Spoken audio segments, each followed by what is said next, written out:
Oops. Hello, everybody. That's a little loud. Hold on. That's loud.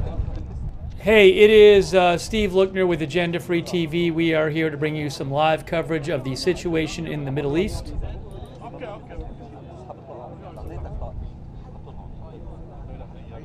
Oops, that's Beirut View 2. Okay. All right. So Israel has ordered, I believe it's 4 different areas to evacuate in the greater Beirut. Yes, Israel ordered 4 areas evacuated in the southern suburbs of Beirut about 40 minutes ago, saying that they are going to be striking Hezbollah-linked buildings in those areas. So we are expecting to see more airstrikes soon by Israel. So we are here to bring you some live coverage tonight.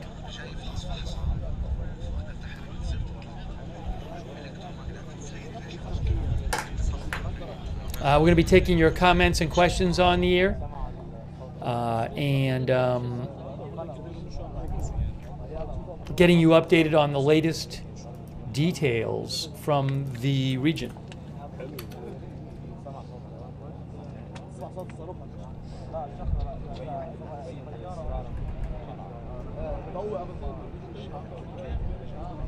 Oh, there might have been some strikes already, I'm not sure. Sorry if I missed them while I came on the air.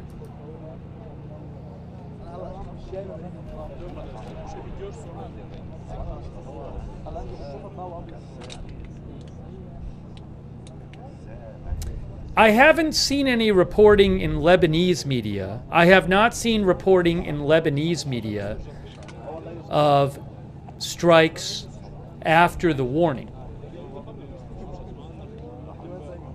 I mean, there have been Israeli strikes today in Lebanon, but I have not seen any reports of them in the last 40 minutes in southern suburbs of Beirut.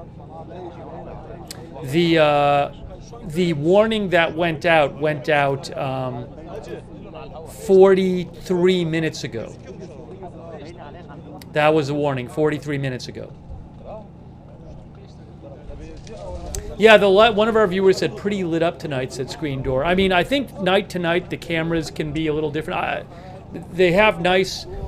I think the AFP camera, which is the View 1, they did something to maybe improve the view, because it certainly seems like it's lit up better on the footage.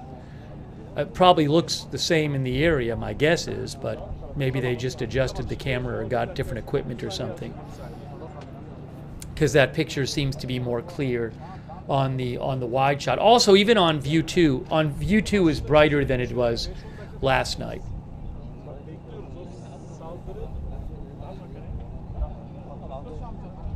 But we are expecting that there is going to be more strikes soon in the southern suburbs of Beirut, and we'll be bringing you up to date on other developments as well.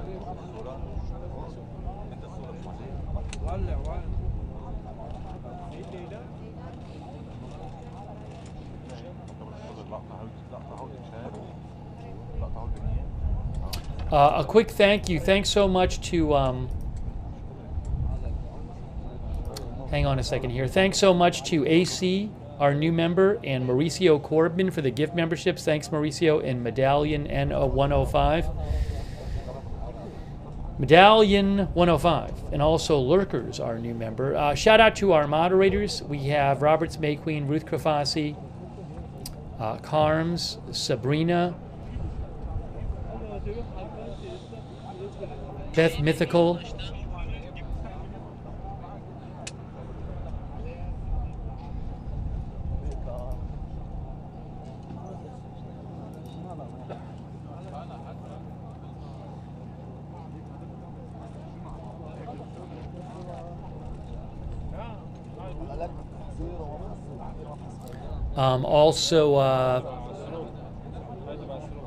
over there on Twitch, our moderators over there.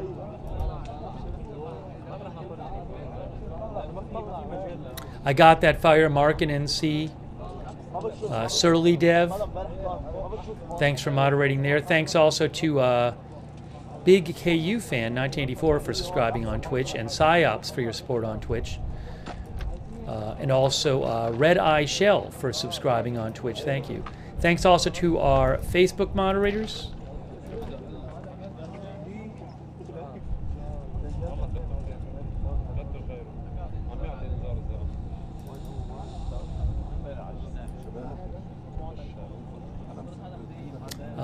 Margaret Riley's moderating. Valerie Gale Griffin, Kay Lowry Body, thanks so much. And our, and thank you Sebastian Pina, who I think is in the UAE, for your support. Thank you, Sebastian. And thanks Linda Belk for Larry moderating on X. And thanks also to Rainer P.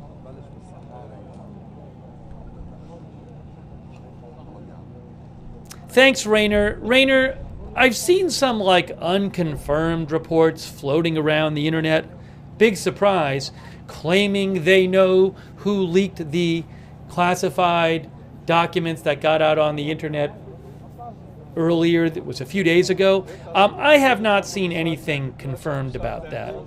So I'll look for updates on that and let you know what I see a little later. But I've seen a lot of just unconfirmed talk about that online, so I will let you know. We'll do an update on that a little later. Thanks for reminding me. Rainer P, I really appreciate that. Thank you. Tepesinde olduğunu sizlerle paylaşalım ve burada onlarca basın mensupları şu anda gerçekleşecek olan o saldırıyı bu noktadan. Did I thank Linda Belk and Larry for moderating on X? Thank you, Linda Belk and Larry. Hemen karşı noktamız aslında o haritalarda paylaşılan yerlerin olduğu noktalar olduğunu sizlerle paylaşalım ki şimdi kameraman arkadaşım Özden sizlere gösterecek. Bakın karşı tarafta görülen yer Dahiye ve o bölgeye zaten itibariyle saldırıların o şekilde devam ettiğini sizlerle paylaşılıyor. Geçtiğimiz dakikalar içerisinde İsrail tarafından yapılan o bilgilendirme noktasında Güney Banyo bölgesinde özellikle ekteki haritalar belirtilen binalarda ve aşağıdaki alanlardaki komşu şialarda yaşayan sakinleri Haret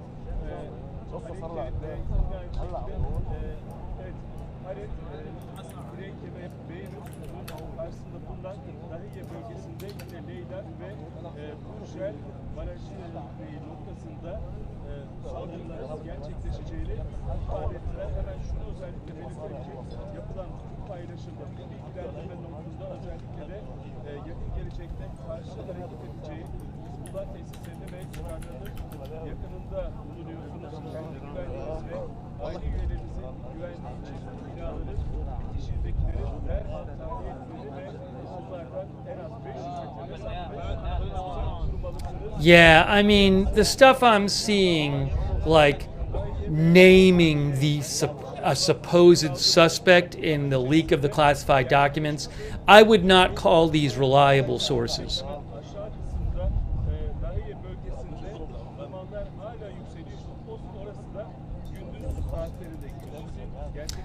Retaliation against Iran? What can I tell you? Israel says they're going to respond to Iran. When that's going to happen, I have no idea. I don't think they're going to give you a date in advance. I don't know if it'll happen before the U.S. election or after.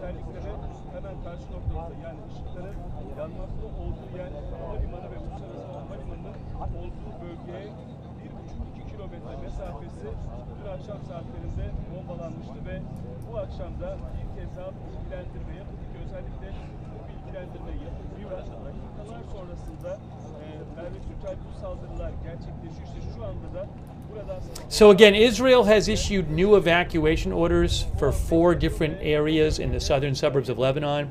The areas around 4 different buildings, which they say are Hezbollah linked, and Israel is going to be targeting those 4 buildings, they say. New airstrikes expected really at any moment. So we are going to keep an eye on our cameras and also bring you up to date on the latest developments in the Middle East with the goings on there. Uzaklaşmaya çalışıyor ki zaten 2 gündür Beyrut sokaklarında geziyoruz ve Beyrut'un özellikle sınırında Dahiye bölgesinde gelen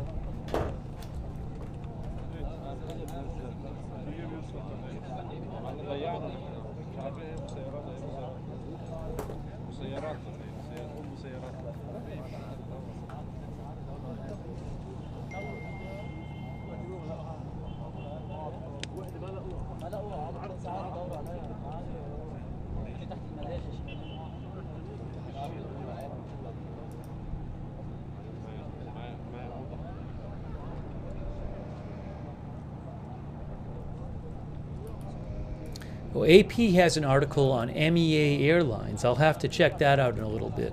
That's the Lebanese airline that keeps flying in and out of Beirut airport, even with all these airstrikes going on.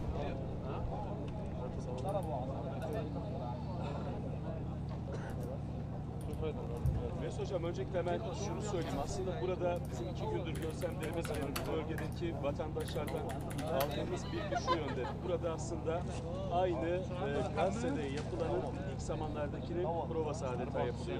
Nasıl? Çünkü özellikle bakın şu anda burada saldırı There was also önce bir bildiri yayınlanıyor. there was an airstrike earlier today that took a building down.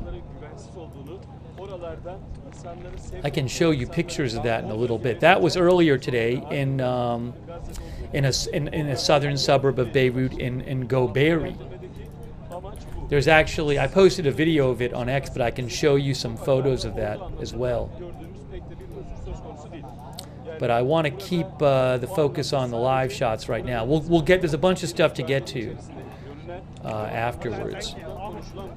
Updates here. Some interesting updates today. Burada etkili bir mücadele verme gayretinde olduğunu buradaki vatandaşlar söylüyor ve bir taraftan da dediğimiz gibi bu saldırılar gerçekleşirken bakın hemen karşımızda nokta aslında İsrail itibariyle hedefimizde dediği yer ve siz az önce aslında çok önemli bir noktanın altını çizdiniz. Ne yapıyor İsrail? Saldırıyı gerçekleştirmeden önce ya da saldırıyı gerçekleştirdikten hemen sonra şunu söylüyor. İşte hastanenin çevresini vurduğunda o bölgelerde Hezbollah The evacuation warning for the southern suburbs of Beirut for 4 different locations was about an hour ago. ama sonrasında diyor ki orada tünelleri var. Biz yine farklı bir noktaya saldırıyı gerçekleşiyor ve ardından da işte finans desteği yapan kuruluşları biz vuruyoruz. Yani her defasında altına bir bahane veya her defasında bir bahanesinde tabii ki Hizbullah'ın olduğu noktaydı.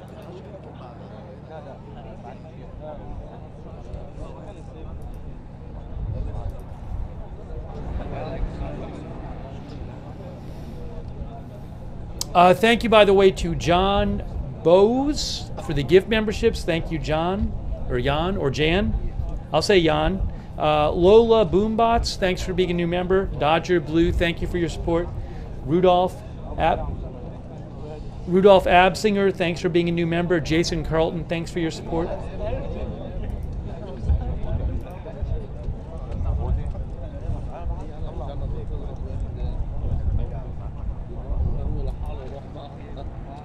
Öyle ki biz geçtiğimiz dakikalarda kalan arkadaşım Özden Kul'la dediğimiz gibi sadece Dahiye bölgesinde değil, aynı zamanda Cenab bölgesine gittik. Bakın orada bir hastane vuruldu biliyorsunuz ve bu hastanede The evacuation order hastanenin daha doğrusu was the standard evacuation order 55 minutes ago. It read from the IDF to all residents in the southern suburbs of Beirut, specifically in the buildings specified in the attached maps and the buildings adjacent to them in the following areas: Harat Harik, Lilac, Borj El Baraj now. You are located near Hezbollah facilities and interests that the IDF will operate against in the near future. For your safety, we can, by the way, you can see the airport. The airport is on the back right in the wide shot.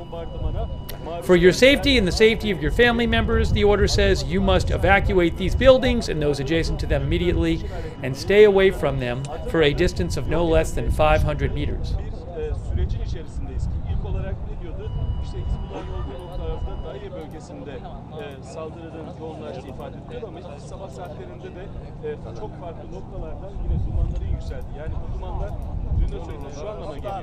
Yani orada insanların hayatını kaybettiği, insanların kızı, çocuğu, yaşlı, genç demeden insanların o noktalarda yaralandığı, hayatını kaybettiği, evlerini terk etmek zorunda kaldığı. O bölgedeki insanlar şu an neredeler? Yani nereye gidebilirler ki? Yine Beyrut merkezine gelen, özellikle sahil kesimlerde, sahil kısımlarda çadırlar kurmuşlar ki çadırların esnasında şöyle üzerlerini kapatmışlar. Etrafını kapatmış, önü açık olan bir yer. There was also this incident today where a drone was flying around over Israel, I think for about a half an hour. Geriye kalanların da orada gitmesi anlamına geliyor. There's something about. Konutları, binaları yok ediyorlar ve ne yazık ki Hold on. Gazze'de olduğu gibi burayı bir harabeye çeviriyorlar. Hang on. Dediğimiz gibi belki de o noktayı zamanı gelecek en fazla kullandıkları bir üs olarak belki de kullanacaklar orayı.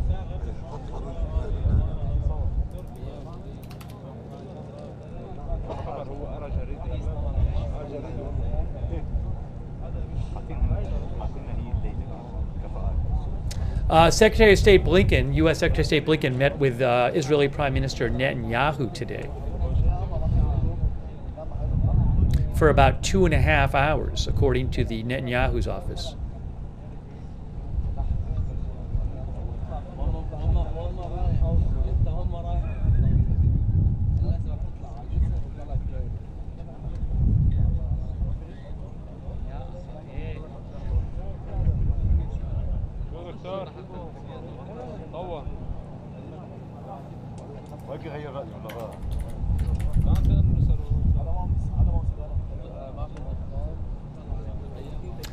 The Jerusalem Post says Blinken is set to travel to Saudi Arabia instead of Jordan.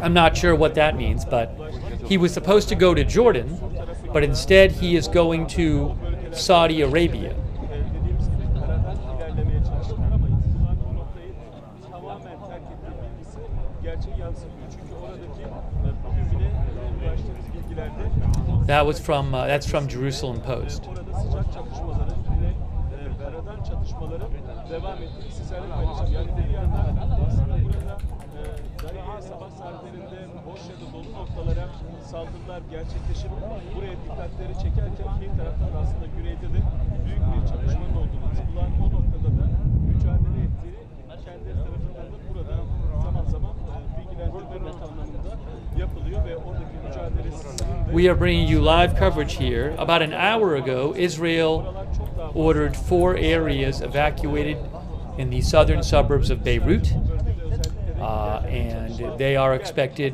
really any minute now, could be any minute, to do airstrikes, more airstrikes in the southern suburbs of Beirut. Sur bölgelerinde yine o çevrede büyük bir mücadelenin, daha doğrusu büyük bir direnişin ve onlara karşı karadan da çatışmaların devam ettiğini sizlerle paylaşmış olalım. Şu anda da bir kez daha dediğimiz gibi Beyrut'a saldırı yapacağını söyledi.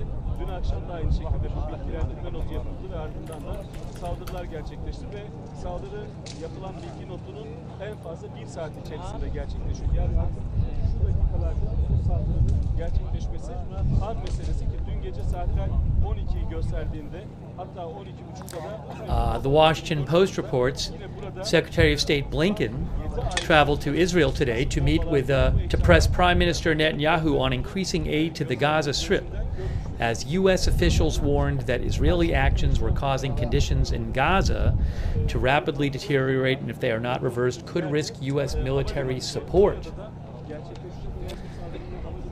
The State Department spokesman Matthew Miller said that Blinken, in his hours-long meeting with Netanyahu, emphasized the need for Israel to take additional steps to increase and sustain the flow of humanitarian assistance into Gaza and ensure that assistance reaches civilians throughout Gaza. The official Israeli summary of the Blinken-Netanyahu meeting made no mention of humanitarian aid for the territory. In a letter to Israel earlier this month, Blinken and Defense Secretary Austin outlined urgent and sustained steps they said the leadership of Israel should take to help alleviate civilian suffering in Gaza, including surging aid in commercial imports, rescinding evacuation orders once the fighting is over, and allowing humanitarian workers continued access to sealed-off northern Gaza. Since October 5th, says the Washington Post, the Israeli military has ramped up operations in North Gaza, where it says Hamas fighters are regrouping. More than 500 people have been killed in the new offensive so far, according to the Gaza Health Ministry, which says that dozens more bodies are lying in the streets or trapped under the rubble. That includes both civilians and combatants.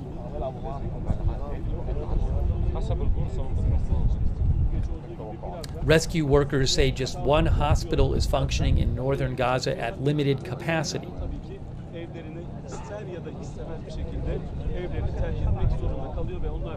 The head of the UN Humanitarian Affairs Agency, Georgios Petropoulos, said conditions in northern Gaza are beyond catastrophic.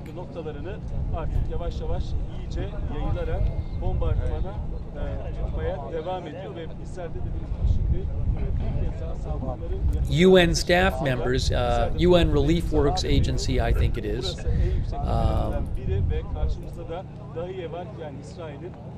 UN Relief and Works Agency staff members in northern Gaza issued a distress call on social media saying they have not been able to find food or water for nearly 3 weeks of fighting.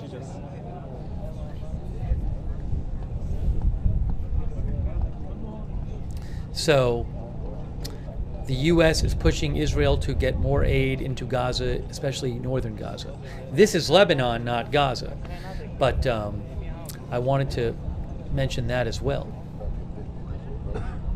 We'll talk more about that.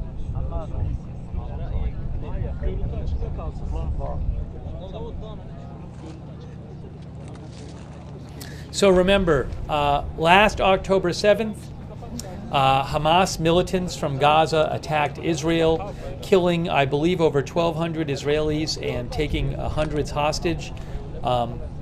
Then Israel started launched a war on Hamas in Gaza. Hezbollah in Lebanon, right after that, started launching attacks on Israel in solidarity with Hamas in Gaza. And Israel and Hezbollah have been trading strikes across the border for the last year.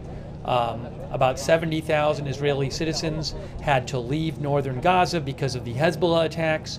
Israel has launched a major military operation into Lebanon against Hezbollah. Israel says its goal is to get to allow its tens of thousands of citizens to move back to northern Israel and have northern Israel be safe from Hezbollah attacks. So they have been attacking Hezbollah. What is going on the camera too? What's on view? Oh, there's a plane. There's a plane coming in, I believe, on view 2.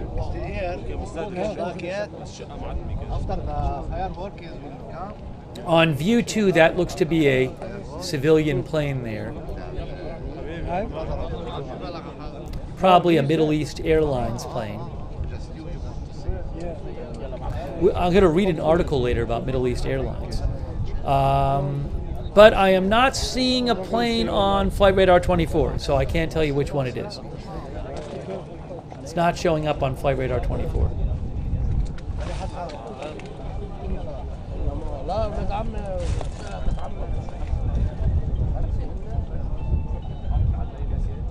You might see it on the bottom too. Look on the bottom. On the bottom camera, maybe you'll see it flying into the airport. Because you can see the airport on the bottom camera too. I'm not seeing it on the bottom. Maybe it's too small to see on the bottom. Well, give it a second. Let's see. Let's see if it comes into view on the bottom.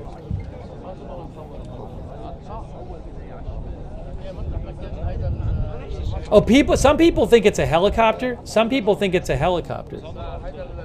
Is it a helicopter? I don't know. Some people think it is a helicopter in the chat.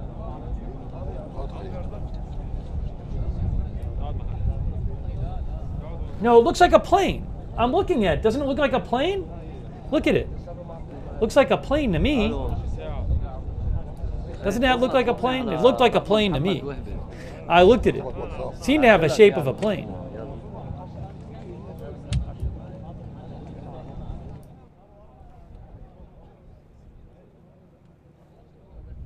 You know, that might be the first time ever the chat has been wrong about something. Wow. A very rare occurrence.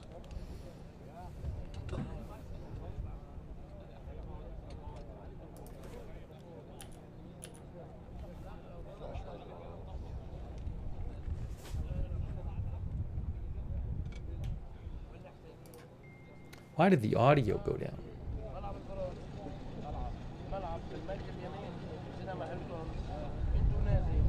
There's a guy standing there on view too.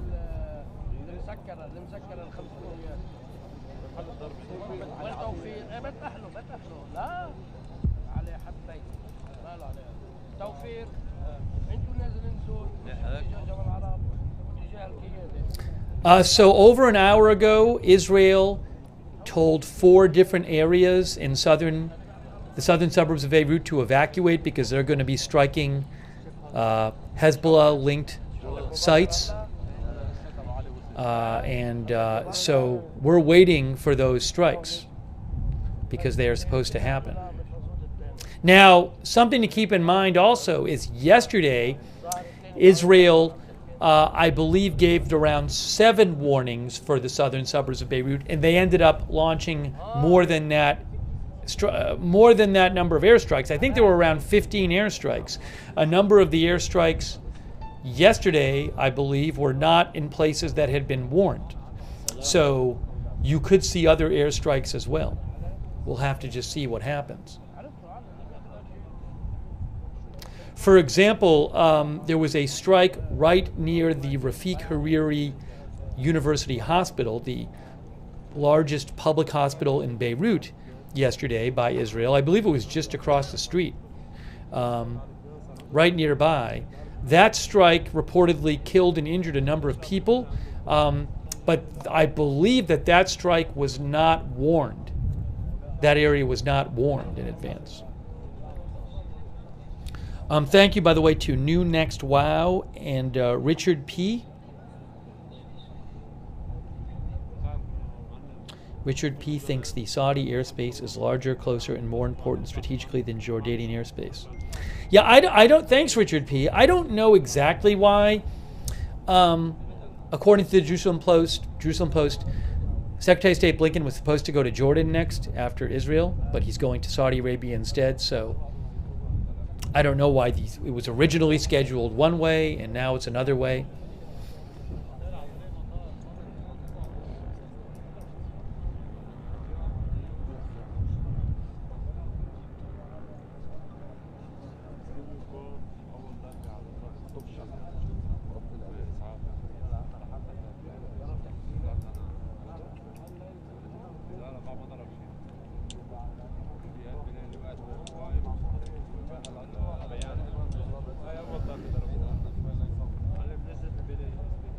We will be getting you caught up on the latest. There's a bunch of different developments in the Middle East. We'll be talking about various things. I don't want to get anything in too much detail right now because we anticipate that there will be airstrike activity coming soon.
Excuse me.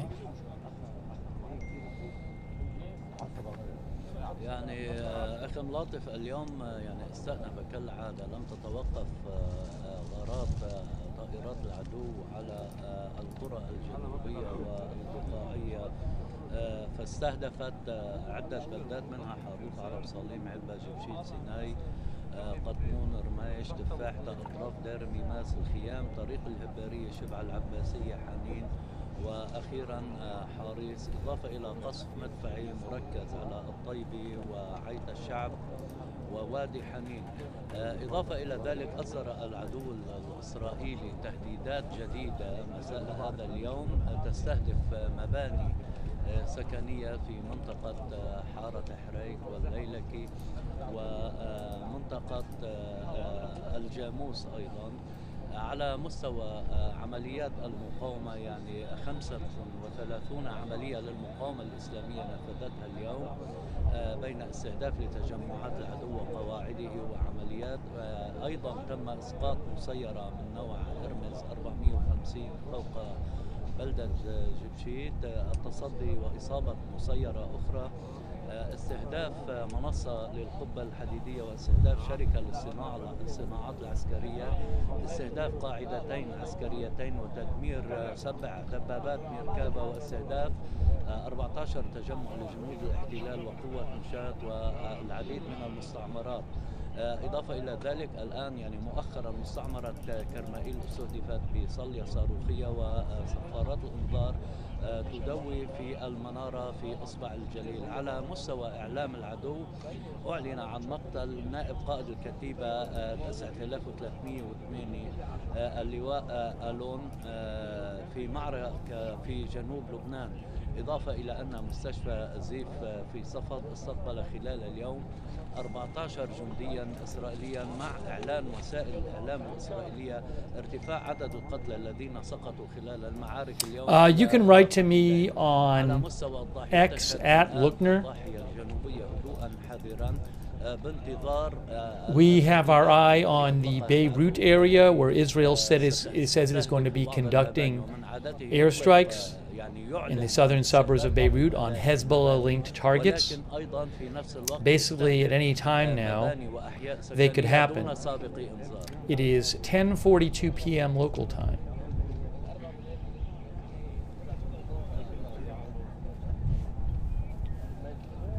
Thank you, Fred Witherow, for the gift membership.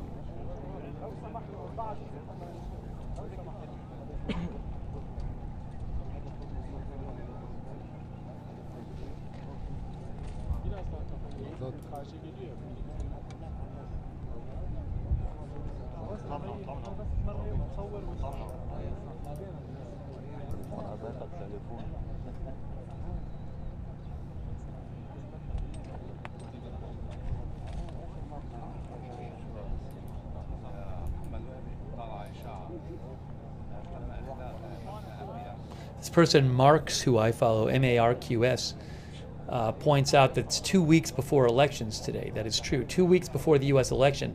Look, we've been talking about this on our broadcasts. When would Israel respond to Iran?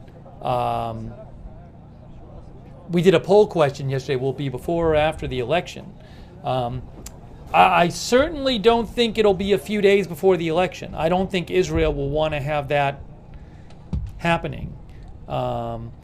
Especially if it's going to be a strong strike, and Iran might respond. I don't think Israel is going to want to be having that all going on right when the U.S. election is. Now, maybe I'm wrong.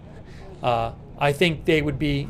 I think that certainly that would run a risk of them being seen as messing with the U.S. election in some sort of way. And it's a. I just, given that the U.S. is such a supportive ally of Israel, personally, I think that they wouldn't want to let it get too close. I've been saying that. What is too close, though? But, if Israel were to strike Iran today and it was strong enough that Iran would want to respond to it, well, Iran, at that point, then you're waiting for Iran to respond. And Iran could respond next week. So, I don't know. But if it happens soon, like in the next few days, you run the risk of the response from that to that happening right before the election.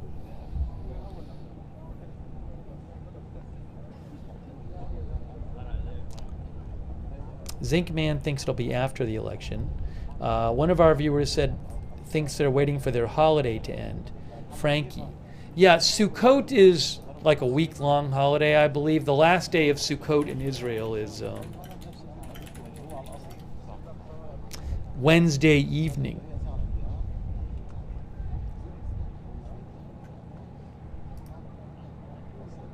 I believe it's Wednesday. Is it Tuesday evening?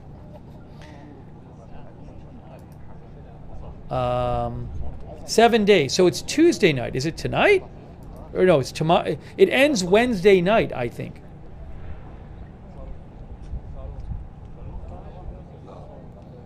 Yeah, it ends nightfall October 23rd in Israel. So it ends tomorrow night.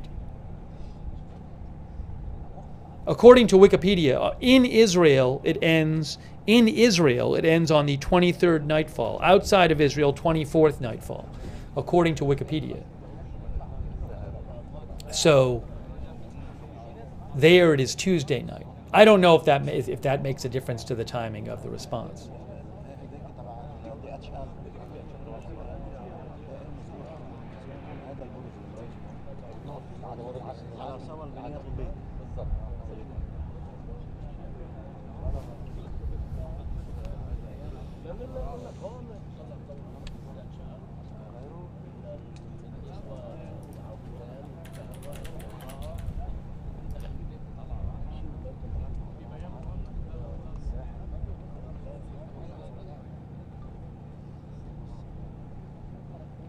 Some of our viewers point out there's a holiday, Simchat Torah, which runs in Israel from the night of the 24th to the night of the 25th.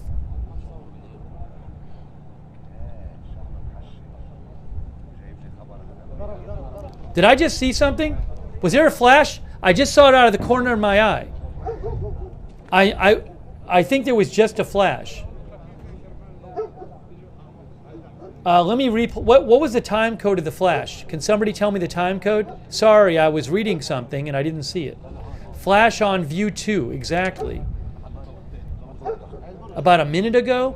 Hold on, something, and I didn't see it. I'll replay it for you.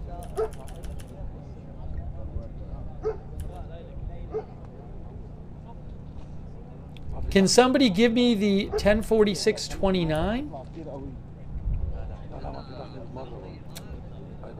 I've checked. Oh, I did. It was on the left side. I see it on the replay. 104629, I think.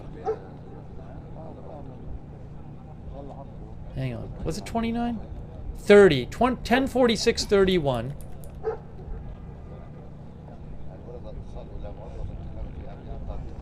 Oh no, I saw the same one on both. I saw the same one on both.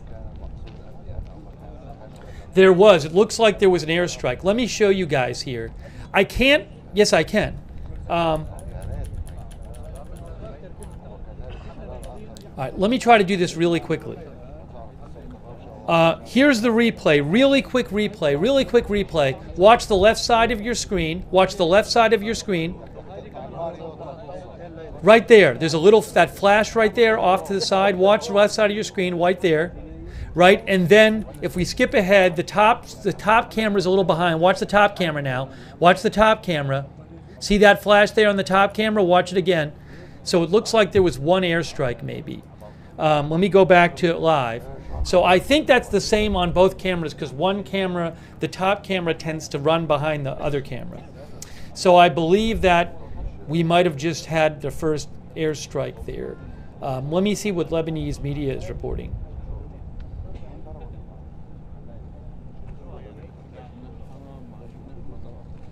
Yes, a warning raid. Al Jadid News, MTV Lebanon News says an Israeli airstrike. Al Jadid News says a warning strike on the Al Laylaki area in the southern suburb. So one Lebanese outlet says it was an airstrike. Another Lebanese outlet says it was a warning strike. I normally don't hear talk of warning strikes. That might be the first time I've ever seen one of these Lebanese news outlets say that. But again, one Lebanese news outlet said there was an airstrike. Another one, southern suburbs of Beirut. Another one says there was a warning strike.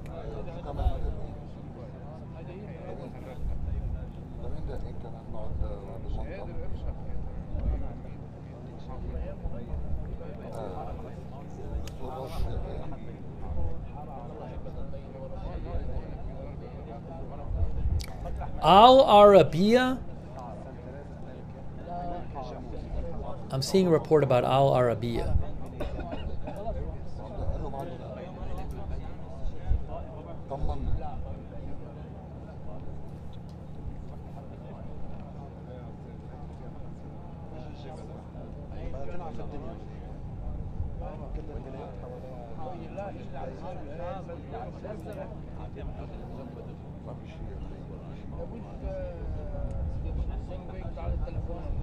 So I don't know if that was an airstrike or a warning strike of some sort.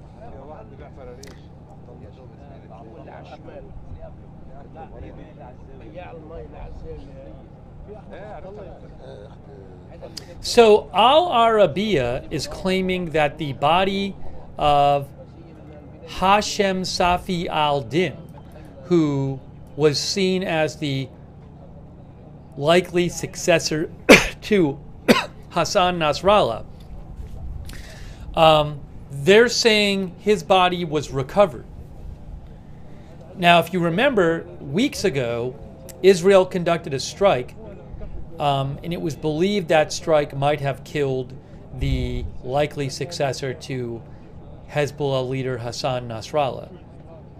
But it has not been confirmed that that likely successor was killed. Al Arabiya, Arabic language news outlet, is claiming that Hashem Safi al-Din was actually, his body has been found.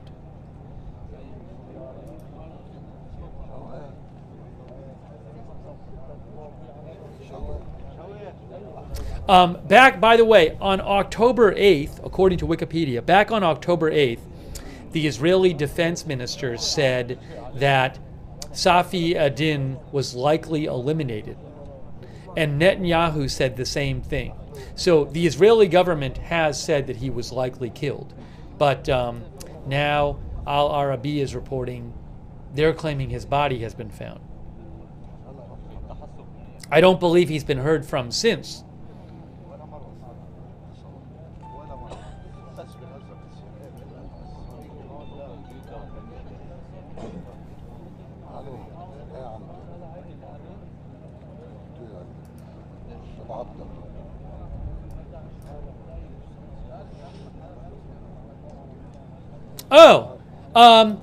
Israel confirmed it. IDF confirms the death. IDF confirms they killed. I just saw it right now. Avakai Adre from IDF confirmed it. IDF confirms they killed Hashem Safi al-Din, seen as the likely successor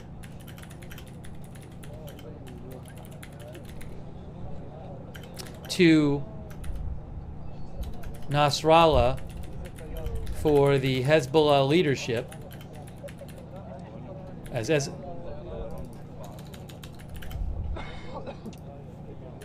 in an airstrike on that would have been on October 5th.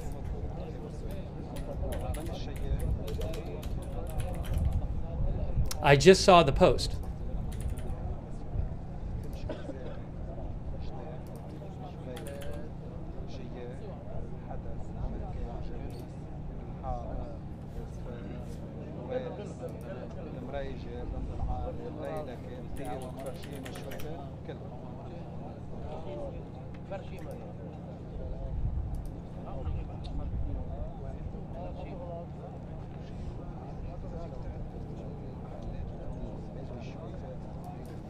Again, Avakai Adre the Arabic language spokesperson for the IDF just posted urgent elimination of Hashem Safi al-Din. So the IDF is now confirming that they did kill him back on October 5th.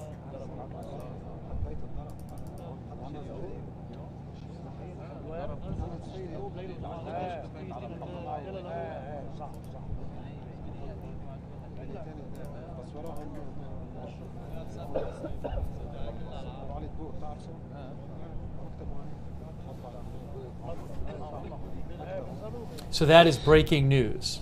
Breaking news. By the way, somebody just pointed out about the camera. Yeah, I agree. The camera, the wide view looks a bunch better tonight. I'm guessing that AFP, I don't know if they got a different lens or a different camera, but it does look a lot more clear tonight. It's a good picture, very good picture. Not that it was bad before, but it clearly looks a lot better tonight. The other view actually looks better as well. Looks like the lighting is better on. I mean, sometimes it happens. Sometimes when these cameras get used several days in a row, I think maybe my guess is either the news agencies or the people who are working with the cameras might upgrade it or swap out some equipment after a few days, because I know that's happened previously when covering this conflict. But to me, it's a noticeable difference.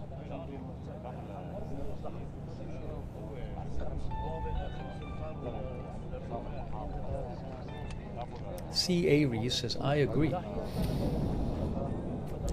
Did we just hear a boom? Did we just hear a boom somewhere? On one of the cameras? I thought we might have, but I'm not sure.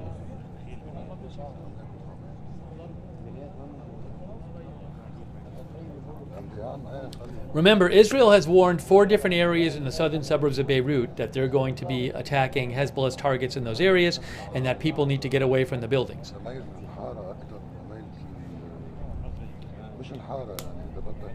Yeah, some people are saying it sounded like a boom, although I don't know what that was. I don't see the cameras moving around.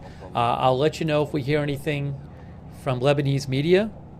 Oh, I just saw a rocket alert. There was a rocket alert going on in Israel. There is one alert going on near Kiryat Shimona, and I don't think I have the camera there right now. No, I don't have a camera there. But there is a rocket alert, one rocket alert in Margaliot, which is right next to Kiryat Shimona, which is where on the northern border of Israel, on the border with Lebanon. So I just saw that from the SOFAR app. So one rocket alert, well, and I don't know how many rockets, but one rocket alert there on the Israel-Lebanon border. I'll let you know if I hear anything more. I don't have that border camera right now. Thank you to Eddie, our new member, Eddie. Thanks so much, Eddie, for the gift memberships.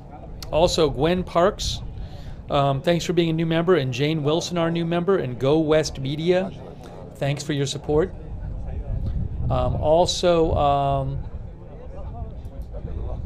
Thanks so much to John Middleton for your support. Thank you, John. I really appreciate it. Thanks to all of our moderators. Sabrina Ruth Krafasi.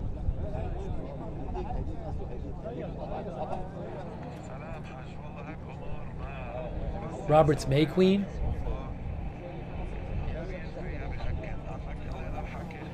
Over there on Facebook, Paul Anderson. Valerie Gale Griffin.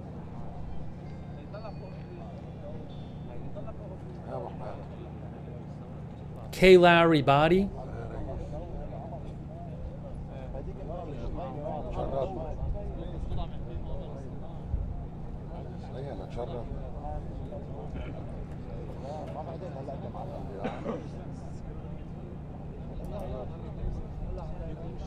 on Twitch. I got that fire market NC Surly Dev. Did something happen? Was there a strike? Hang on, what are we seeing over there? I'm not. I just bumped up the brightness. I'm not seeing any smoke or anything.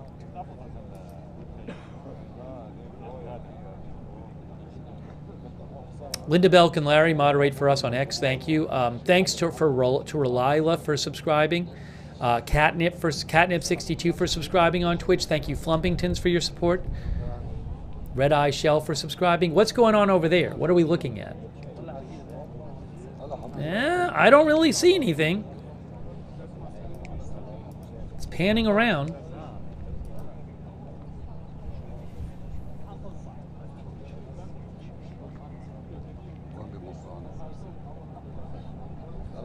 Hey, thanks so much to Richard Foley for your support. Really appreciate that, Richard Foley.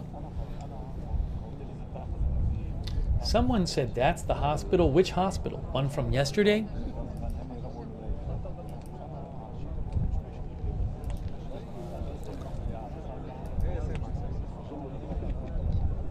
That's the airport. It just panned across.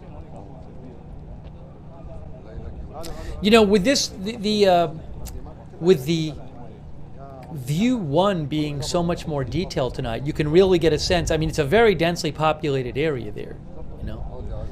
Even in those hills, all those lights on. Thanks also Stan Hartwig, our new member.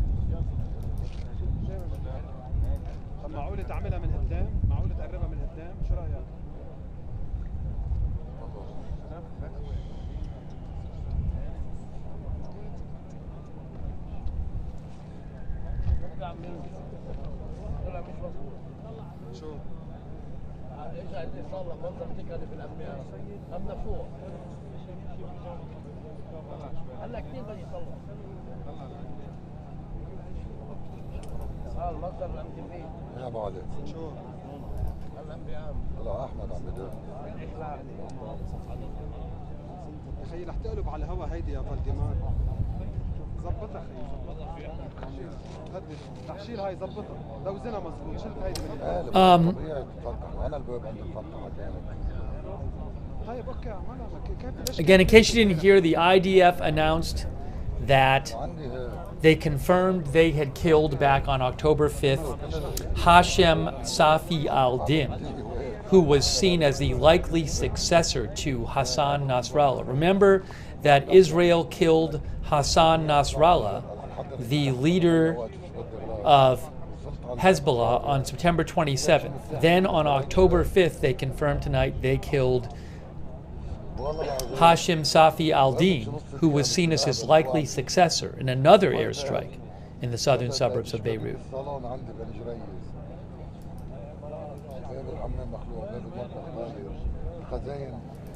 And we are waiting for airstrikes because Israel has said they're going to conduct them.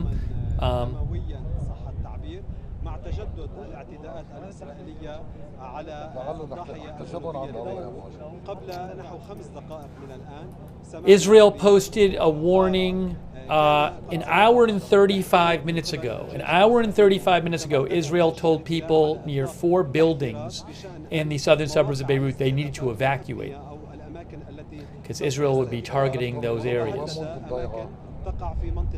الليلكي القريبة من مطار بيروت الدولي وأيضا في منطقة حارة حريك وتحديدا بالقرب من جامع الحسنين في حارة حريك وأيضا في منطقة القائم مسجد القائم هناك يعني بناء تم تحديده لاستهدافه ولكن أود الإشارة إلى أن يعني هذه الاستهدافات قد لا تصح يعني في أغلب الأحيان وبالتالي يعمد الاحتلال الإسرائيلي إلى نوع من عملية التمويل أو إرباك الساحة الداخلية وأيضا لزيادة الضغط النفسي على المواطنين.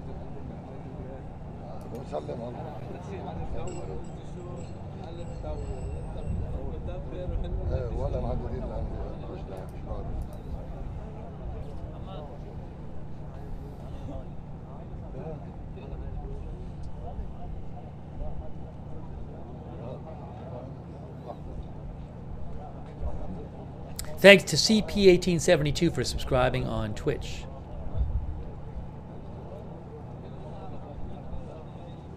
A lot of times the strikes will come sooner after the warning than today. Today it's about an hour and 40 minutes after the warning right now.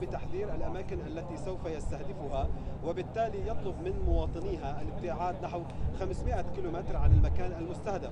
هذا في الظاهر يعني هذا ما يستهدف الاحتلال القيام به، ولكن إن أردنا أن نأخذ يعني الجانب الآخر من هذه الصورة هي أولا حرب نفسية على بيئة. What happened? What happened? What happened? What happened? Did something happen? I thought I just heard something. I didn't see anything. Did people see something? I thought I just heard some kind of... Oh, there's a glow right there. Something did happen. Look, see the glow? See the glow on camera two. Look, camera two. There was a new warning that went out? I didn't see that myself. No, I have not seen a new warning go out, but it looks like there was a new strike. Yeah, so you can see on Beirut View 2, there is some sort of strike happened, it looked like. On Beirut View 2, you can see it right there. Smoke is coming up on Beirut View 2. Brighten that up a little bit, just so you can see it there. So it looks like there has been a strike. I guess maybe they can't see it on the Beirut View 1. Nobody seemed to see a flash. Look at that. Look at the smoke coming up there. Wow. I thought I could kind of hear the sound of... Oh, the camera. I bet the bottom camera is going to catch it now. Yeah, I bet the bottom camera will catch it now. Hold on. Hang on. It's not... yeah, it's got in the... See, there it is on the bottom camera in the distance there. See, on the bottom camera, they caught it, but it's further away. So the issue is that the bottom camera, I think, is further away, but it's the same. You can see. So the top camera might be in those hills somewhere. But there has been a strike, which you can see on your screen right now. Didn't really hear... I thought I heard like a whooshing noise. Didn't really hear a boom. Didn't see a flash, but something has clearly happened there.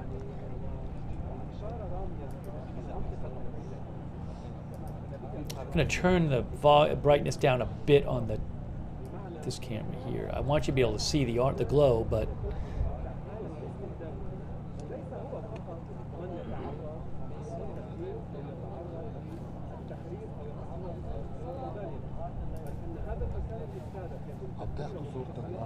Al-Mayadeen reports that there has been an Israeli airstrike on the Al-Laylaki area in the southern suburb of Beirut. So I believe this airstrike... Hold on, was there another thing? I believe this airstrike is in the area where about 20 minutes ago we saw a flash, and one of the Lebanese channels, when we saw that flash, said that it was a warning strike. So I don't know, but if that flash we saw about 20 minutes or so was a warning strike, this might have been the follow-up to that.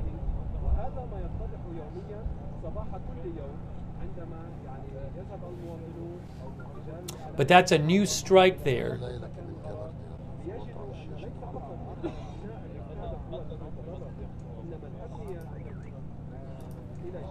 In the southern suburbs of Beirut. Al-Laylaki is close to the airport. I looked it up, if I'm reading this right. Laylaki, Lebanon. I don't want to go away from the live shot, but Laylaki is a neighborhood which is close to the airport. Probably like a half mile away.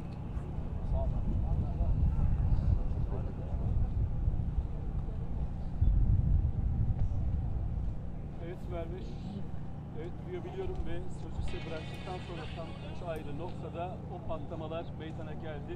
Yani Beyrut'ta İsrail bir kez daha saldırılarını arka arkaya gerçekleştirmeye devam ediyor. Şimdi kameranın önünden hemen çekip bakın. Update the headline here. Yine dumanlar yükseliyor ki az önce orada önce alevler ardından da dumanlar yükselmeye başladı. Ve sözü bıraktıktan hemen sonra 3 ayrı noktada Harep Hirek bölgesinde yine Leylan'da o bölgede patlamalar meydana geldi. Şu an tam karşı noktamızda dakikalar öncesi. Remember, Israel sent out 4 evacuation orders initially.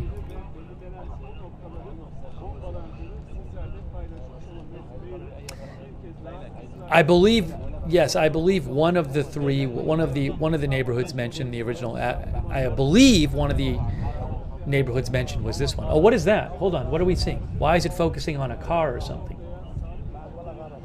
I don't know why camera 2 is focused on. It's like a motorcycle or something, maybe, I don't know, or a car.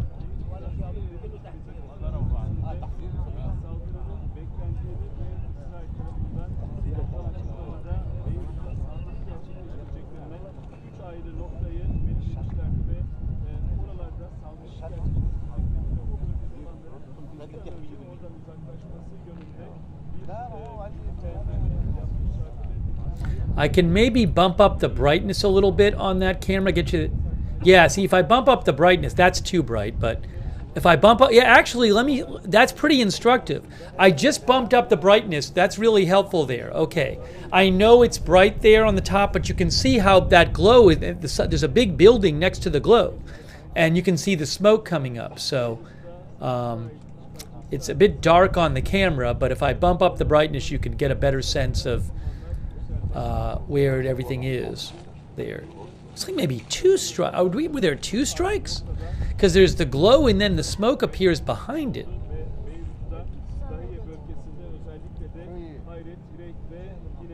Why was there more boom? I mean, it's possible maybe it's just the camera is so... I mean, the camera is pretty zoomed in, so maybe it's just too far away to hear it. I'm not sure. Or we might have heard a little something. I'm not sure.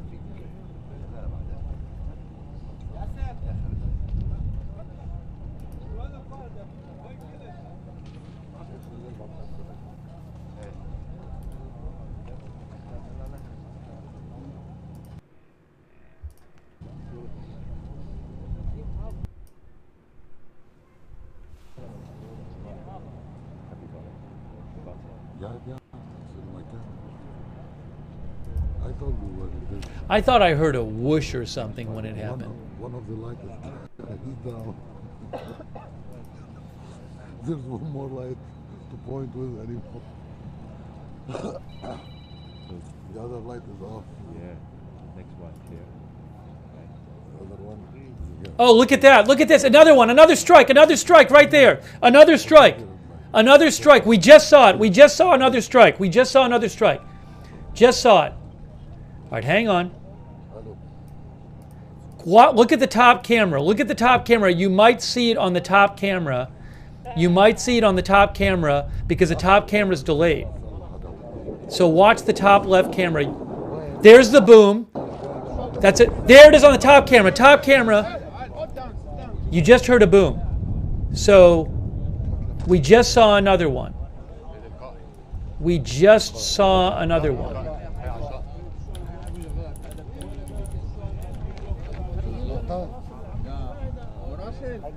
Now you're seeing it on both cameras.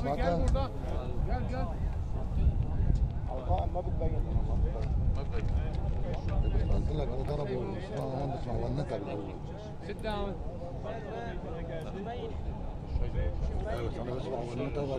So a new airstrike. We just saw it.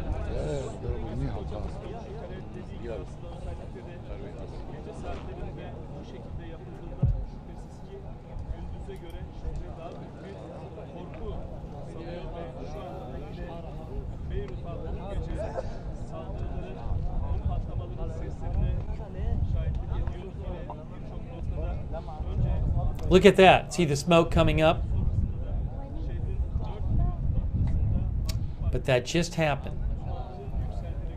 I'll replay it when I get a chance.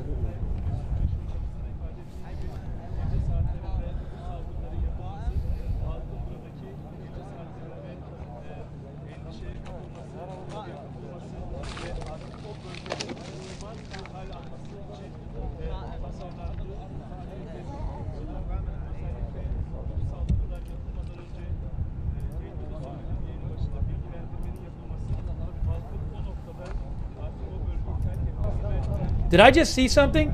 Was there? Sorry, that was just me.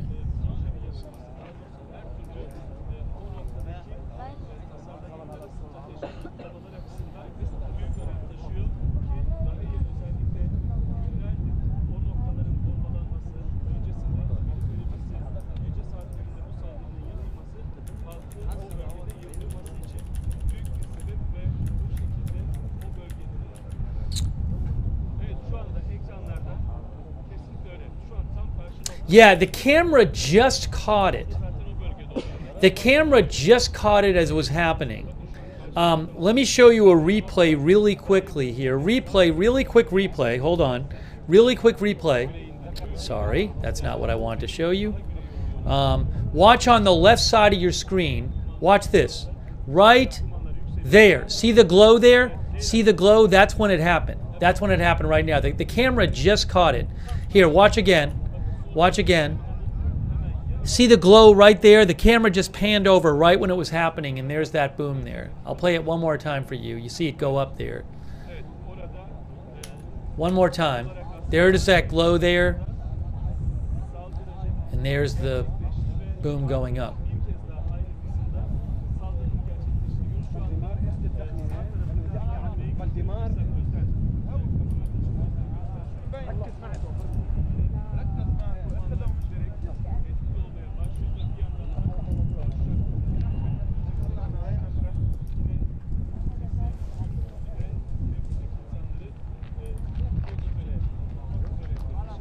Seems like the smoke is kind of dispersed at this point.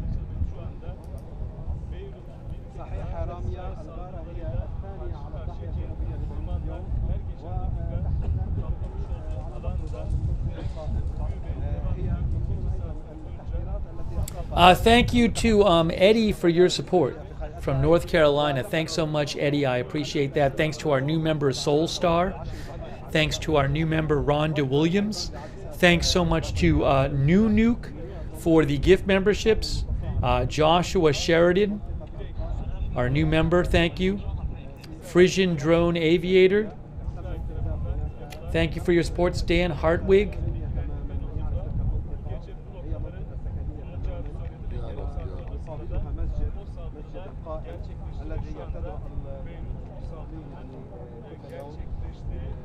We have already seen a couple of airstrikes in the southern suburbs of Beirut. Israel had ordered a number of areas, 4 different areas, to evacuate. I don't believe they have hit all of them yet.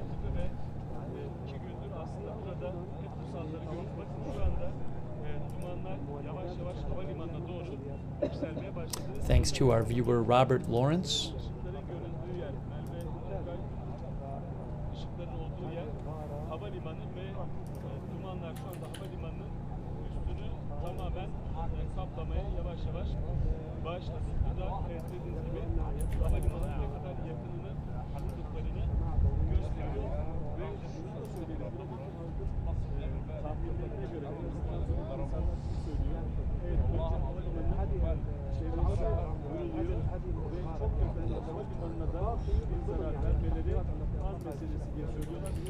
Hold on a second here.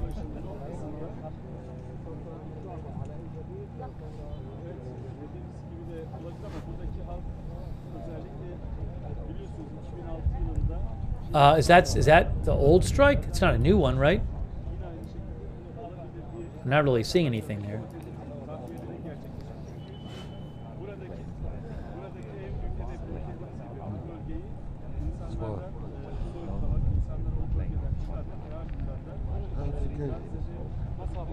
Yeah.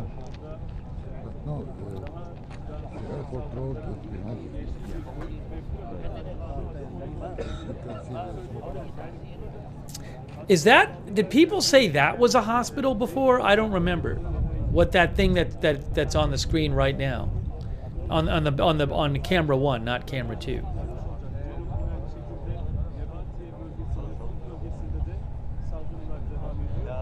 That I don't know. I don't know what we're looking at there.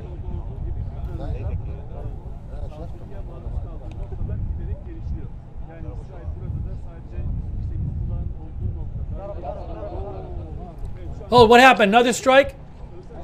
Another strike?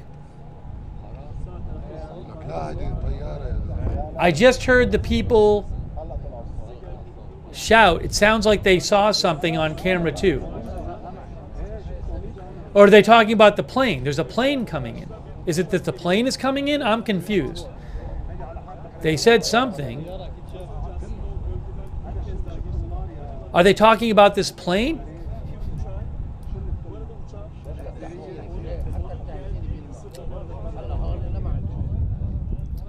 I think maybe they were just talking about the plane. Or a helicopter, whatever it is. Plane or helicopter, I don't know. That's my guess. That could be a helicopter, I'm not sure. I can't tell. No, I think it's a plane. I think it's a plane. Look at it. That looks like a plane to me.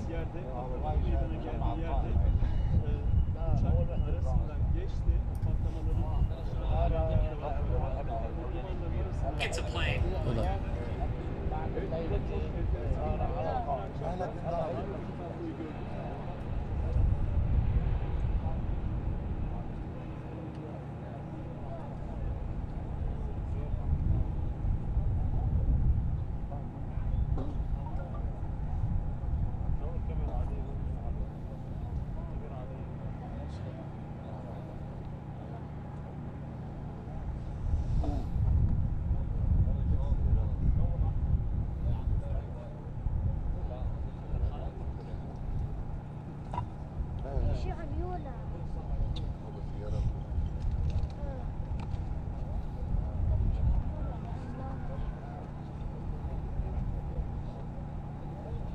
Hang on one second here.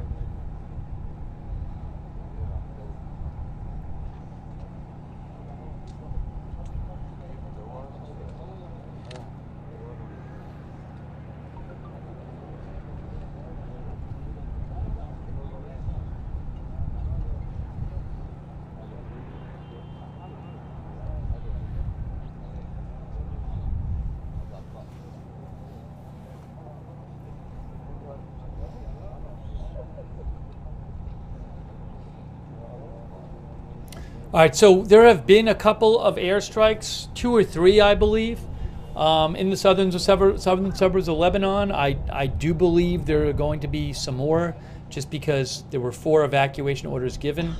I don't believe we've seen all those targets targeted yet. I might be wrong, but as far as I can tell. So we will keep watching here. We're going to be bringing you other updates on what's going on in the Middle East as well. But for now, we're focusing on the southern suburbs of Beirut to see what happens on the live cams. But we will certainly have more updates after this on this broadcast.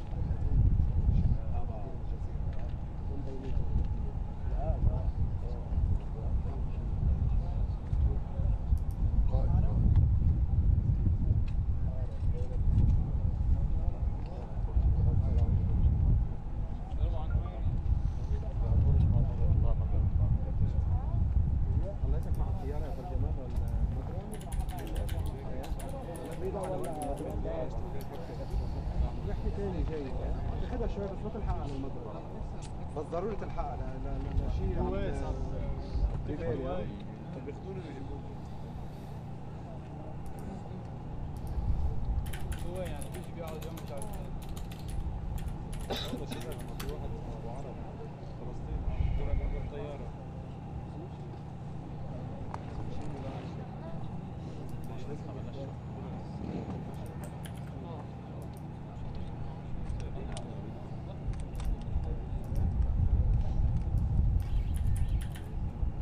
Give me one moment, guys. There's another plane or helicopter coming in. There's another plane coming in right there. That plane looks like is from Riyadh to Beirut, unless it already landed. That's Riyadh to Beirut Middle East Airlines. I can see it on Flight Radar 24. That one that's landing now.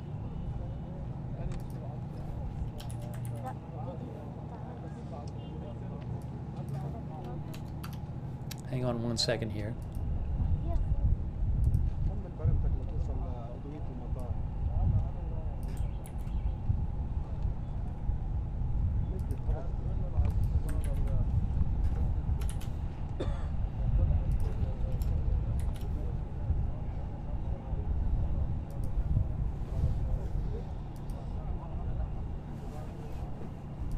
CNBC is reporting that McDonald's stock shares are falling after CDC says E. coli outbreak linked to quarter pounders.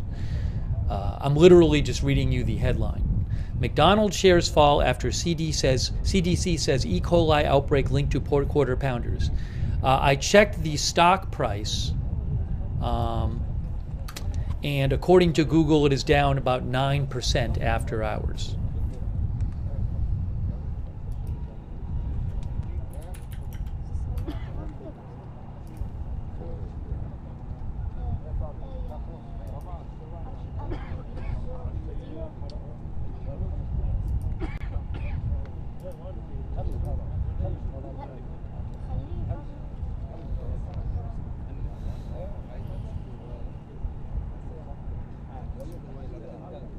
There's no actual story there. They just have that headline posted.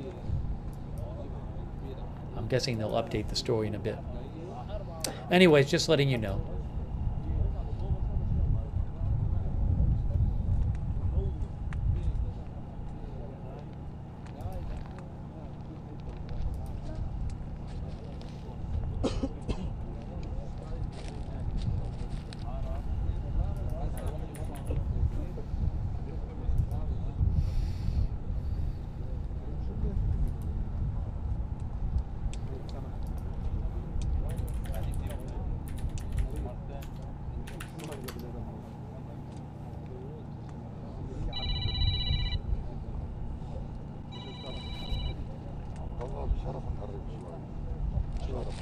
بأمرك هيك بضل الشجرة هيك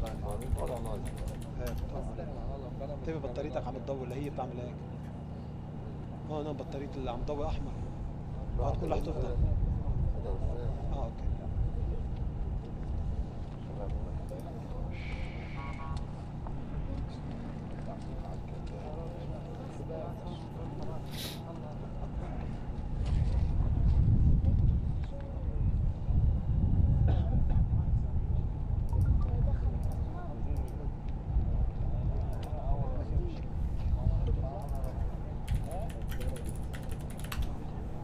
الله جاي وحدي وراك هلا ما بتفهم غارة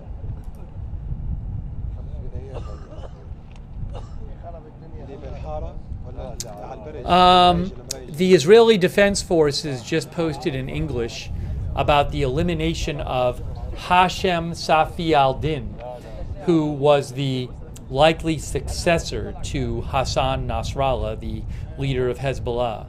8 days after Israel killed Nasrallah, they now confirmed that they killed Hisham Safi ad-Din. They posted. They just posted today. In English, they just posted 2 minutes ago. Hashim Safi ad-Din, head of the Hezbollah Executive Council, and Ali Hussein Hazima, commander of Hezbollah's intelligence headquarters, were eliminated during a strike on Hezbollah's main intelligence headquarters in Dahia, southern suburbs of Beirut, 3 weeks ago.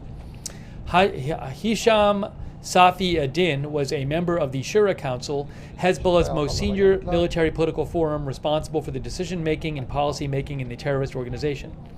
Hisham was the cousin of Hassan Nasrallah, the former leader of Hezbollah, and had a significant influence on decision-making within Hezbollah, says the IDF. During times when Nasrallah was absent from Lebanon, Hisham filled in as the Secretary General of Hezbollah.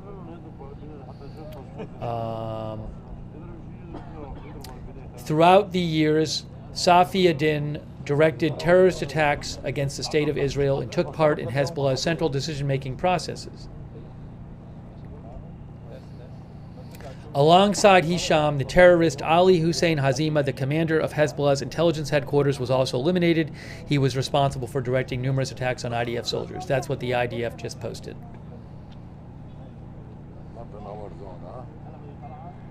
طالع والله تعال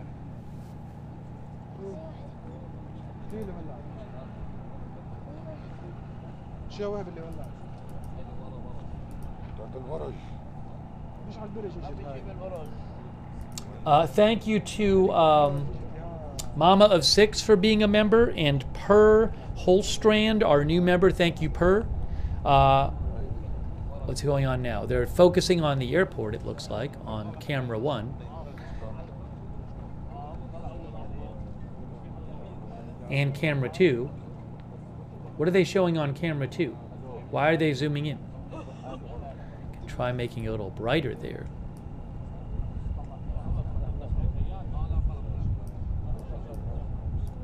I don't know.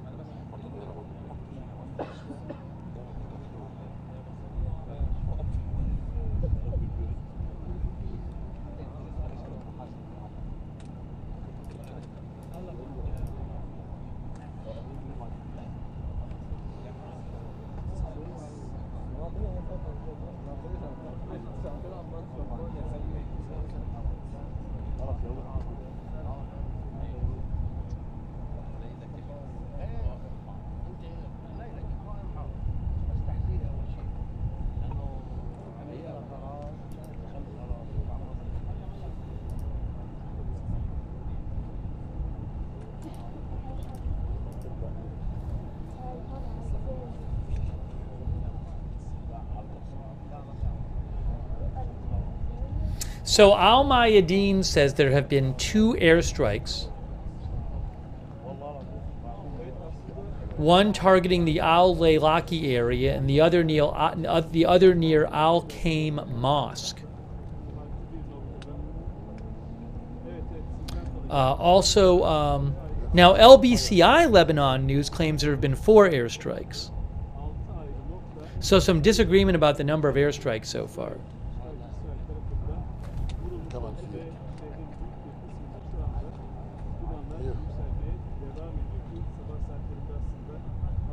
Al Jadid said 11 minutes ago a new airstrike targets the Harat Harik area in the southern suburbs. So we'll just have to see what follows. See it? Small fire.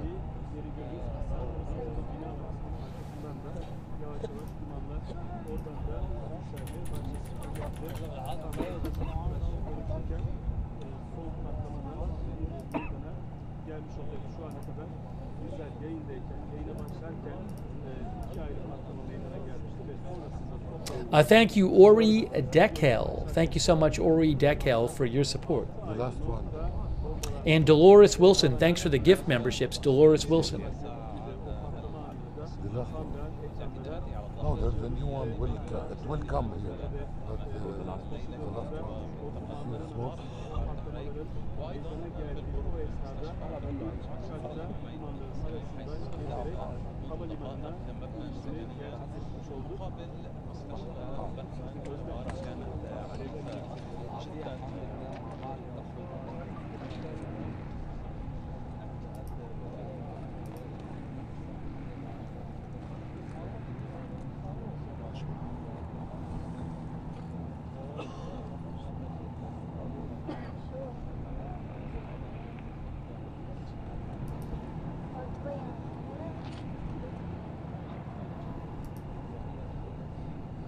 Ryan G., our viewer, thinks Israel will respond before the U.S. election.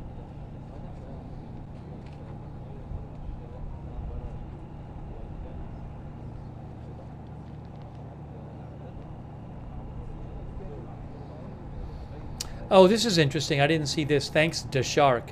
Deshark sent me a report from MTV Lebanon News that claims that NBN Lebanon News got an evacuation order. Is that true? NBN is Lebanese national broadcasting network. Oh, rocket alert? People are saying there's a rocket alert. There is a couple of alerts going off in the Kiryat Shimona area. I don't have a camera from there right now, so I can't show you a camera from there, but there are a couple of rocket alerts, one in Kiryat Shimona and two just north of Kiryat Shimona in northeastern Israel. Kiryat Shimona, Misgav Am, and Kfar Giladi. I will let you know what we hear, but I don't have that camera right now.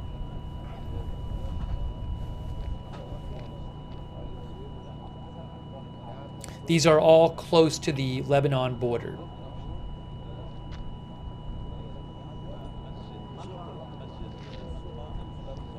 So I'll let you know what I hear about that. That information is from so far.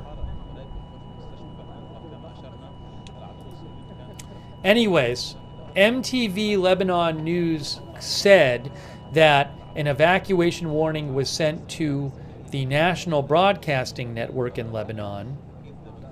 They got a call and the station building in the wing was evacuated. I don't know if that was a legit call or not. I haven't heard other reports of them being told to evacuate. I haven't heard anything official about that.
PW360 mentioned to me that John Hudson of the Washington Post reports that Secretary of State Blinken today questioned Prime Minister Netanyahu during their meeting about a plan backed by some Israeli officials to gain control of northern Gaza by starving out or killing Palestinians currently there, known as the General's Plan. He said that that Israel, according to a State Department official, Israel denied they were doing that in the meeting, but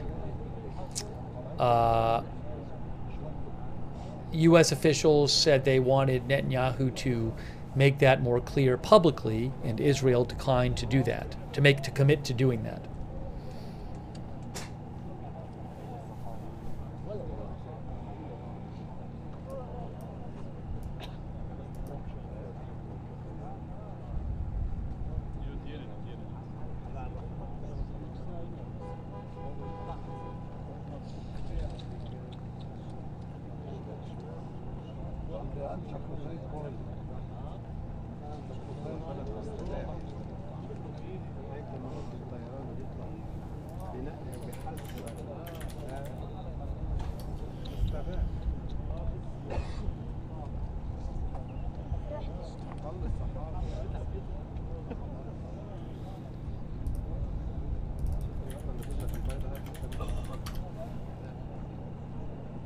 Oh, I got the report. E. coli outbreak linked to McDonald's Quarter Pounders.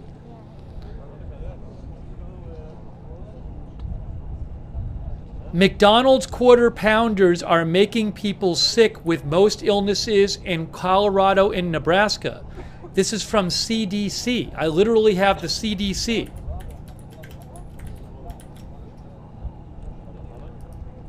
I'm literally looking at their update. I will post a link to it too.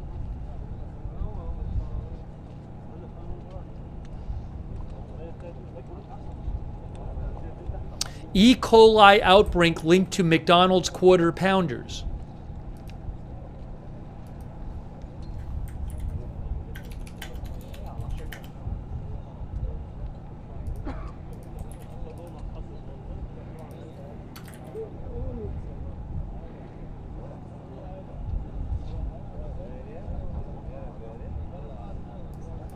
I'm going to post the link to it right now. It literally says the headline of the document, the website CDC posted, it says E. coli outbreak linked to McDonald's Quarter Pounders. And then it says McDonald's Quarter Pounder hamburgers are making people sick, with most illnesses in Colorado and Nebraska.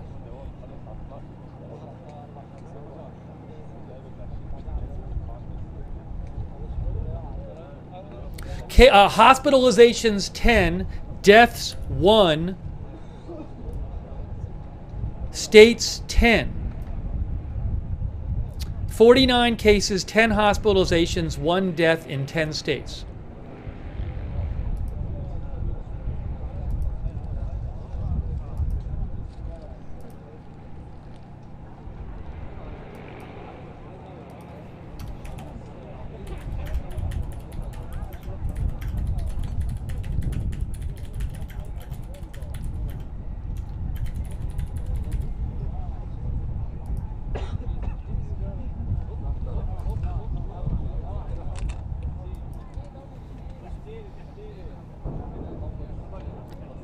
Did we just hear a boom? I'm posting the CDC article link right now in the chat.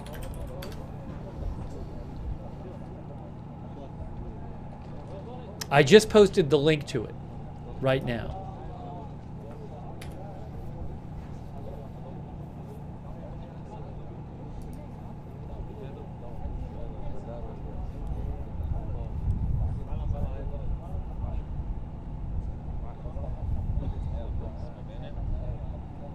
So again, I know it's not about the Middle East, but this is like breaking news, and I just wanted to update you.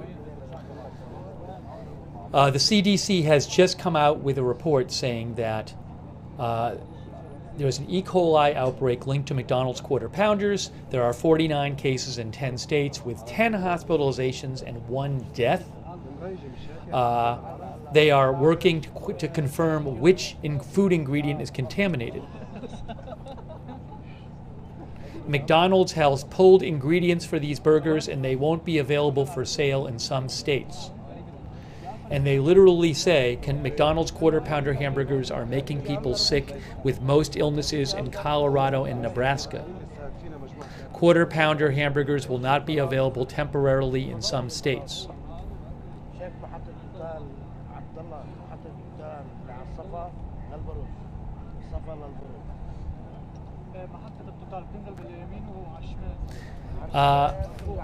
McDonald's reported to CDC it has stopped using fresh slivered onions in quarter-pound beef patties in several states.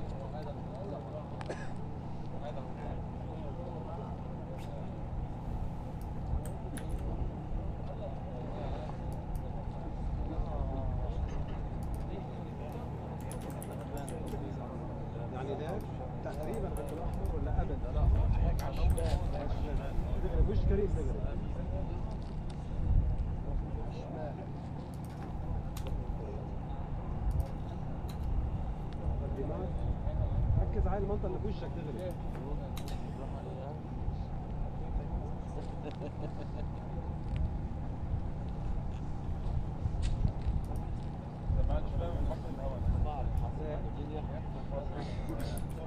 انتبه نحن بأول 12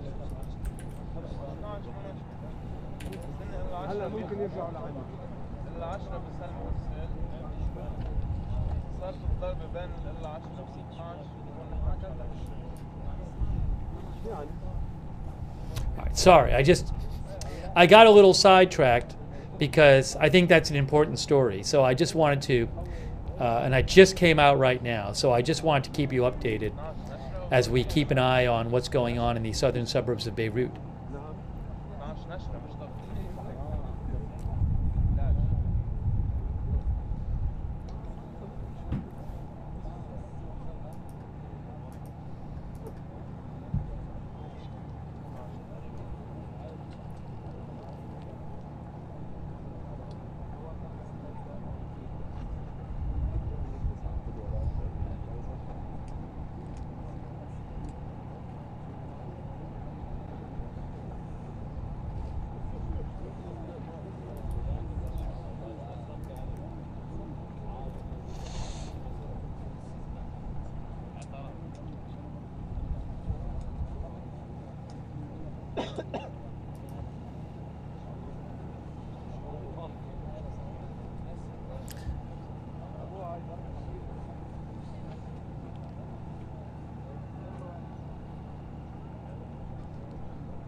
Carla Babb, by the way, of Voice of America, says Pentagon press secretary says Pentagon employee mentioned on social media is not a suspected leaker of classified U.S. intel containing Israeli potential strike plans. This official is not a subject of interest, and the department remains fully committed to supporting the investigation. I don't know for sure the specific person that was asked about, but the Pentagon press secretary said that.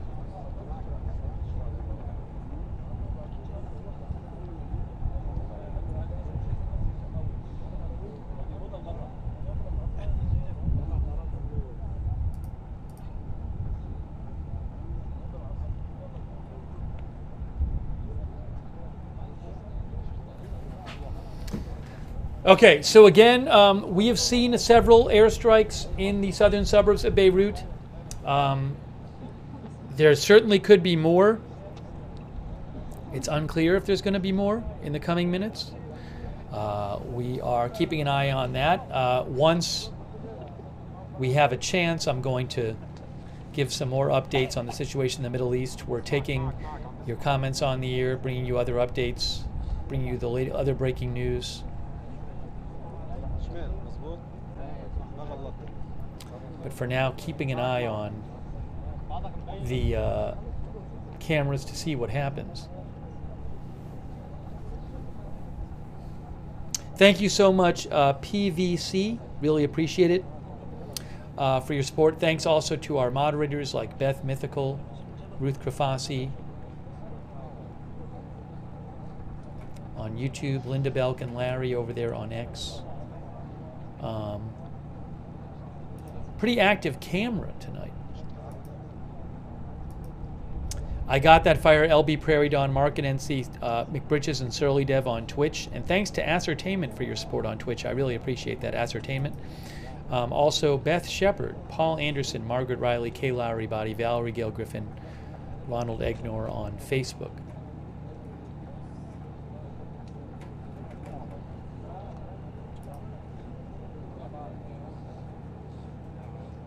Somebody said they saw a flash before when I was talking about the quarter pounder story. Is that true?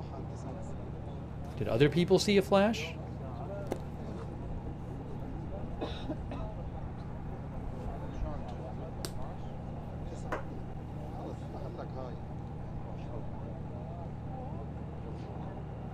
Oh, do we just see a flash right now? Did I just see it out of the corner of my eye or no? I was just looking at something. People are saying yes, no, no before. Did something just happen right like 10 seconds ago or not? I was reading something.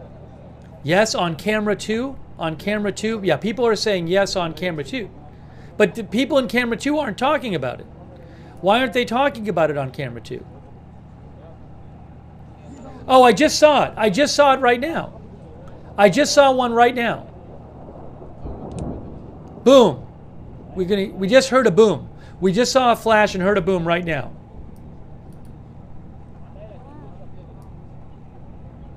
Can we see anything there?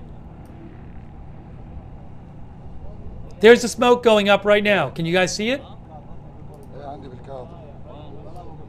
Right there. There it is. There it is. Camera 2. Camera 2 right there. I'll replay the flash, by the way, but you can see it on camera 2. I'm going to actually move this over here for now. Let me make it a little bigger.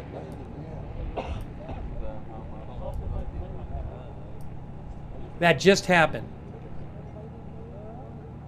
There was a flash on both. I'll show you that. I just got to get the time code. Some people are giving me time code. I saw the second one. I believe I saw the first two. Maybe it was just one on both cameras.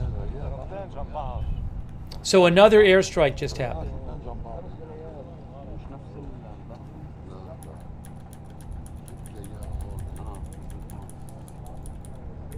Oh, I can see it. I see it. I see it on the first camera. Yes, it was there. So the first camera caught it, and then at 11:48:42. That's when the first camera caught it. It must have been after that on the second camera.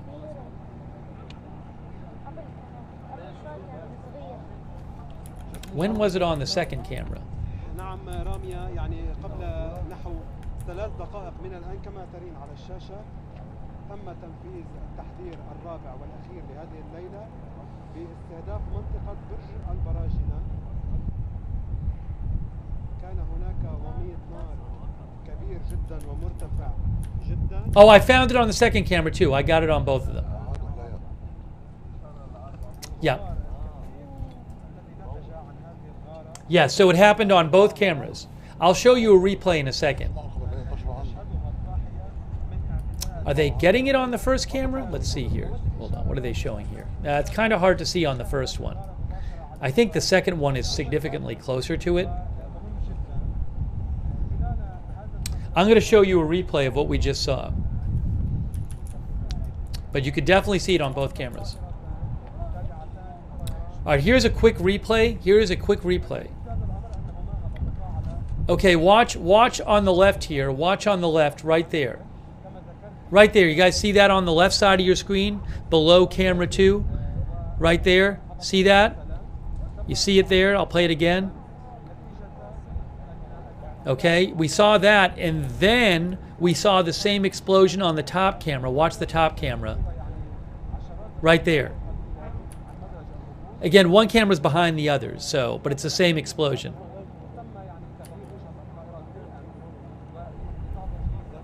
That was it. And now you can see the smoke on Beirut View 2. Are we seeing the smoke on camera 1? It's from a distance. It's kind of hard to make out on camera 1. But definitely seeing it on camera 2.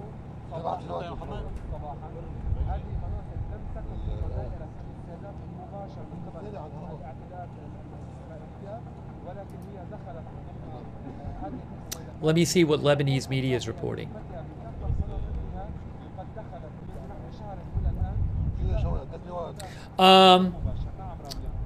Lebanese National News Agency says massive damage to Bamin Hospital as a result of a raid that targeted a building opposite the hospital. And this new airstrike, according to Sky News Arabia, was in the Burj El Barajneh area in the southern suburbs of Beirut. But according to LBCI Lebanon News, the Lebanese National News Agency says massive damage to Bamin Hospital as a result of a raid that targeted a building opposite the hospital.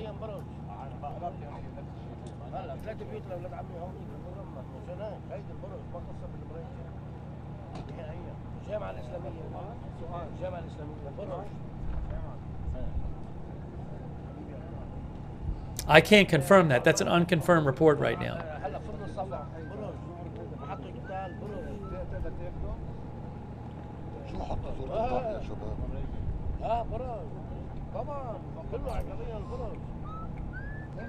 But the report came from LBCI Lebanon News.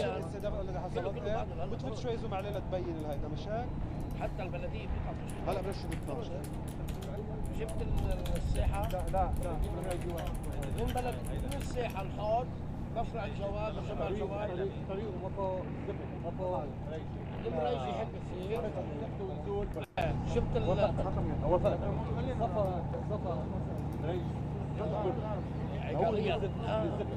هو هيدي بنايات السفر عقاريا برج من وراه كله المريجي هيدي هيك عقاريا كله بصير برج من ورا السفر الحيط اللي ورا اخر ضرب الليلي يلا شباب تصبحوا على خير حطت هاشم على درويش برج ليش؟ معمورة وين؟ انا عندي بدلة برج تلبس وتعمل زوم البروج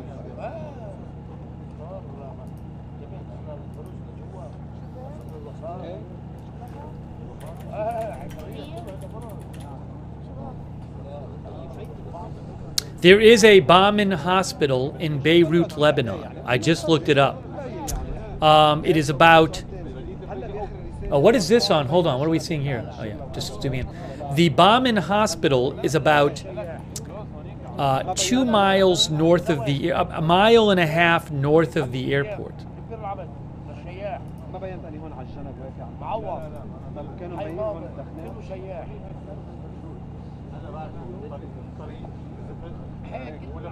هيك العالم تعرف هيك العالم تعرف الصفا وهون عكريا برج المعاصي بيطلع لا ما هيك الدكتور الرسم هيك ما تطلع هيك شوف حط الفيديو حط الاول هيك للمشرفيه هيك معوض حي ماضي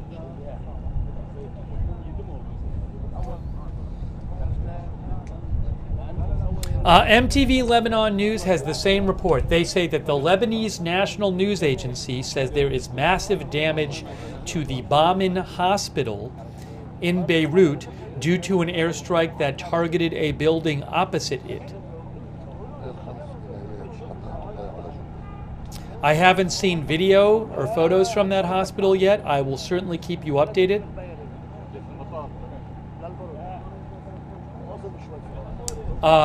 Thank you so much, PVC. Really appreciate your support. Also, our new member, Gayla Standiford. Thank you.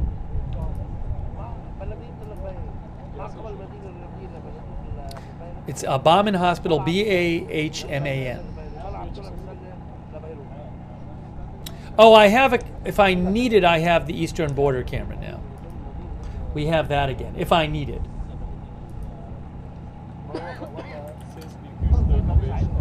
But I'm not going to put it on right now, but it's good to know I have it. If there's a rocket alert or something.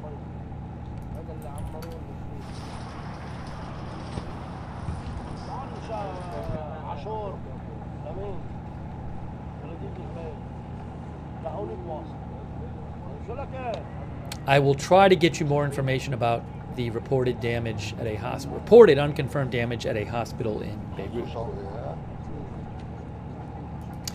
The IDF reports that today around 140 projectiles, I would think mostly rockets, have been fired by Hezbollah into Israel.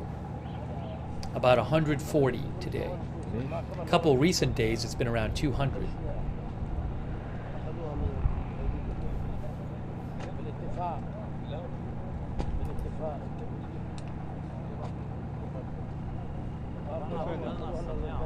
You know what? I wonder, because we were commenting before and saying, wow, the picture looks so clear.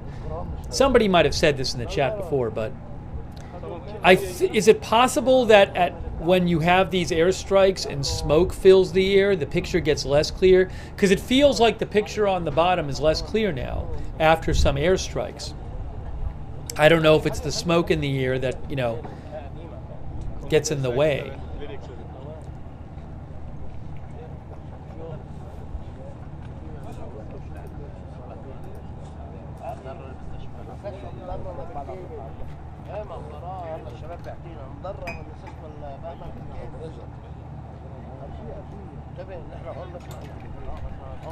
Some people are saying yes. It definitely looked more clear before.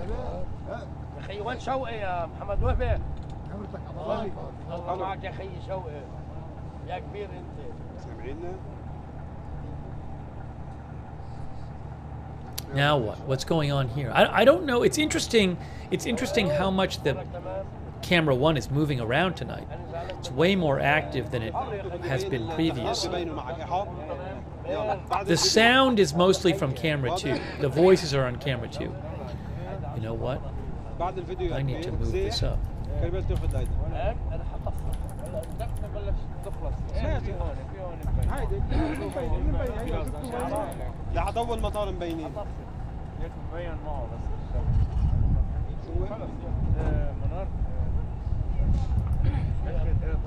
خلاص انسى بدال عبد الله Ben ne zaman çekilirsen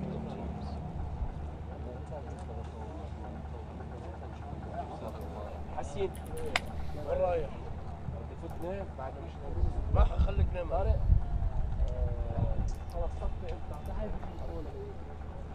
The CDC posted on X a social media post about the McDonald's E. coli outbreak linked to McDonald's Quarter Pounders. I just posted a link to that in the chat. If you ate a Quarter Pounder hamburger from McDonald's, I feel like they should say cheeseburger, not hamburger. If you ate a Quarter Pounder hamburger from McDonald's and have severe symptoms of E. coli, contact your healthcare provider.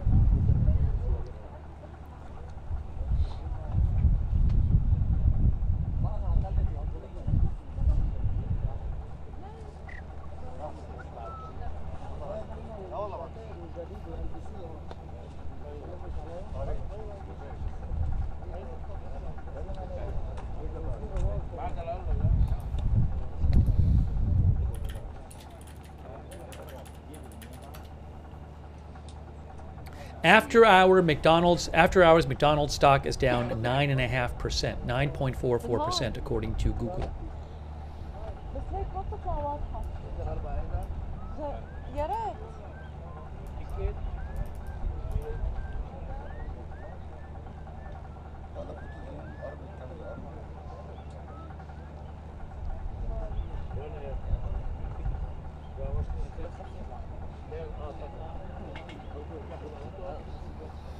Teşekkür ederim Saynan. Aslında bu gecede dün geceden çok da farklı değil. I still think, you know what, that the big camera, it still looks more clear than last night. We're seeing a lot more on that camera than we did last night, even with smoke. Geçtiğimiz dakikalara kadar da yine Beyrut'ta bomba sesleri ve ardından alevler ve sonrasında da duman sesleri yükselmeye devam ediyor. Hemen şunu belirtelim. Evet, Orta Doğu'yu yangın yerine çeviren İsrail önce Gazze, ardından da Lübnan üzerinde saldırıları her geçen gün arttırmaya devam ediyor. Bu gece saat 22:30 itibariyle şu dakikalara kadar yaklaşık 1,5 saat gibi bir süre zarfında tam 7 ayrı noktaya saldırılarını İsrail gerçekleştirmiş oldu. Şimdi kameraman arkadaşım Özden Kul sizlere hemen karşı noktada, hemen arkamda bulunan, karşı tarafımızda bulunan Dahiye bölgesini gösterecek. Dün de yine Dahiye'de aynı şekilde dumanlar yükseliyordu ki şu an bir kez daha yine havalimanının yanı başında uçakla, daha doğrusu saldırı uçaklarıyla gerçekleştirmiş oldukları o saldırı sonrasındaki izleri görüyorsunuz. Yine dumanlar yükselmeye devam ediyor. Sadece o noktada değil, birçok ayrı noktasında aslında bu gece farklı yerlerde saldırı gerçekleştirdiler ve hemen şunu söyleyelim ki yine saldırı öncesinde İsrail tarafından bir açıklama yapıldı ve dediler ki özellikle de haritada bir harita paylaştılar ve o bölgede belirtmiş oldukları alanlarda bina sakinlerinin o bölgeyi terk etmesi için uyarı gerçekleştirdi ve ardından da o saldırıları bir yapmaya başladılar. Dahiye her zaman olduğu gibi yine hedefte olan noktaydı. Yine Hayret, Hireyt ve aynı zamanda yine Leylak noktasının da saldırılara maruz kalan noktalar olduğunu sizlerle paylaşmış olalım. Tabii ki sadece aslında Dahiye'de değil, aynı şekilde güney kısımlarda da saldırılar devam ediyor ama bu akşam dediğimiz gibi bizim yine haber ekranlarına o saldırının gerçekleştiği anları dakika seyircilerimizle ekranlara taşımış olduk ve burada da dediğimiz gibi saldırılar devam ediyor ve Beyrut yine thank you also to Fletch for your support. Thank you, Fletch. Gerçekleştiği bir geceyi yaşadığını sizlerle paylaşmış olalım. Tabii ki bir yandan da açıklamalar geliyor. Özellikle de işgal ordusu Nasrallah'ın veliahtı olarak bilinen Haşim Safidi'nin öldürüldüğünü doğruladı ve bununla ilgili Hizbullah'tan henüz bir açıklama yok. Ancak İsrail ordusu tarafından yapılan açıklamada Hasan Nasrallah'ın muhtemel halefi olarak gösterilen Hizbullah Yürütme Konseyi Başkanı Haşim Safiuddin'in yaklaşık Oh, you know what? saldırıda I did want to mention something. sizlerle paylaşalım ki One of our viewers pointed this out.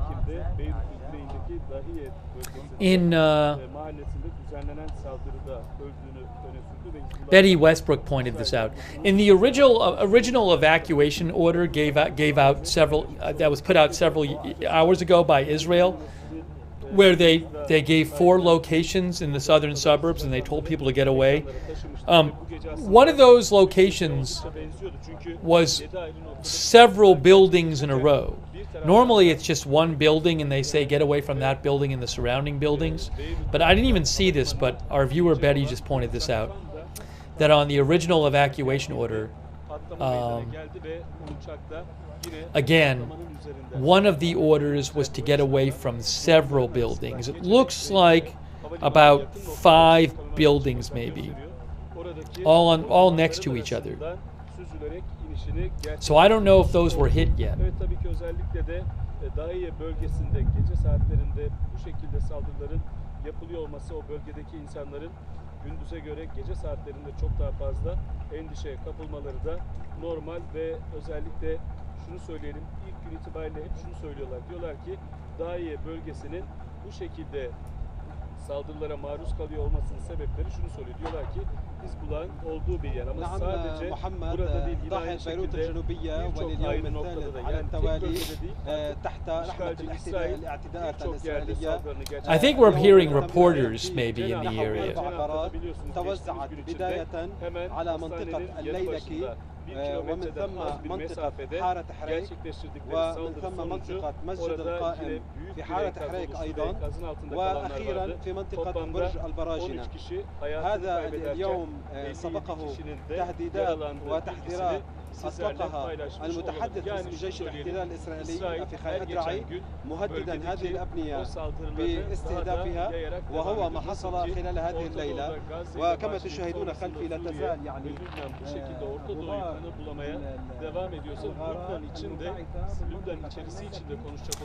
Channel 12 News Israel says it is possible Israel will strike Iran in the coming days. So Channel 12 Israel claims that the IDF has completed the preparations for the attack, and it is possible it will be done in the coming days. IDF is now saying, Channel 12 News Israel says that the Israeli Security Cabinet believes Iran will not wait to respond to the attack. Therefore, the U.S. decided to double the number of interceptors it sent for the THAAD defense system. So this is all unconfirmed. As I keep saying every day now, we're just at the point where every day there's more new stories about this Israeli strike, that it's going to happen on day X or day Y, or involve these targets, or Iran's response will be this or that. And as I've said to you, I don't put too much weight on any of these reports, because just every day we see new reports. So I'm just passing this along. But again, there's just been so many of these reports. Channel 12 News claims that the IDF has completed preparation for the attack. It could happen in the coming days. They claim that the Israeli security establishment believes that Iran will not wait to respond, and they claim that the U.S. doubled the amount of THAAD interceptors it sent for the THAAD defense system it sent already. Is it true? Any of it true? I don't know. Rock and Roller says 4 weeks later. Yeah, I don't, who knows when they'll respond. I'm pretty darn confident they'll respond. I do think they might want to avoid doing it around the election time. Lina thinks we will never know when anything will actually happen. Yeah, I don't think we'll know in advance.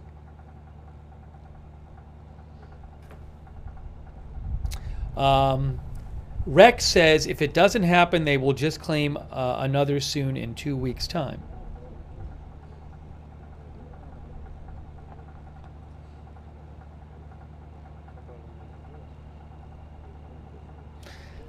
Aliyat Zion said Bibi might make a move to draw attention away from investigation to government handling of October 7th, set to be released on November 1st. I haven't heard about such an investigation. I thought the big look into it was going to happen after the fighting ended.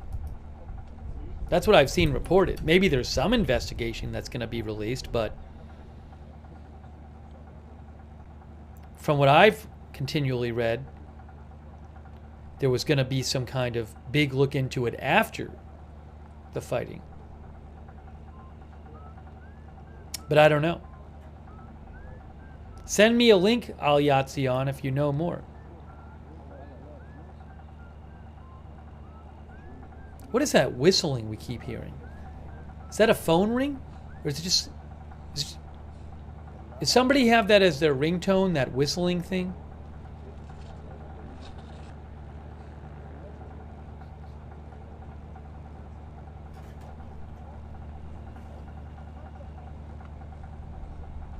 Somebody else heard it. Thank you, Sparky. Sparky says soon. Thank you, Sparky, for your support.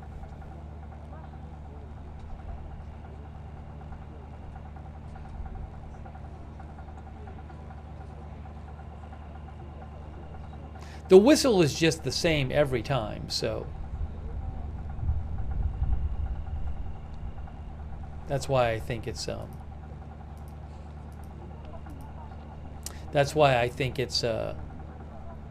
ringtone. Rule says any validity to reports alleged leaker being an Iranian American woman. I'll say it before, I'll say it again. I have not seen a single reliable source report anything about a suspect in the classified documents leak.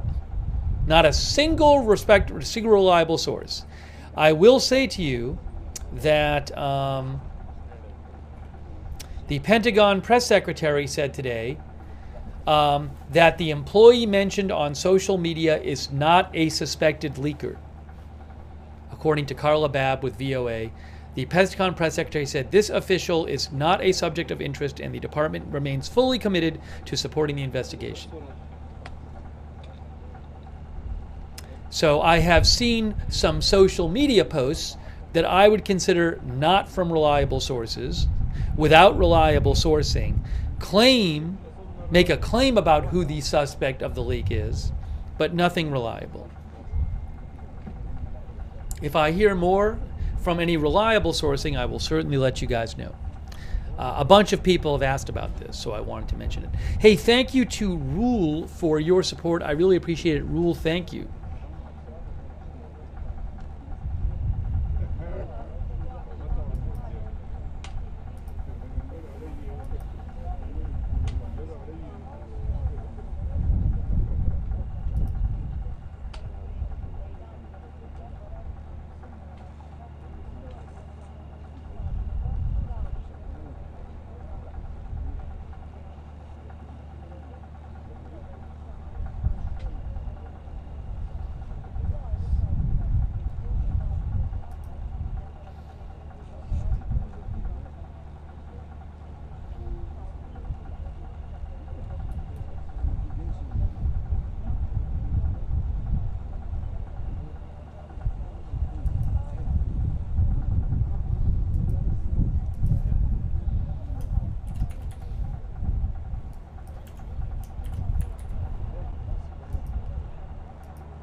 So I don't, there have been several strikes tonight in the southern suburbs of Beirut. Will there be more? I just do not know. I just do not know. I will, I'm going to start talking about some other updates. Thank you to David L. for your support. I really appreciate it, David.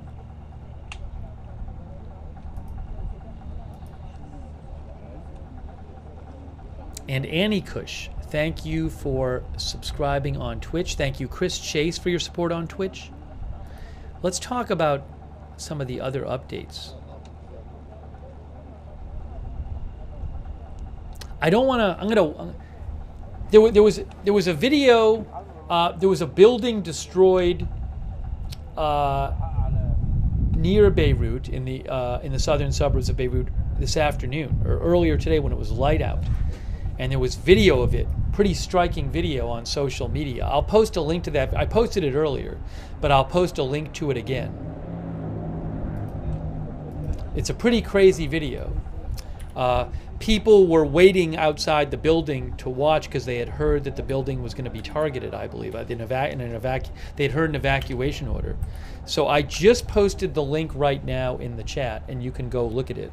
I had posted it earlier on my social media. But you actually see the missile fly in. I'll show you. I can show you a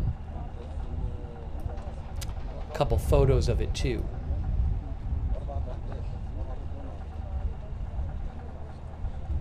Yeah, really quick from this AP view, see there's the building there, and there's the actual missile right there. This was today. Israeli strike destroys building near Beirut. And then there's the missile right there, a close-up of the missile. Look at that, wow, crazy. And then you see the missile again right here, unbelievable. And then there's the building going down right there.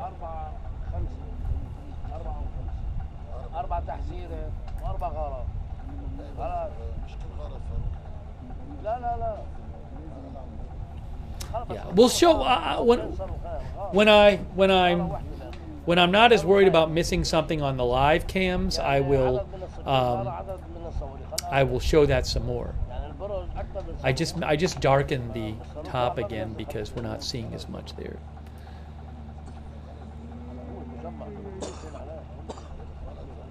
Rudolph Absinger says, yes, it's crazy. Evacuation order and all cameras were directed to it. Yeah, I'm going to read you something about that right now. Hey, thank you so much, Stephen C., for your support. So, AP reports that the Israeli military today leveled a building in a suburb of Beirut that it said housed Hezbollah facilities, sending smoke and debris into the air a few hundred meters from where a spokesperson for Hezbollah had just briefed journalists about a weekend drone attack that damaged the Israeli Prime Minister's house. It's still not clear to me whether it damaged his house. There were a couple of articles a couple days ago where they quoted Prime Minister Netanyahu's office and his spokesperson as saying that the drone launched by Hezbollah didn't actually hit his house. But I've heard some conflicting reports on that. This airstrike that destroyed this building earlier today came 40 minutes after Israel issued an evacuation warning for 2 buildings in the area it said were used by Hezbollah. The Hezbollah press conference going on nearby was cut short, and an AP photographer captured images of a missile heading toward the building moments before it was destroyed. There were no immediate reports of casualties. Hezbollah's chief spokesman said Hezbollah was behind the Saturday drone attack on Prime Minister Netanyahu's home in the coastal town of Caesarea. He hinted it might attempt future strikes on Netanyahu's home.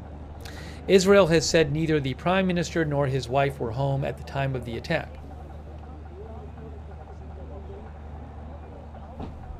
I'll post again a link to that video of the strike today, which took down a building.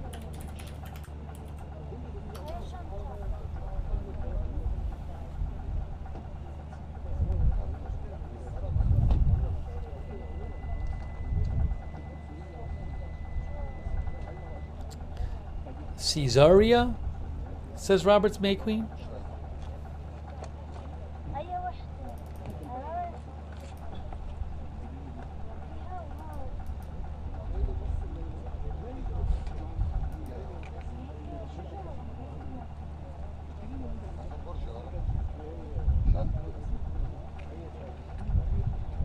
AP also reports hospitals in Lebanon fear being targeted by Israel. An Israeli airstrike last night in Beirut destroyed Monday night in Beirut, destroyed several buildings across the street from the country's largest public hospital, killing 18 people and wounding at least 60 others. The Israeli military said it struck a Hezbollah target without elaborating and said it hadn't targeted the hospital itself. Associated Press reporters visited the Rafik Hariri University Hospital Tuesday. They saw broken windows in the hospital's pharmacy and dialysis center, which was full of patients at the time. Staff at another Beirut hospital feared it would be targeted after Israel alleged that Hezbollah had stashed hundreds of millions of dollars in cash and gold in the hospital's basement without providing evidence. The director of the Sahel General Hospital denied the allegations and invited journalists to visit the hospital and its 2 underground floors on Tuesday. AP reporters visiting saw no sign of militants or anything out of the ordinary. The few remaining patients had been evacuated after the Israel military's announcement the night before. The rest of the patients had left earlier because of repeated strikes in the surrounding neighborhood. The hospital director claims there is nothing under the hospital.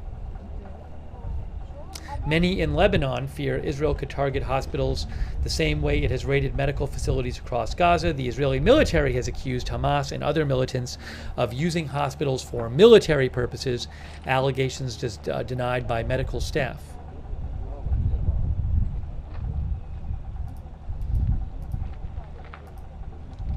I'm going to actually download these photos of the building that was hit today just to... Oh, and I have photos of the tour of the hospital as well. I should show you these.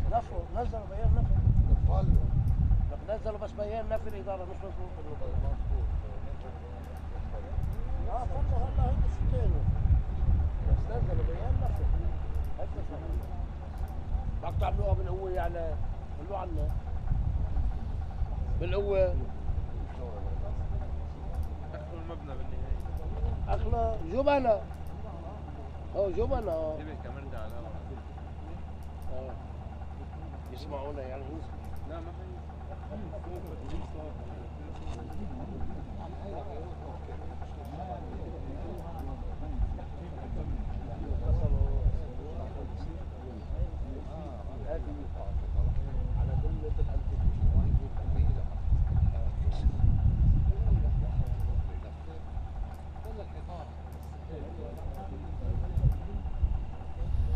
I'm going to show you these photos.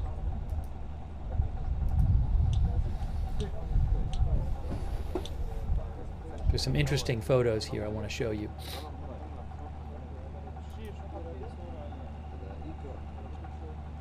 From the AP article.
I can show you these photos now.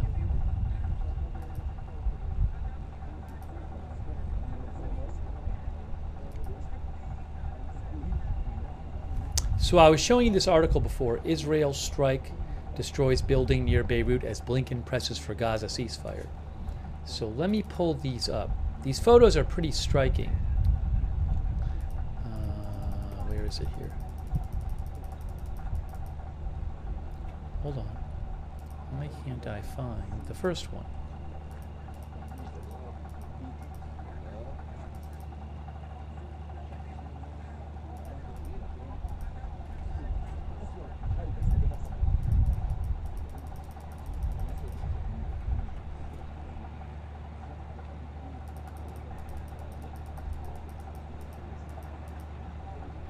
So this is a photo of the missile that was taken before it destroyed this building in the southern suburbs of Beirut today. Look at that photo. Crazy.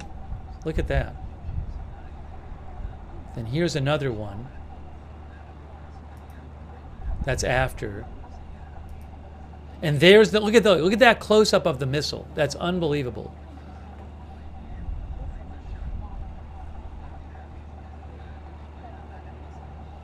And then they had a couple photos of press.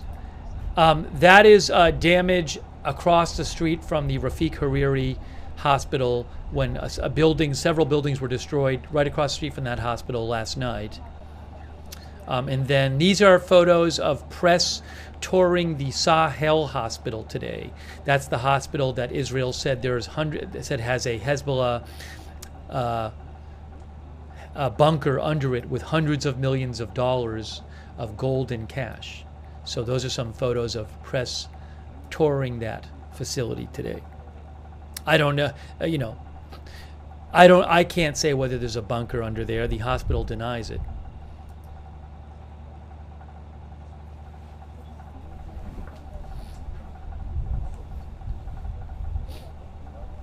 Teresa says, incredible. The photo is incredible. Yeah, it's unbelievable. And again, I posted the video on my X account. You can actually see the building just comes down. Looks like a residential building. Wickedest Witch says, remarkable timing of getting image.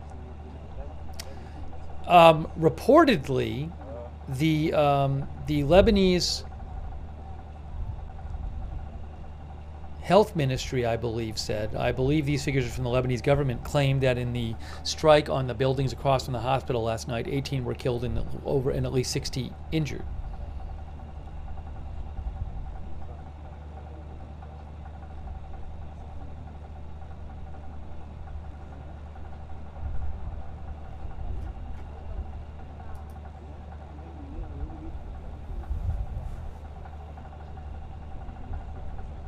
Thank you to our new member, Left-Handed. Thank you. Thank you, Specific Gravity, the Dancing Dragon, for your support. Thank you, Tia Marie, for your support. Thank you also, Trisha Northstar, for subscribing on Twitch.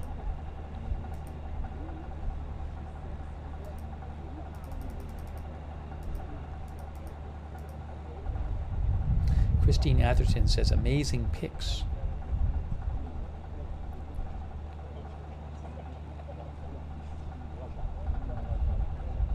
Oh, I wanted to read to you about this airline, Middle East Airlines. There was an article about Middle East Airlines.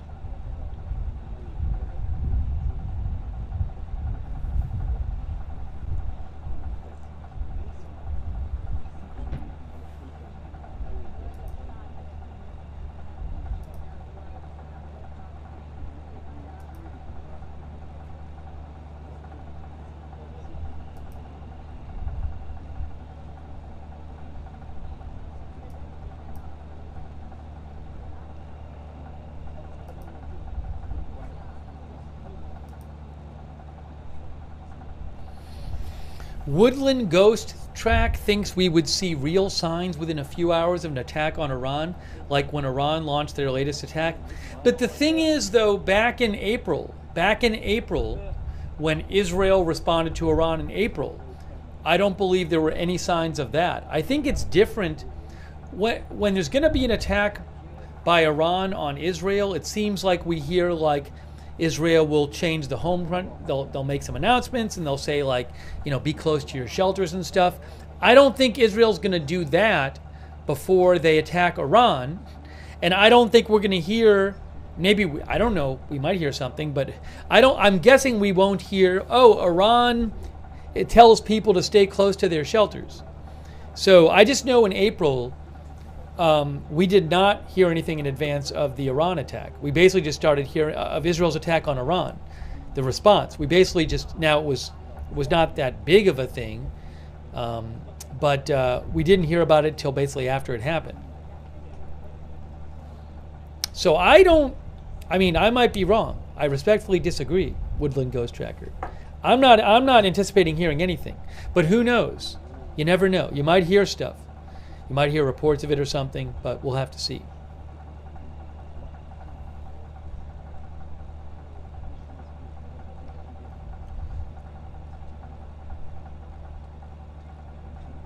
Fuad says they're watching from Lebanon, which would be super cool if that's true. Welcome, Fuad.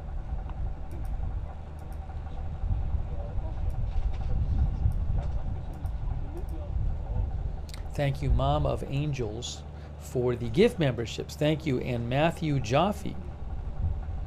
Matthew says Simchat Torah is possibly when the strike happens. There's all these holidays lately. I mean, Sukkot is just wrapping up. It will be done tomorrow night, to be done Wednesday night in Israel. Thank you, by the way, to Matthew Jaffe. Thank you, Matthew. Simchat Torah is from Thursday night to Friday night.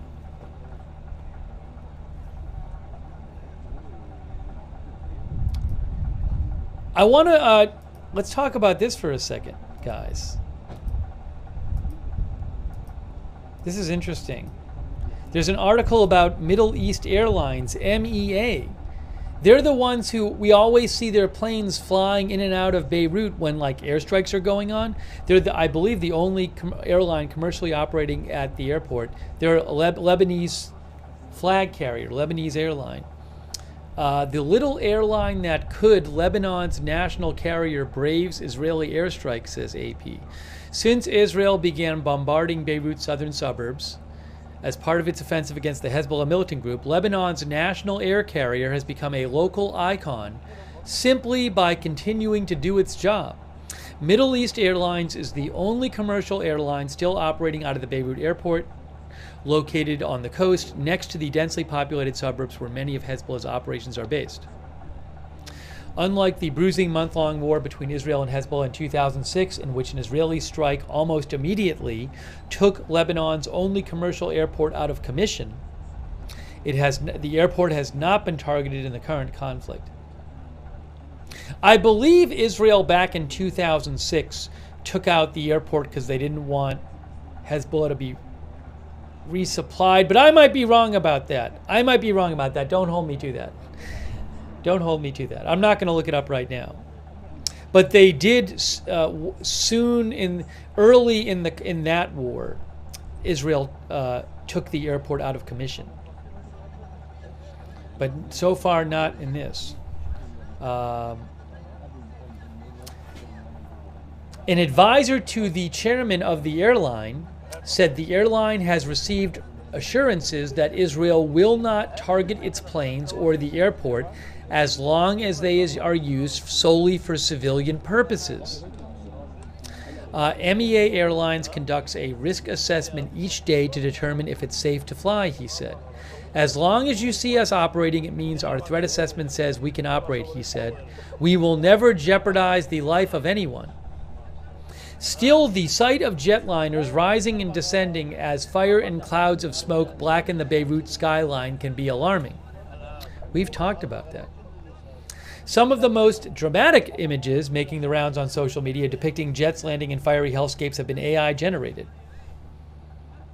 Also, the MEA person they talked to said that the plumes of smoke that appear in news footage are often farther away from the airport than they appear. Still, some strikes have landed too close for comfort. On Monday night, for example, one strike hit about 200 meters from one of the runways.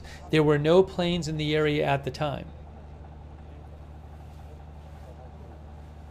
AP says, since the escalation began, many embassies have chartered extra commercial flights to get their citizens out. Other flights have carried Lebanese citizens to nearby destinations like Turkey and Cyprus to wait out the conflict. The daily number of flights of MEA airline ranges from 32 to 40, not much below the usual number for this time of year.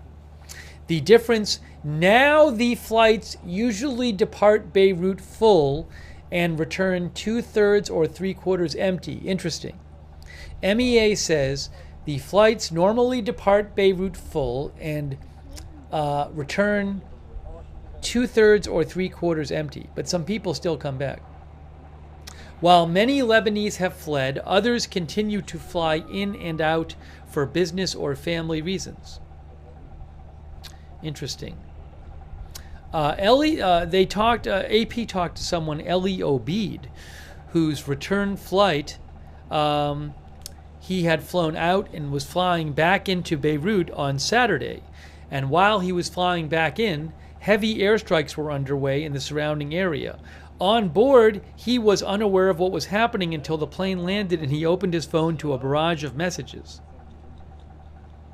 He said, "I do appreciate the fact they're still flying since it's our only connection with the other world currently, but at the same time it's very risky," he said. "We should have been told strikes were happening, and maybe they could have told the pilot to request to land in Cyprus for a while until the strikes ended." AP talked to John Cox, a U.S.-based former airline pilot, now an aviation safety consultant, who said when there is a potential threat, it is the captain's call whether or not to proceed, and it's not unusual for passengers to be left in the dark. Telling them about a threat they can't control doesn't really do any good, and it stresses them out, he said, so I would be very hesitant to do that.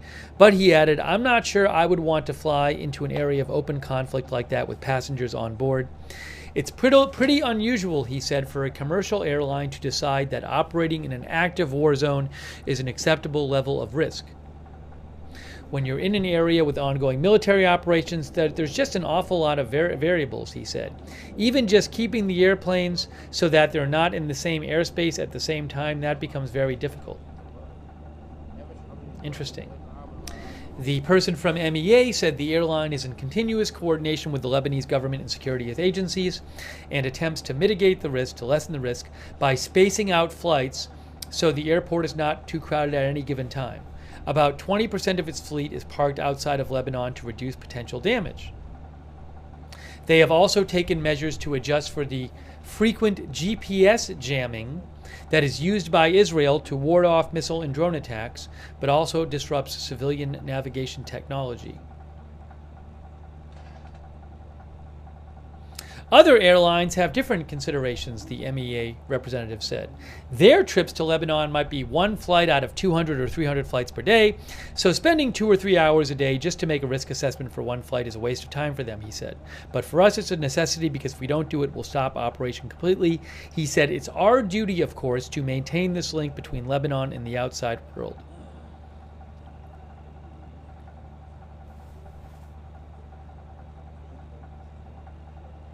So very interesting article from AP, the little airline that could, Lebanon's national carrier braves Israeli airstrikes.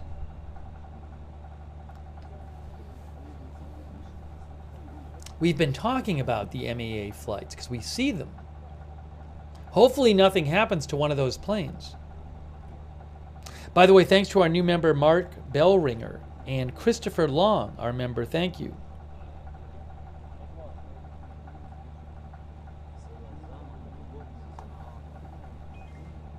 Thank you, Ori Deckel, for your support. Yeah, I saw that thing about Twitch.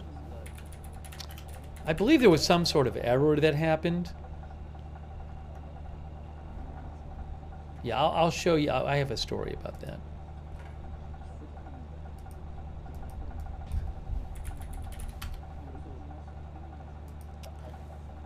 Twitch apologizes after some users in Israel and Gaza barred from making accounts. Twitch, the popular online streaming service, where we are right now, apologized today. I apologized yesterday after the company was accused of disabling signups for the platform from some users from Israel and the Palestinian territory since October 7th. In a post on X, Twitch support acknowledged that accounts requiring verification by email linked to IP addresses in Israel and the Palestinian territories were blocked from creating new accounts in the aftermath of the Hamas-led attack on southern Israel.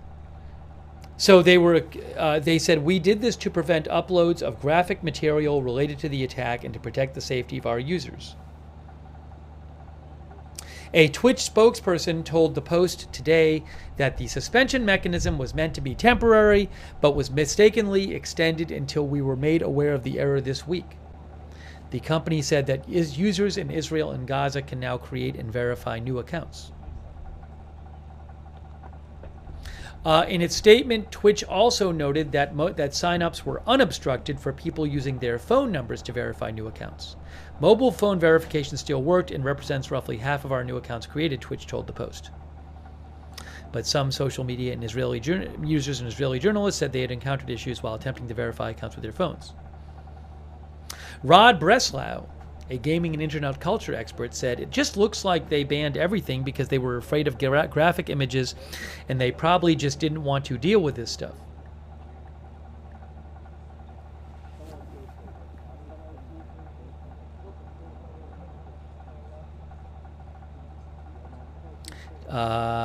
The article says the immediacy of live streaming has made the format an enticing target for those looking to broadcast violent footage to a wide audience quickly.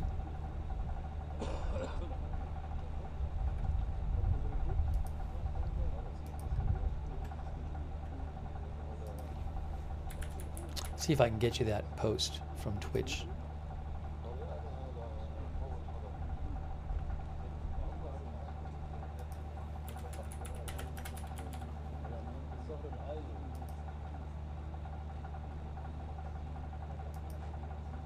Yeah, there's a post here. I'll read you the post from Twitch support from yesterday or 2 days ago. We wanted to address concerns we've seen about whether we're preventing Twitch account signups in some regions. When signing up for a Twitch account, you can select an account verification method, email or phone for added protection. Following the October 7th, 2023 attacks last year, we temporarily disabled signups with email verification in Israel and Palestine. We did this to prevent uploads of graphic material related to the attack and to protect the safety of users. Signups were not disabled, and we continued to see signups from both regions. Users could choose to sign up with phone verification. We've learned that inadvertently, they say, we did not re-enable email verification signups for either region, I guess for like a year, they say. We deeply regret this unacceptable miss and the confusion it has caused. We have fixed the issue, meaning all affected users can sign up with email verification. We've also heard concerns about whether our community guidelines apply to all content on our service. We continue to enforce our rules as consistently as possible and are actively reviewing content and taking enforcement action when needed. Anyways, they say it was a mistake to keep that verification method unavailable for so long. I can't comment on that. I don't know, but that's what they say. JD63 says inadvertently for a year. Hey, thanks to Quackers for the gift memberships. That's really nice of you, Quackers. Thank you. Also, Moonbeam, our member, thank you. Says love and prayers for all the innocent. Yes. Martin Gingrich. Thanks, Martin. Martin says, do you suppose Israel has intel on what's on those airlines? I would assume Israel is keeping tabs on the planes flying in and out and is doing its best to ensure that nothing's being smuggled in that they don't want coming in. I would assume that. However they do it, Martin. You'd certainly think they'd want to. I think it's also a political issue. I think I would assume that Israel would face a lot of international criticism if it did something to prevent planes flying in and out of Beirut. So, just a thought. Thanks to Rick Vermolen, our new member. Thank you, Rick. Also, hey, Rule, that's so nice of you. Thank you, Rule, for your support. I really appreciate it, Rule.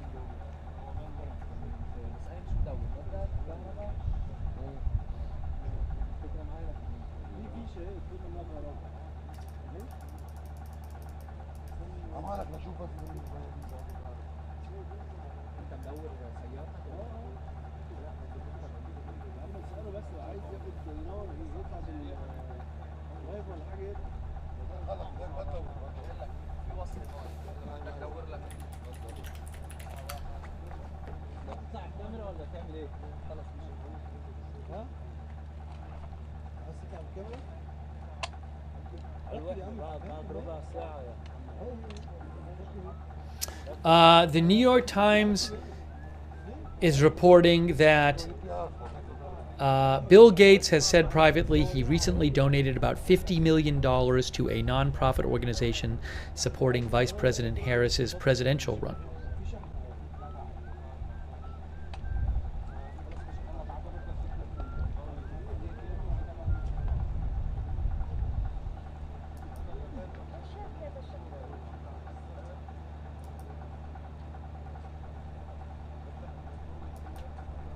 That comes after, he's not the only one making big donations.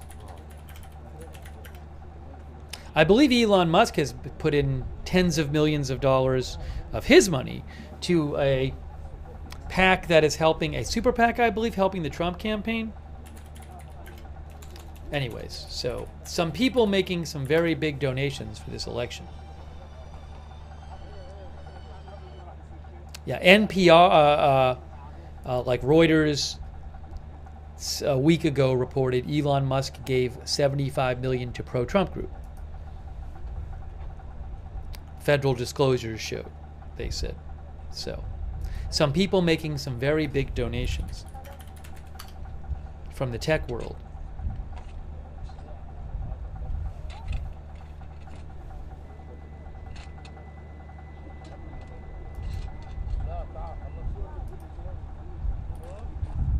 Yeah, here's that headline from Reuters. Musk gave $75 million to pro-Trump group, becoming a Republican megadonor.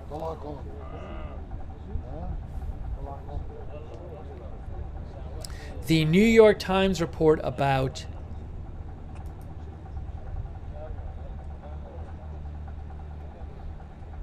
by the way, hat tip to Yasser Ali for finding that report. The New York Times report about Bill Gates says that donation was meant to stay not public. That's what they say. And he has not, the donation was meant to stay under wraps. Gates has not publicly endorsed Harris. And his donation was represent a significant change in the strategy that has previously kept him away from gifts like this. That's really interesting. It's very interesting. From the New York Times.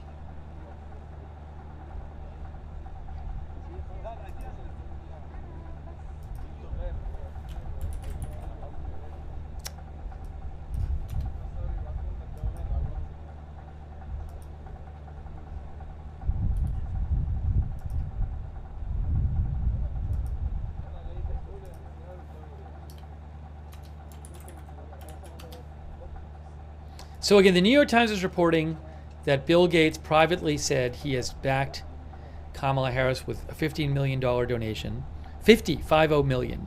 But they also say he has not publicly endorsed her. It's very interesting.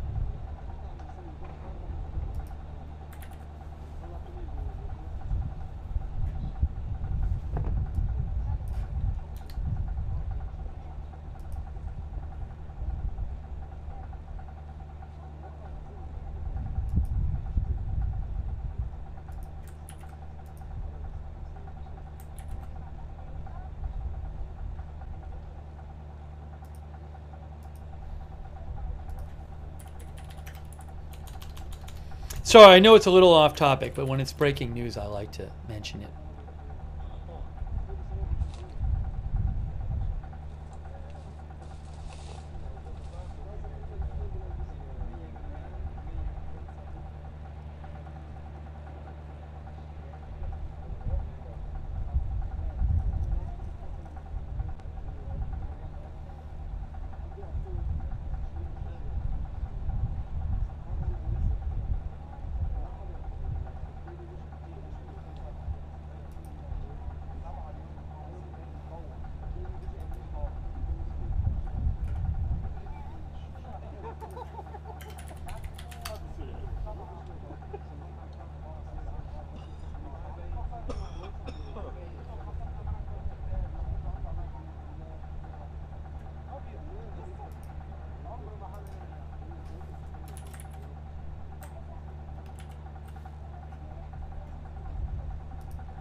Give me one more second here. Sorry.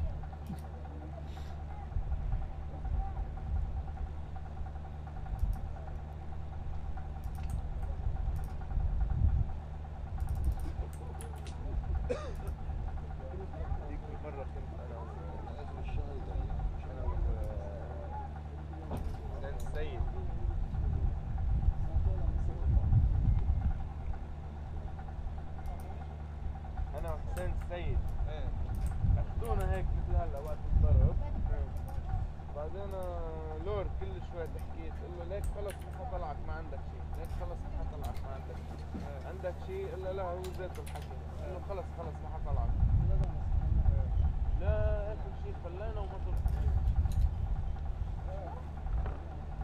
هي تسأله تقول له شو عندك قال له ما عندي شيء نفس الحكي قال له خلص خلينا يا حبيبي اروح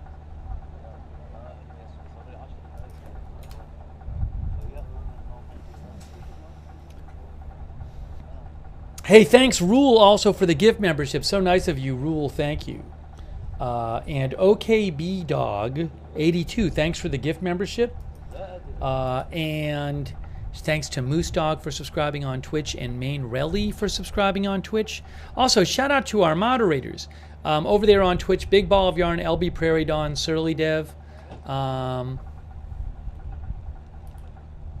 and also, hang on a second here.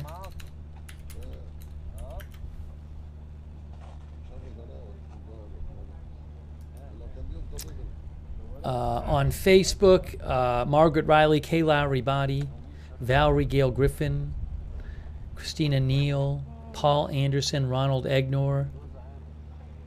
Also, thanks to Diane Allworth and Marie Minicello for subscribing on Facebook, and Beth Shepard, our moderator, thanks for subscribing too, and Valerie Gale Griffin, all of our subscribers over there. Bruce Hodge, thanks, Bruce. And Roberts Mayqueen for moderating on YouTube, Sabrina Ruth Krafasi, Linda Belk and Larry moderating on X, Best Mythical moderating over there on YouTube. Thanks to our subscribers over there on Twitch as well, like Wall Street and Shaggy, Lag Kills, Whoops Lee, Relila, Grant 74P, Sedated Rooster. Also, our other subscribers, Moose Dog, Main Relly, Relila, Sneck No Stepples, Nana Q, Ellie Born, Aaron Weirdo, Dundee Man, Real Change, and Pre-Breakfast Banana, Digger66A, Alyat Sion, and any others I might be missing over there on Twitch. Linda Belk and Larry moderate on X too. Thank you. What I may do, I may take a minute and go put some food .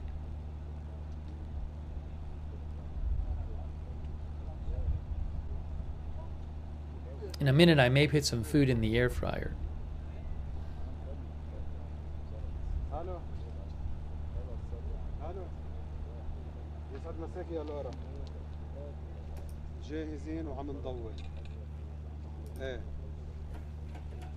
فاتح صورة يا علي فالديمار ايه الو لورا يلا ماشي بخلص الوحدة وبحكيك يا لورا على تليفونك ايه لورا بخلص الوحدة وبحكيك على تليفونك يلا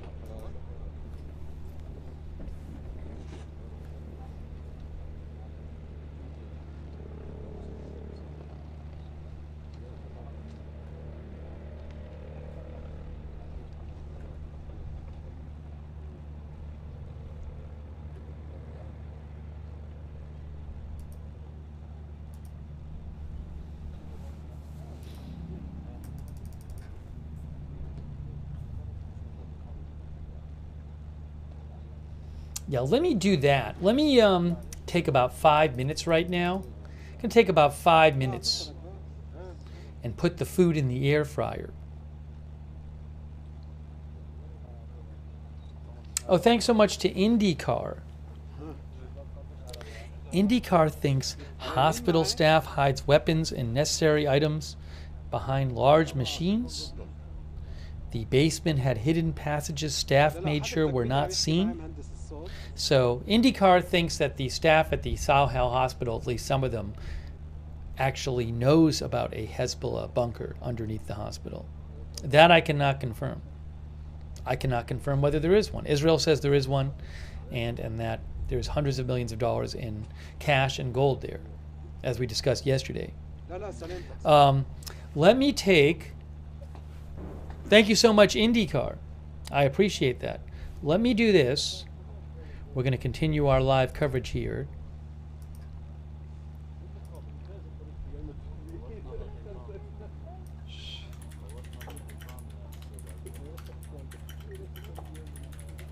I need about 5 minutes to go put some food in the air fryer.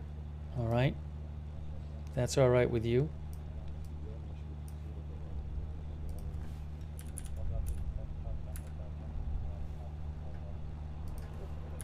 Guess I gotta eat if I want to keep going.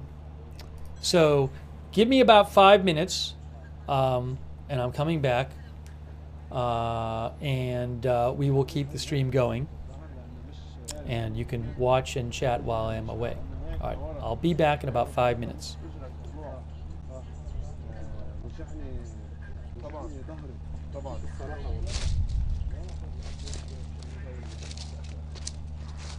شو رايك وقف هيك؟ ما بدك بس صار كثير بنايات وراك مبينين. هول بنايات على الوسط. صار بنايات طيب. بنايات على الوسط. شو رايك تبرم هيك لهي المنطقة هيك؟ منيح هيك؟ شو رايك؟ رياض. خليك طلع شوي بس مقود. وانا رح اطلع لك من الكادر وتاخذ المطار واقعد بروم عليهم.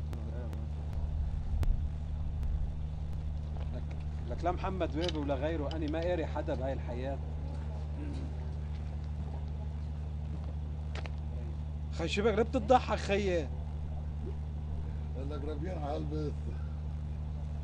خي وين ما رايح عني بتلحقني انت بحياتي المهنيه يا خي بدي اعتزل الصحافه يا خي بدي اعتزل الصحافه يا خيي انا اول واحد طلعك بحياتك على الكاميرا يا خيي وين ما بروح بلاقيك يا خيي يا خيي ما معقول هيك سخت الساعه اللي بقول لك واقف هيك وعمال هيك وتطلع هيك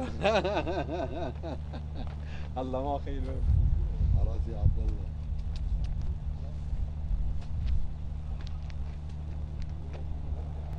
شو يا سيد وين صاحبك علي رسلان بتنغم انت منيح لعلي رسلان هو عرفك جاي اليوم ما كانش عم كل يوم ما بتزبطش معك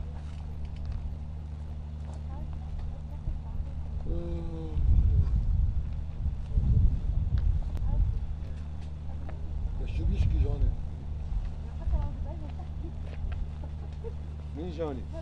جوني اسمار فالديمار فالديمار ليش قالوا لي جوني؟ فالديمار بحري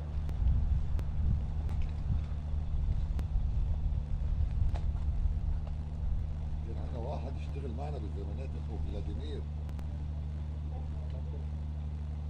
فلاديمير شو؟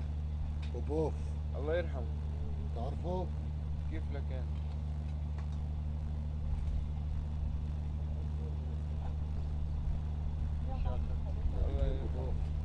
الله يرحمه الله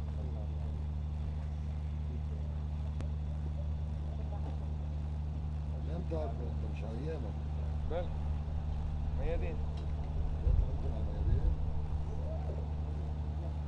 قبل ما توفى كان مشكلة بس نزلوها باليوم قبل ما توفى والله عم انا ب 97 92 بعرف اختيار بتضلوا للصبح؟ خطير بعض وضل اختيار بالمهنة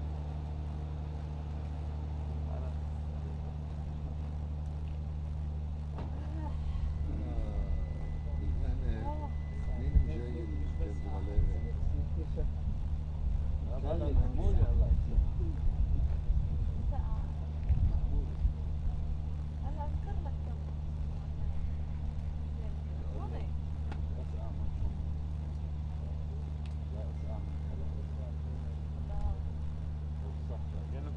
اكبر منك.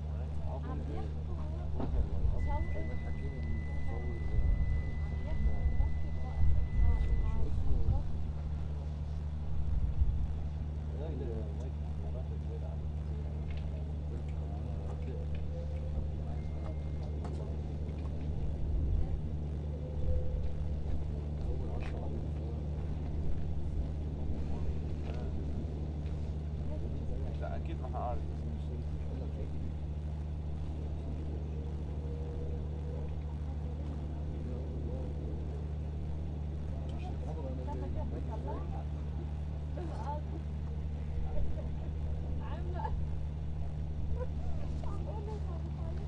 عجال يا نادي سمو عجال الناس مكان ولا هون شو رأيك؟ حلو بدي هيك هيك يلا حلو بدي ريح. يا ظهري قص ظهري بالرأس والله العظيم.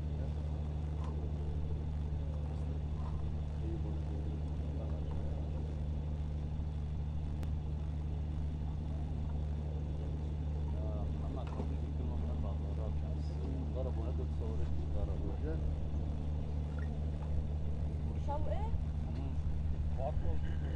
Havalimanının yine çok yakın noktası hedef alındı. Akşam saatlerinde yine aynı senaryo. İsrail ordu sözcüsü, Arap dünyasına hitap eden ordu sözcüsü sosyal medyadan harita yayınladı ve kırmızıyla işaretlediği binaların, ki o binaların çevrelerinde okullar var, camiler var ve bu binalarda sivil yapılar hedef alınacağını söyledi. Tehditte bulundu. Yine aynı şekilde 23 Eylül'den bu yana yaptığı gibi ve ardından da yaklaşık 1 saat sonra o saldırılar başladı. Hemen arka taraftaki Dahiye bölgesinde, Beyrut'un Dahiye mahallesindeki 4 nokta hedef alındı. 7 adet patlama yaşandı ki senin de söylediğin gibi 4 geceli İsrail çok havalimanı çok yakın noktalarına الهواء havalimanı هيدا يعني كثير حتبين بالكاميرا يعني بس انه انا حفوت قد ما بين بين. واقف قدامك لحظة. الو الو ضو. مرحبا أيهم، صباح الخير مشاهدينا. مع دخول ساعات الفجر الأولى ليوم الأربعاء الضاحية تعيش هدوءا حذرا بعد يوم دام ليلة الثلاثاء، حيث تم تنفيذ 4 غارات توزعت على الليلكي، برج البراجنة، حارة حريك، وأيضا حارة حريك بالقرب من جامع الحسنين. هذه الغارات جاءت بعد تحذيرات أطلقها الاحتلال الإسرائيلي عبر متحدثه الإعلامي أفيخاي أدرعي، وطلب من سكان هذه الأبنية في إطار حرب نفسية يقوم بها جيش الاحتلال لا ماشي يلا هذا في مواجهة المقاومة، وتم استهداف هذه الأبنية التي أشار إليها جيش الاحتلال. ولا تزال يعني أعمدة الدخان تتصاعد من منطقة الليلكي تحديدا كما ترون، يعني من خلال الإضاءة التي يوفرها مطار بيروت الدولي الذي يعتبر الوحيد المضيء في هذه المنطقة في ظل الظلام الدامس. نعم علي، يعني لليوم الثالث على التوالي تستهدف الضاحية الجنوبية بسلسلة من الغارات. استهدفت حارة حريك، حيث استهدفت غارة مبنى قرب مسجد الحسنين ومستشفى بهمن، مما أدى إلى تدمير المبنى تدميرا كاملا وتضرر العديد من الأبنية، إضافة إلى وقوع أضرار جسيمة في مستشفى بهمن. إضافة إلى ذلك تم الإغارة على 4 مباني سكنية في منطقة برج البراجني، وتدمير أيضا مبنى في منطقة القائم، وغارة على منطقة الليلكي. على أثر ذلك يعني تعيش الآن الضاحية أجواء يسودها الهدوء الحذر. وللتذكير بأن العدو كان منذ الأمس قد وسع إطار هجمات هجماته وغاراته العدوانية على الضاحية الجنوبية مستهدفا منطقة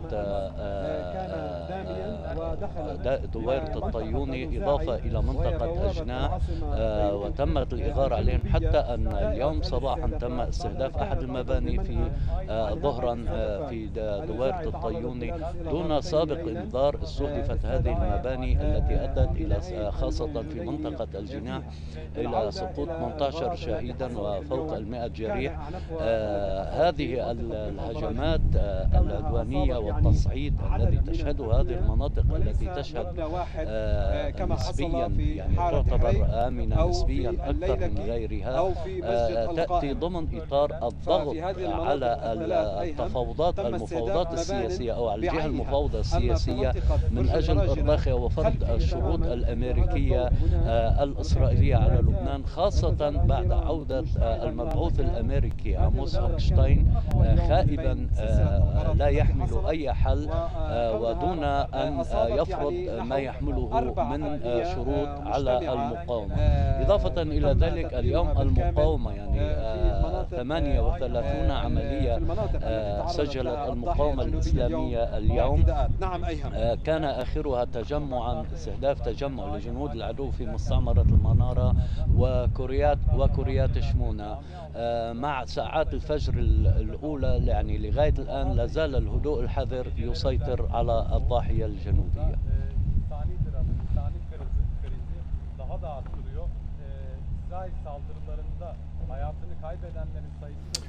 Thanks everyone for your patience. I put my food in. We have our cameras on. We saw some strikes earlier in the southern suburbs of Beirut, and we're bringing you updates from the Middle East.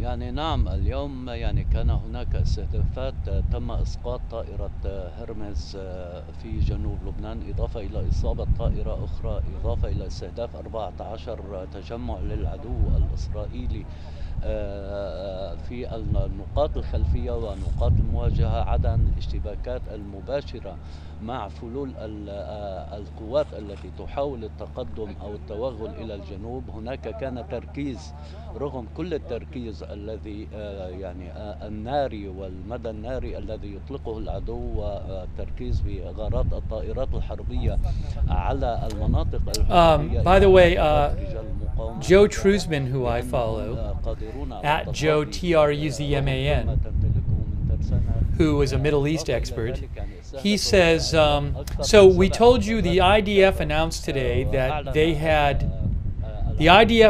confirmed that they had killed the likely successor to Hassan Nasrallah, the leader of Hezbollah who Israel killed on September 27th. On October 5th, Israel confirmed that on October 5th they killed Hashem Safiuddin, who was seen as the likely successor to Nasrallah. And the chief of the general staff of Israel, Herzi Halevi, said today, according to Joe Truzman, we have reached Nasrallah, his replacement, and most of Hezbollah's senior leadership. We will reach anyone who threatens the security of the civilians of the state of Israel. وحيدا ويتصدى لمجموعة كبيرة من جنود الاحتلال التي استدعت الطائرات الحربية للقضاء على هذا الشهيد البطل المقاوم. إذن المقاومة لا زالت. Here is an update on that too. في المعادلات لم يعود سكان المناطق. Oops, I'm supposed to have this on. نتنياهو أصبح نازحا Here we كسائر go. النازحين بعد استهداف منزله. Israel confirms death of heir apparent to slain Hezbollah leader. See?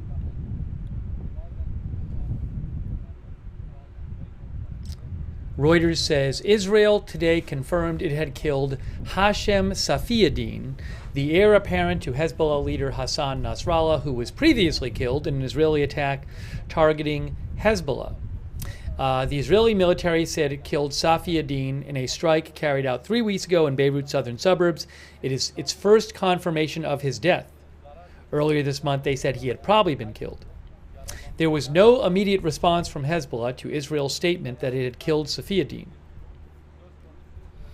Israel has been carrying out an escalating offensive in Lebanon after a year of border clashes with Hezbollah, the most formidably armed of Iran's proxy forces across the Middle East.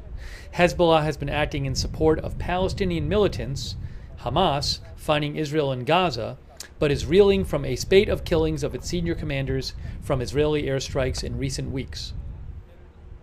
A relative of Nasrallah, Safi ad-Din, was appointed to its Jihad Council, the body responsible for its military operations, and to its executive council, overseeing Hezbollah's financial and administrative affairs. Israel has shown so far no sign of relenting in its Gaza and Lebanon campaigns, even after assassinating several leaders of both Hamas and Hezbollah. Diplomats say, says Reuters, diplomats say Israel aims to lock in a strong position before a new U.S. administration takes over following the November 5th election between Kamala Harris and former President Trump. Vice President Harris and former President Trump.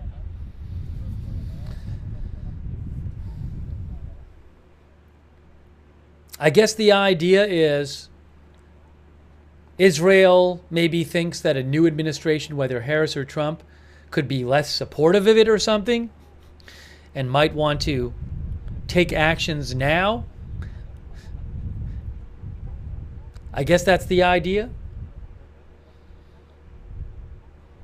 Also, Reuters reports that Secretary of State Blinken is on a tour of the Middle East, U.S. Secretary of State, trying to capitalize on the killing of Hamas's leader Yahya Sinwar by securing the release of October 7th attack hostages and ending the war in Gaza. I would have to think that's kind of an unlikely scenario, but give me about 20 seconds. Hang on a second. Give me about 20 seconds.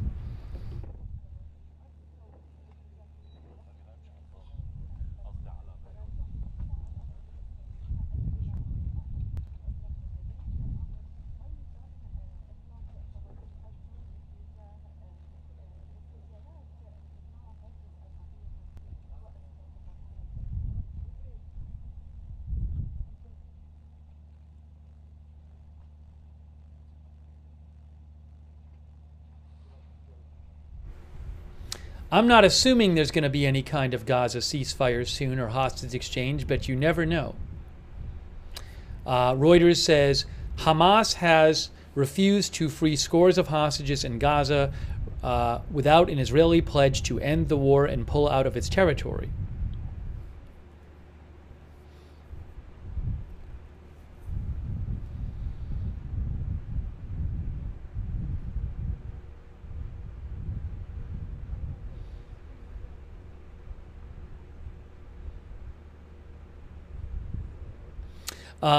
Also, Israel, the Reuters points out that in a statement issued by the Prime Minister Netanyahu's office, Netanyahu said Sinwar's elimination may have a positive effect on the return of the hostages, the achievement of all the goals of the war, and the day after the war, but there was no mention of a possible ceasefire.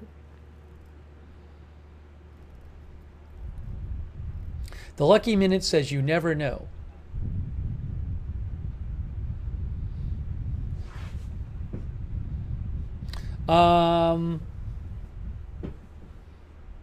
Maybe what I should do is... David Griffin says, would Iran be able to respond immediately to Israel attack, or would they wait? I don't know. I mean, I would think Iran would want to see what Israel does first and then figure out how to respond to it. You know, I mean, it's a big decision if they're going to respond and how they're going to respond. So personally, I'd be pretty surprised if they responded right away or responded completely right away, given that they don't know what's coming. But who knows?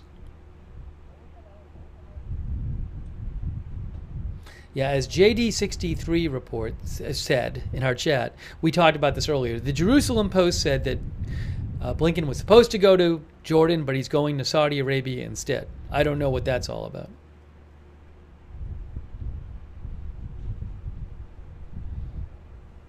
.420 Prince says Israel needs to hit Iran so hard they can't respond? That seems like it'd be pretty hard. By the way, thanks to Quackers for the gift memberships. Also, Debbie Weeks, our new member.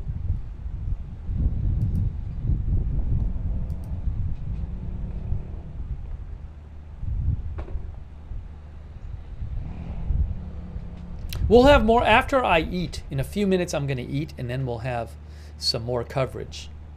I'm going to leave the stream up while I'm eating. And if there's like an emergency, I can come right back in while I'm eating.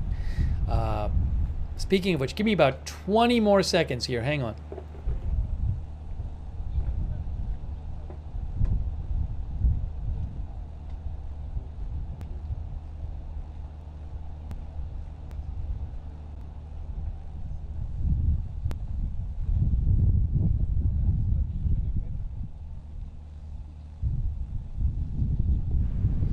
I was trying to think of a quick poll we could do before I eat. I'm just going to ask the question again. I keep asking it, but we keep getting closer to the election. So I'm going to ask it again right now. Will Israel attack Iran? I'll say respond to Iran. Attack. Will Israel attack Iran before the U.S. election?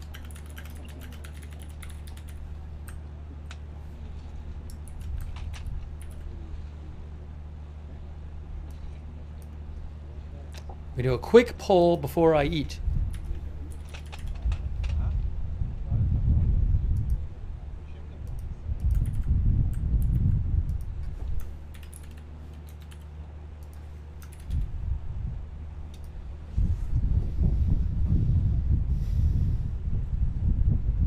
Let's see what people are saying. Over on YouTube, still pretty high on YouTube. 72% say yes. 72% say yes on YouTube. How about Twitch?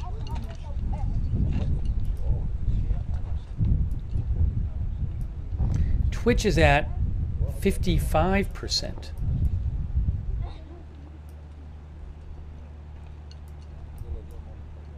60% on Twitch. Actually, I'll put the Twitch one up here. 72% on YouTube, 61% on Twitch. Paul Vest says, get ready for 7 more years of this.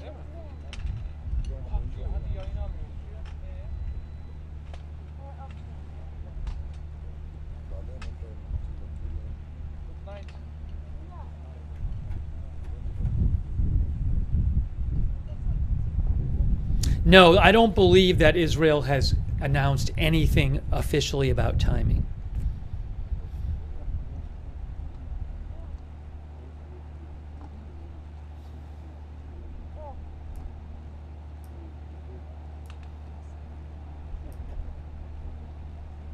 Christopher Reed says it might be a week.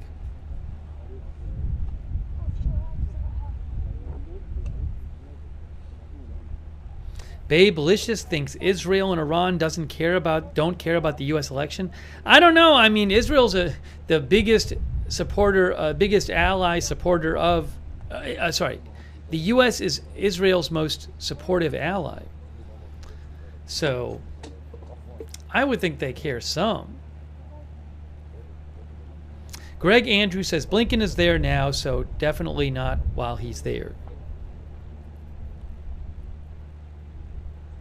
MG Wood says, I don't think the fighting will ever stop. It hasn't stopped since Israel became a nation. All right, well, the poll, 72% on YouTube saying it will be before the election, 61% on Twitch. I know we had the poll, we've done this poll before. I'm just interested as we get closer to the election. I would think some people's views might change on this. It's kind of a different question every day because there's less time. Chris the Toffee says, why wouldn't they do it if while Blinken were there? It's a fair question.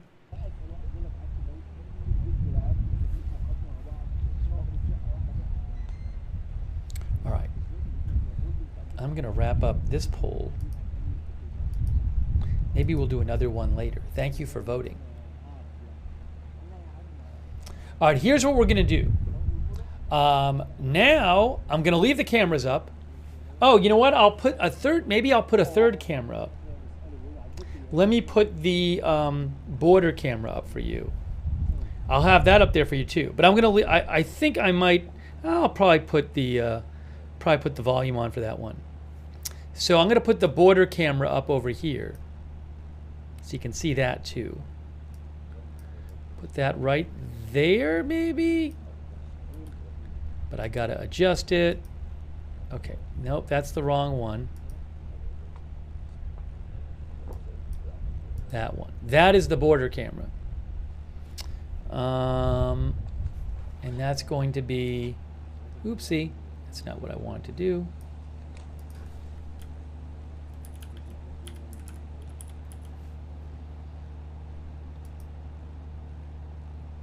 Israel-Lebanon border, east.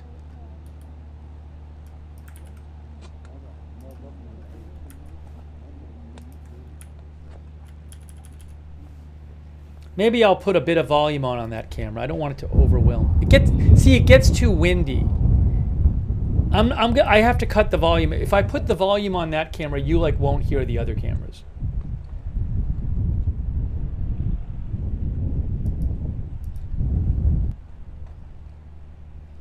So I'm going to leave the volume off on that camera, but I'll have the camera up there.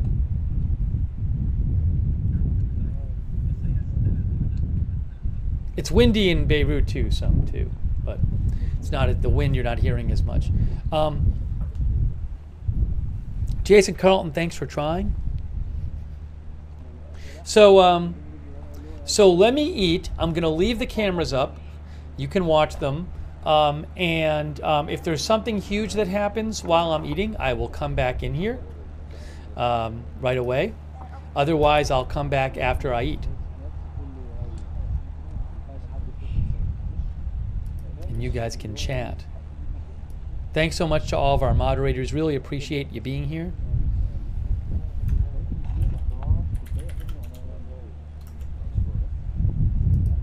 Hang on one second here.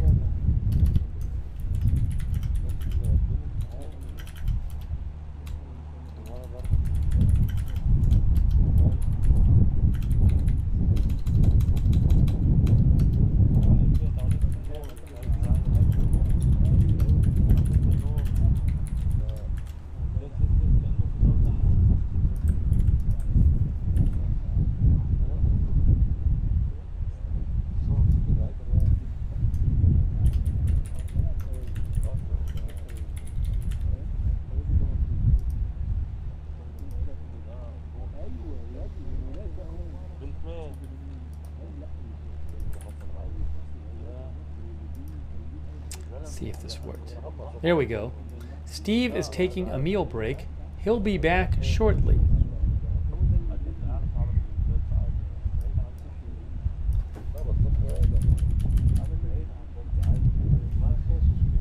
Oh, thanks Tim747 for your support. I appreciate it, Tim. Thank you. All right, so I'll be keeping an eye on this. I'm going to take my headphones off now while I eat. We might have a pause while I take my headphones off. I'd pause for a second here.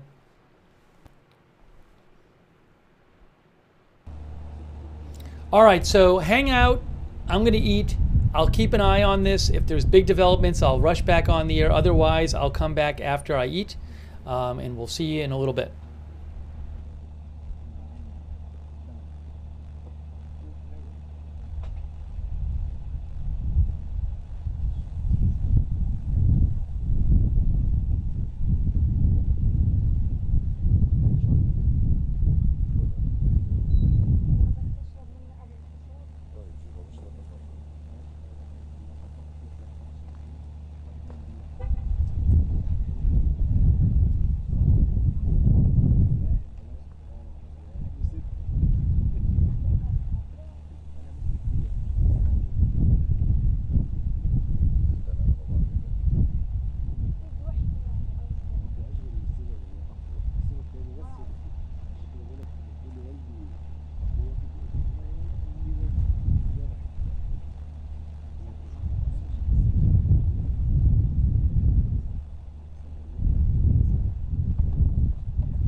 لا هو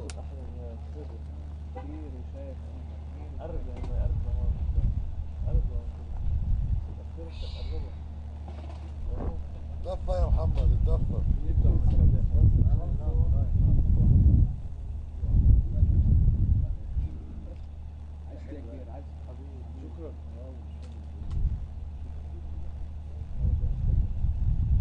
انت جازت انا صار هلا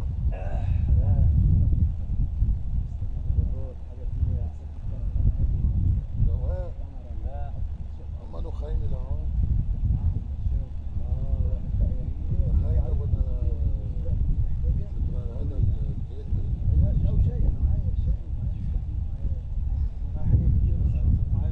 هلا عند حيدر جيب هذا الدكتور بانشو عندي مي لا هي دي اللي احنا عايزينها نسخن فيها انا قايل له لا معلش انت بتشد بره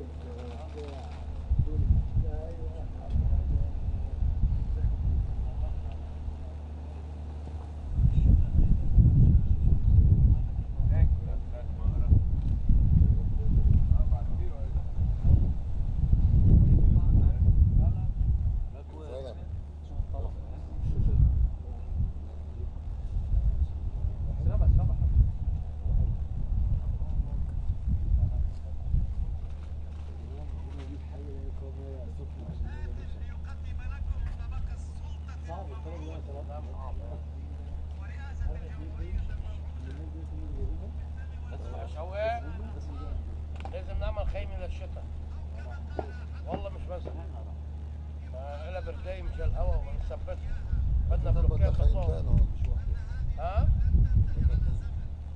بدنا نثبتها عرفت شو؟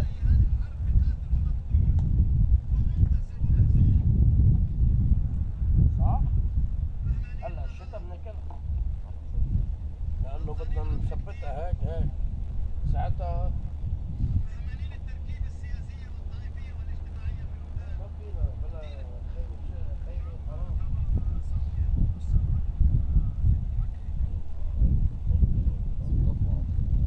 لا هي ما بتسوى لا الشتاء ما بتسوى هي بكتة متمامين هذيك اللي بتفكينا ما في الهواء بدك تشيلها هيدي ما بتسوى بدنا خيمة ثابتة بتخلع هيدي على الهواء لا بتخلع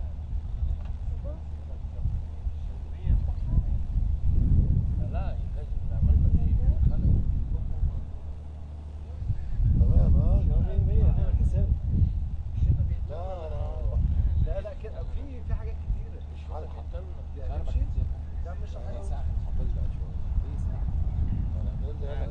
اذا فصلوا عني بكره حبطهم بالشتاء شو بتعمل؟ هلا بيقولوا قعدنا سنة كاملة بالشهر تحت الشتاء ما حدا طلع فينا نصور شو بنعمل؟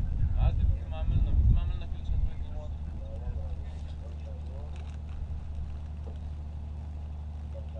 طب اللي حيشربك كركديه والله زي قلب الغالب 9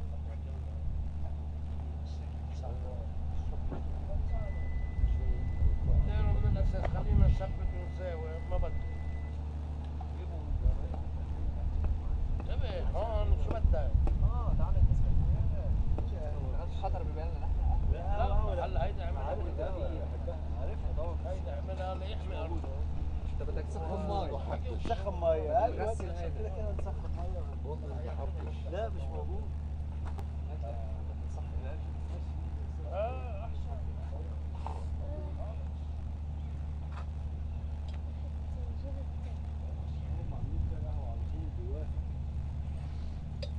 نحط مي ونحط القهوة تستوي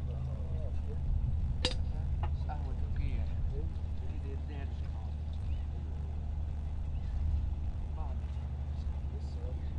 تعمل بطاقة بدك تتبدع ليك هلا هون صار بالمقابل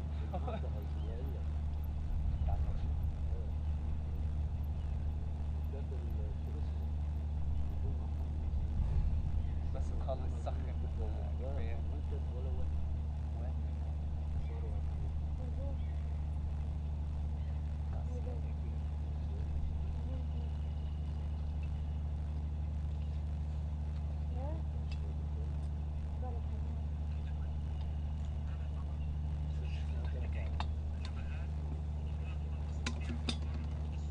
بعده واخد الصورة اه فينا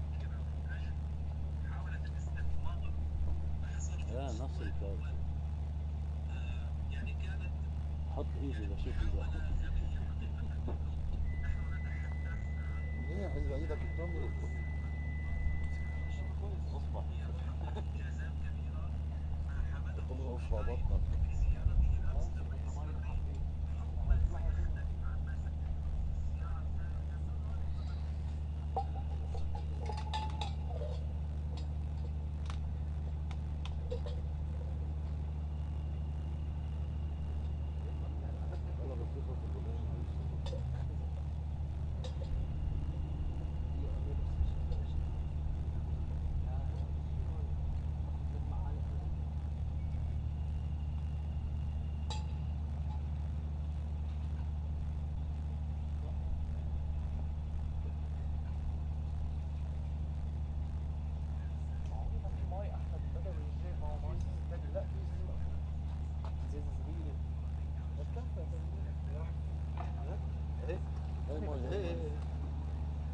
في واحدة هيك امسك انت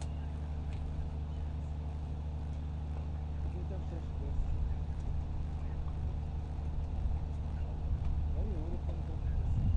سهر سهر كانوا 3 كوبايات صار رياح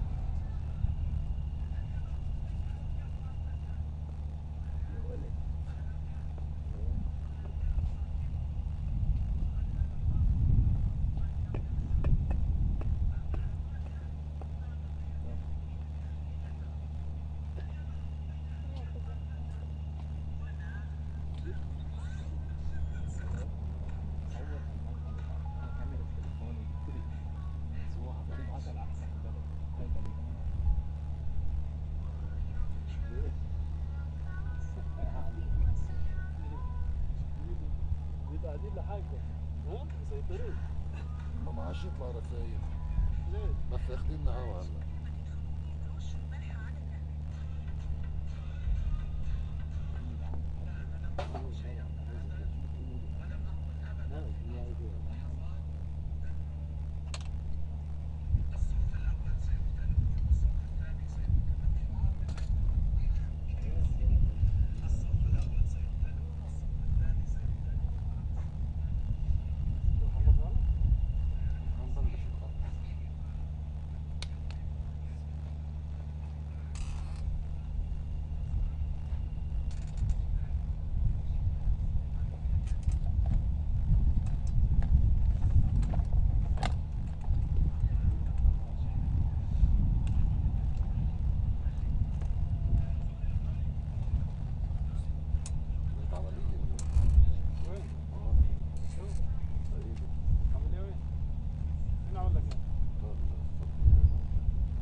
صح عندك اذا انكسيد صورت جبت صح؟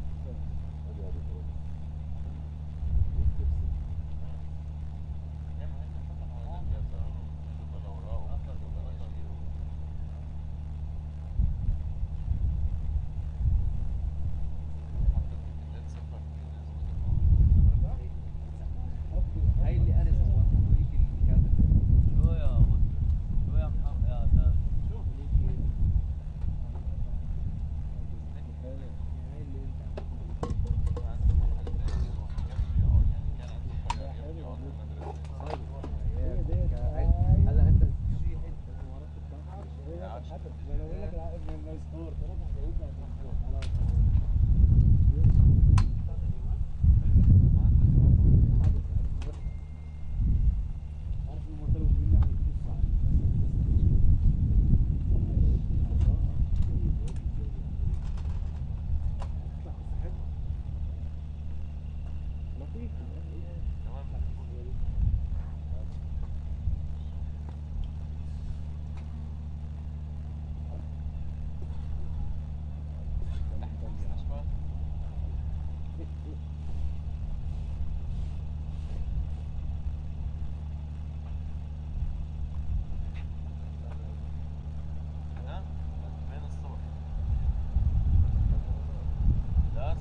خلاص شو بدك تكنسها كلها هلا؟ هودي هول الأتراك.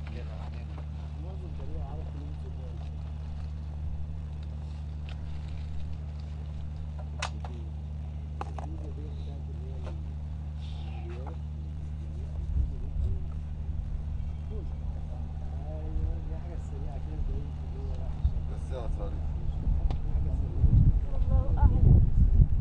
أنت شو حطاه؟ طب هون لا. مش بالشكل.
تصرفت صح امدحها.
بعدها والعانة شفتها؟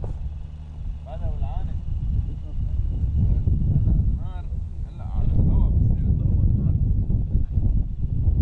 هلا على الهوا بتصير تقوى النار ايه الضربة كلوش دوري وين كانت الدخنة؟ هلا راحت هلا بعد شوي بتلاقيها بلش هيك تعطي وهج نار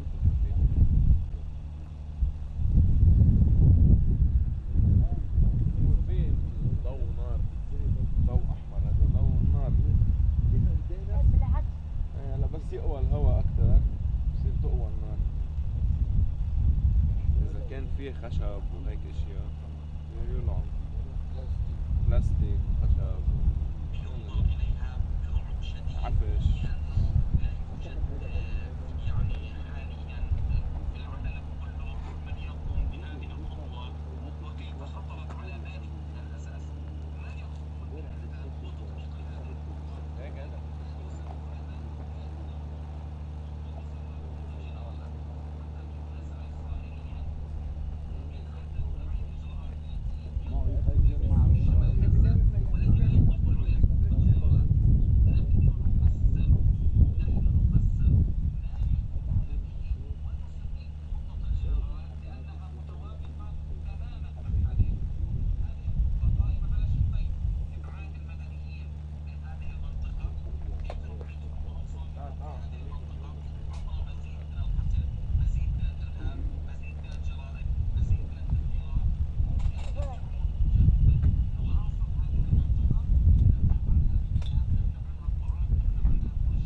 برا حلو، برا أجمل.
هيدا الكاميرا بالذات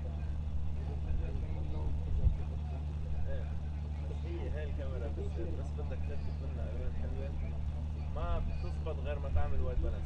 وعلى فكره اذا مثلا عملت انت وايد بالانس لنقول اعطيتك اكس 5000 اذا بتفوت على الكلبه بتحط 5000 بتاخد غير الوان كليا مستحيل. ايوه فاهم قصدك. ما بتصير ما بتصير. وعلى طول الوايد بالانس على الابيض اجمل. انا على طول بس بدي استعملها على طول بعمل وايد بالانس على الابيض ما بوجع راسي لانه منا ضيقه ما بتعطيك صح. بعمل وايد بالانس على الابيض دايما. هي انا عم بطلع منه هون المذيع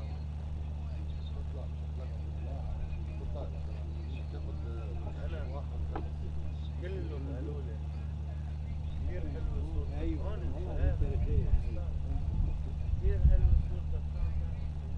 ولا شيء ما قال سواش بتعمل زمار لحالك. اي والله ما بيصدقوني. مستحيل غيرك عم بيطلع الوان مش مضبوطه والدفع طيب شو بعرف.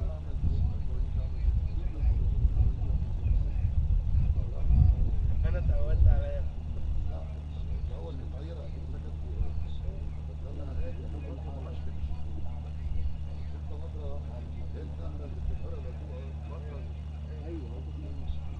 انا ما بستعملها بشتغل من فوق بشتغل ايه بتعمل هي بس انت وقت بتكبسها هيك تعلق مرات ما بتعمل فبتبطل قد قرف. مجرد ما نقرتها هيك للزر بتصير ترجع تخربط. فانا نهائيا ما بدي قرف بشتغل من فوق بشتغل على بفوت وبظهر من فوق والله.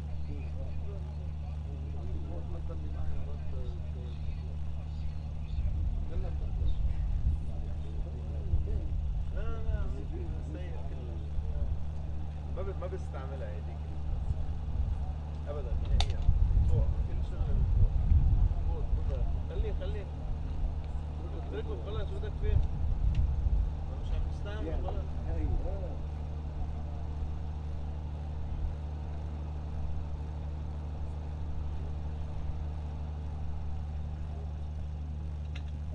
ايوه فاهم حاجه معلمه.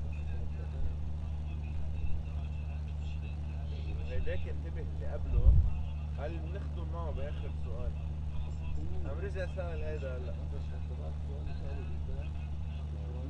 هلا من ورا هيدا الصفحة بالوقت بده يتحرر القدس هلا جواب تبع الضيف. هلا جواب الضيف هيدا حيحل الأزمة كلها.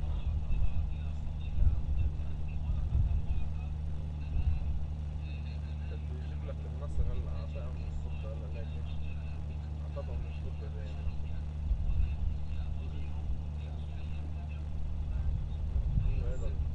وهذا الضيف الكمشة. ايه هو كمشة هلا.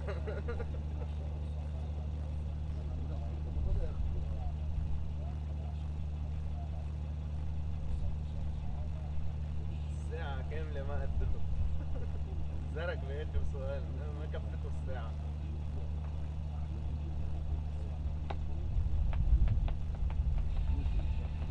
يلا يا شوقي ختموا. شوقي ختم. استنى يشرب شاي وبعد كده يمشي. مع إني كانوا هون الشباب عم بيطلبوا بدهم كاميرات لكن أنا ما حكيتش شيء. أنا معي ما عم تعمل. أنا عم لك ما بشتغل فيها هيك. بشتغل من فوق بشتغل بالوداب ماشي حالي. خلص بعرف ما بتعمل زوم اوت لحالها ما بدي بعلقها بتركها شغالة من انا بفتح انا ما حاجيب سيرة ما حقول انه انا معي ما عم بعمل انا خلوني يجيبوا كاميرات جديد احسن منها. خلص تشتغل صح ايه ما حدا عطل. راحوا يجيبوا لنا السونيا الصغيرة حطوها نهار واحد هون عملوها لا 90 حطوها هون على المذيع نهار واحد يوم الصبح اخذوها. هو على الفاضي اخذوها ما انزل شيء هيك اخذوها كأنه انت زركم فيها يعني حطيتها هون. طيب عم نطلع مذيع من هون نحن شوقي وصلوا. لطفة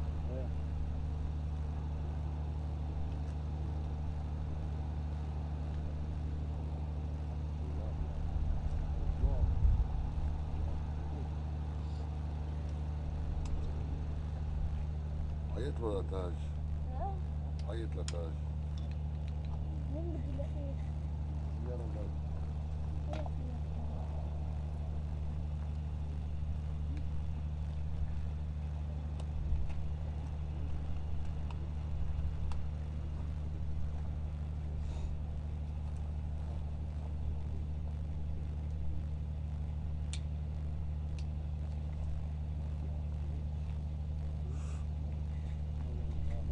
انا السيارة بيضاء الا انت. مش 100% فقط في كده كده جوه.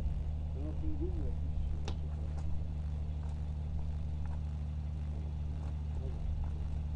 ايوه رحتي قصدك لبرا؟ رحتي برا مرسيدس.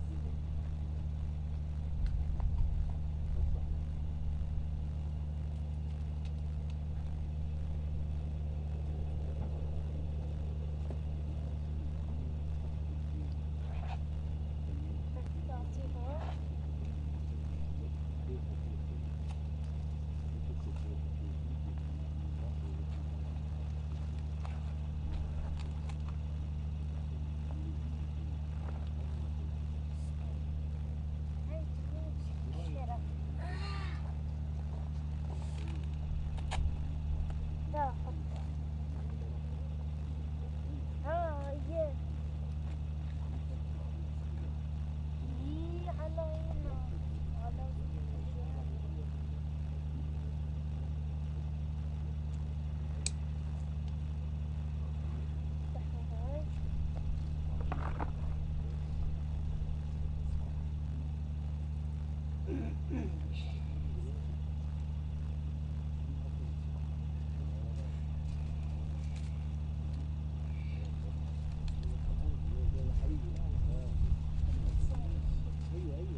طب معروف أي وحدة بدك تحطها.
والله بدي اخذ شغله. لكن شو بدك لا تاخذ؟ شو انا مخليها هون؟ والله شو والله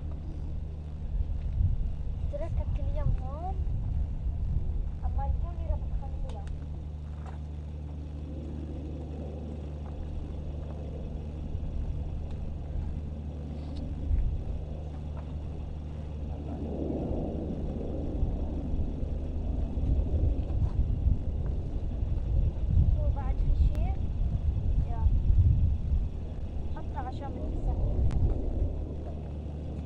موظف بالمطار بتعرفه؟ كنت خانس يعني كل ما حدا وعدني مشان حدا بيسأل معي. كنت خانس فري. ما في جوز فري بالمجلس. بدك فري تفلت. كل اللي عم بسافروا ما عم بيدفعوا ولا شيء. حدا يكون رايح وجاي. خلص يا وهبة. ما شنطيه. سكر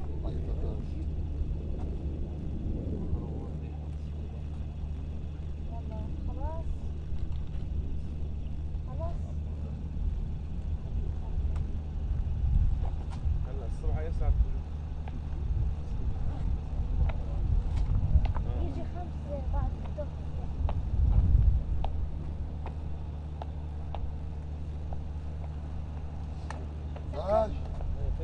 سكر على الآخر. سكر على الآخر. لمين هاد؟ لمين هاد؟ ايه؟ لمين هاد؟ لا مش بطلت لا. هي ها قصة يعني ها.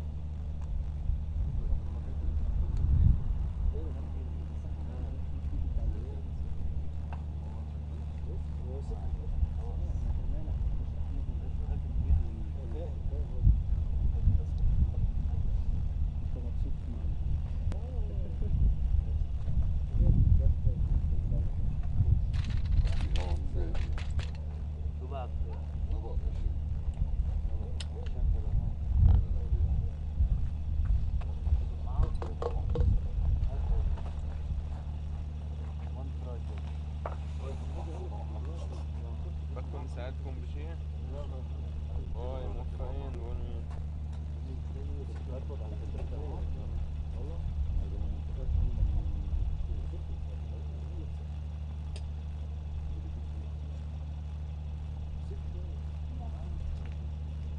يلا تصبحوا على خير. باي الله بخير. ركب تربيه انا مثل العالم. مكان. صباح على خير. باي. انت بخير. باي باي.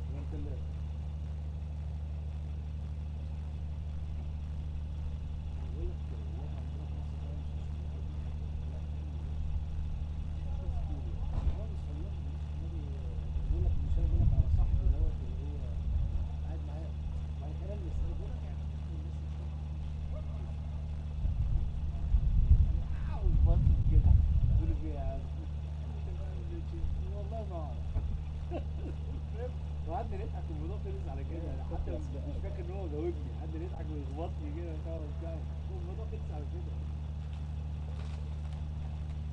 كان عجبتني بس المفاجأة، عارف اللي هو ايه، انا ولد ولد يعني بالظبط كده. معظم الناس كده والله فعلا الموضوع الصوتية والعقلية دي فيها حاجة خالص، حاجة خالص. هي حاجة وفيها بالظبط. ماشي. بس فايدة ايه؟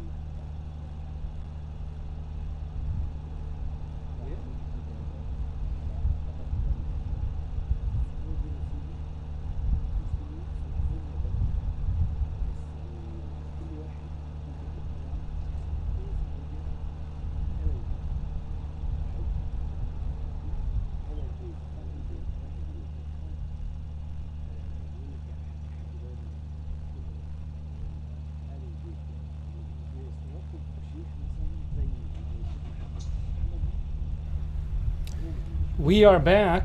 Thanks for your patience. Let me put my headphones on.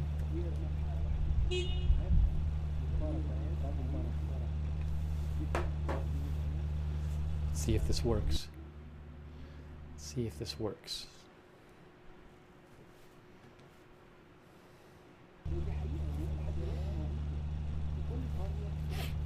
Okay.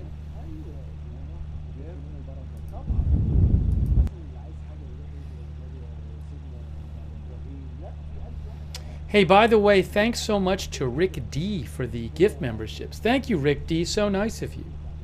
Thanks also to Babelicious for your support, for being a member. All right, we are back. I didn't see any strikes in the southern suburbs of Beirut when I was eating. We covered some airstrikes earlier tonight. You can rewind if you want to see that. We're going to talk about some other things here. Take some comments from you guys, get you some updates. It is 2:13 a.m. Israel, Lebanon time. 2:43 a.m.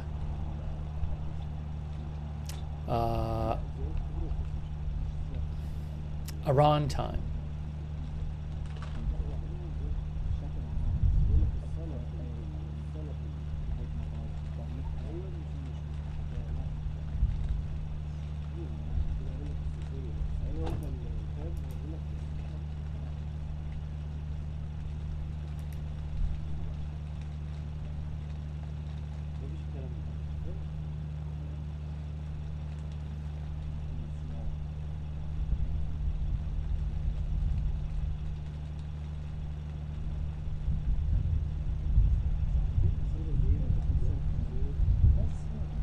Let me just get caught up for a second here.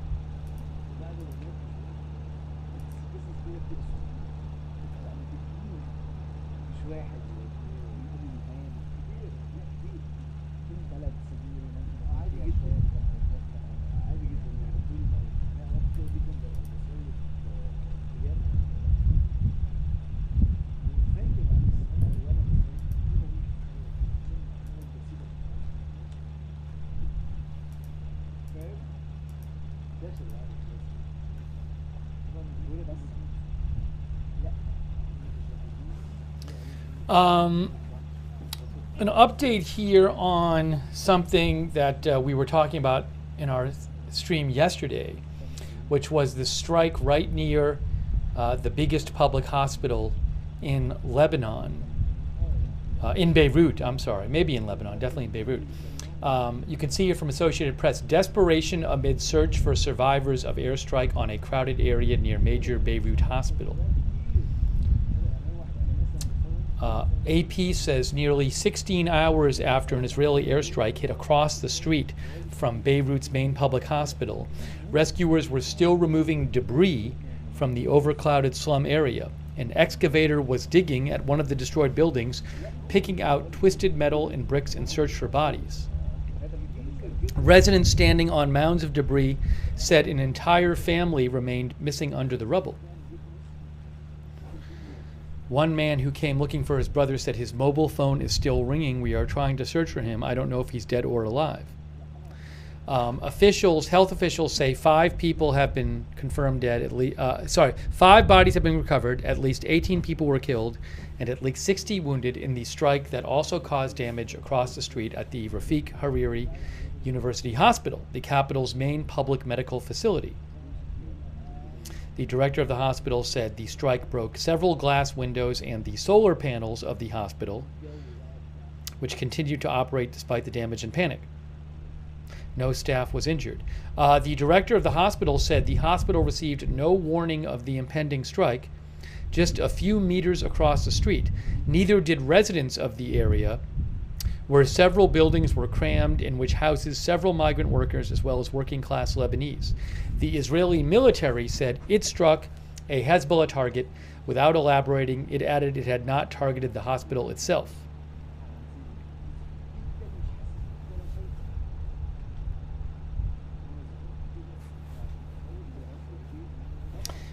AP says the overcrowded slum area was covered in debris, furniture, and remains of life poking out of the twisted metal and broken bricks. Residents who survived the massive explosion were still in shock, some still searching through the debris with their hands for relatives or what is left of their lives.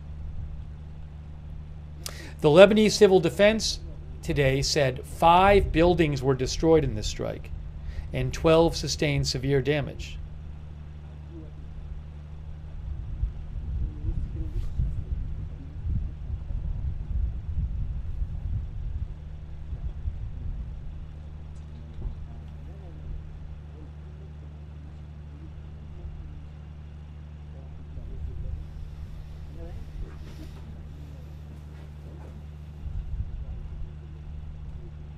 So that's just the story of one strike from last night.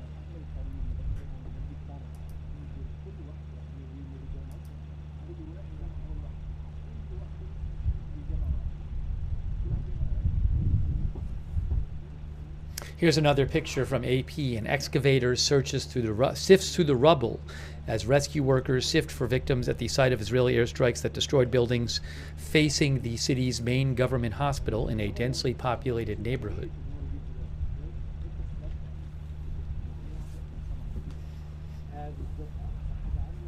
Then there was also a strike. We talked about this earlier, but I want to mention it again.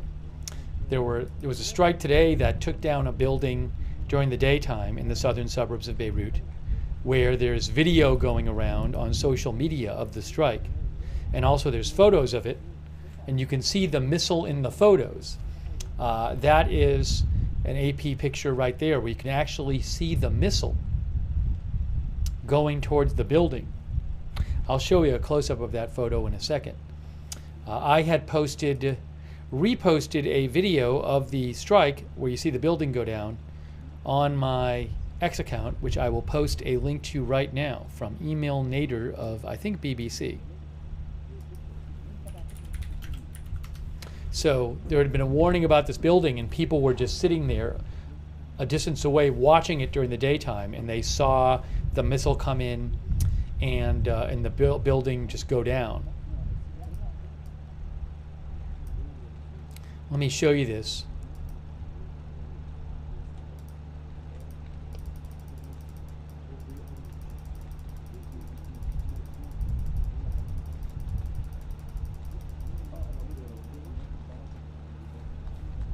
So I'm going to pull up the pictures here from that article so I can show you.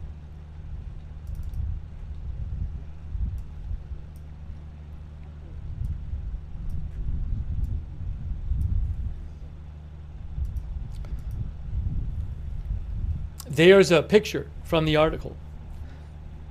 You can see the missile flying through the air, about to hit the building.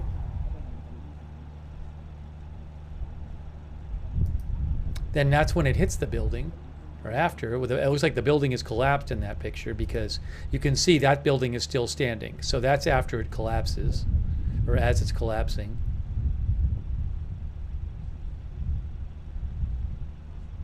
And then, look at that. That's a close-up picture of the missile. Crazy.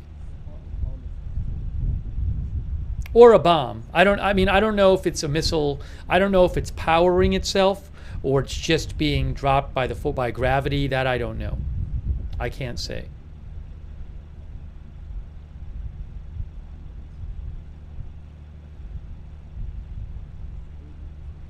Yeah, it is a crazy photo.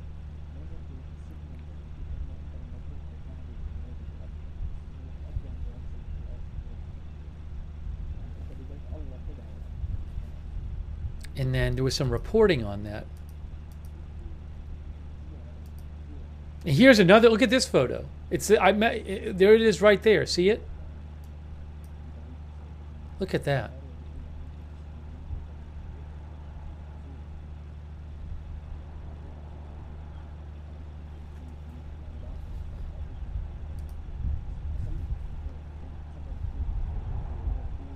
But that's the building as it's going down. See, that's the building next to it. And that's the building as it is collapsing right here. This was in the southern suburb of Beirut during the day today.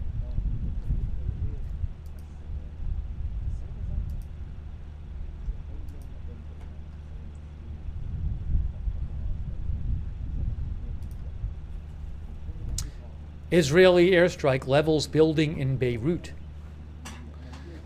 AP says the Israeli military leveled a suburban Beirut building today that it said housed Hezbollah facilities,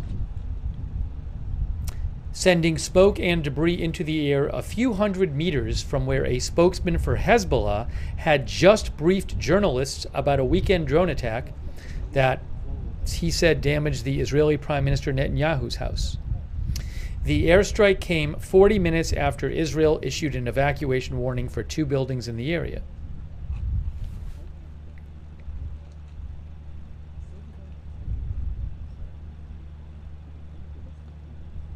I think they had more about that strike in an earlier version of this.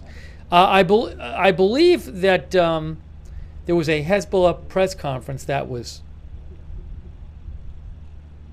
cut short because they announced this evacuation warning.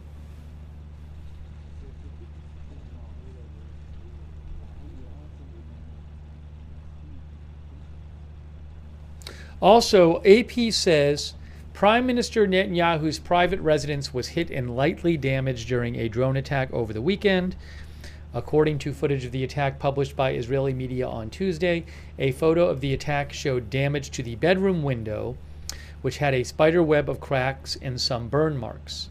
There were no injuries in the attack, and neither Netanyahu nor his wife were home at the time of the attack. Hezbollah took responsibility for that drone attack.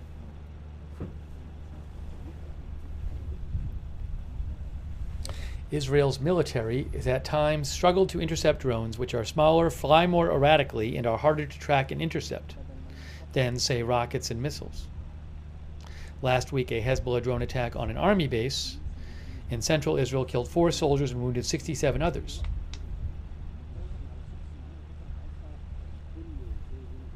The strike in the Beirut seaport, I believe there was a strike near the water last night. There was certainly a warning for such a strike. I don't have any information on that, though.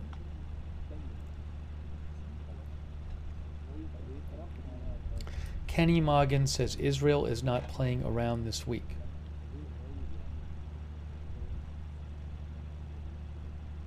Samurai Conscious says in that video the building came down so easily.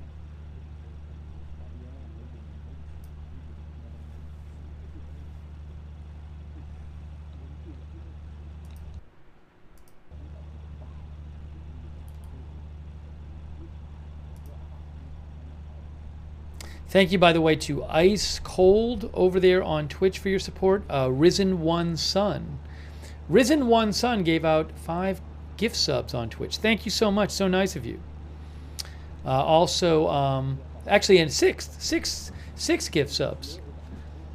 That's very nice of you, Risen One Sun. Thank you. شو معك شيء من غير سكر؟ مفيش حاجة بسكر. تمام.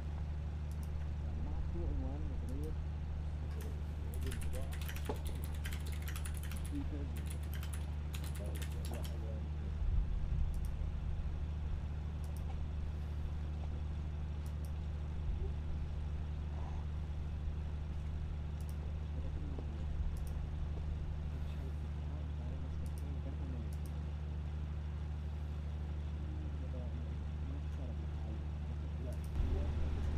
Oopsie. Hang on. Hold on.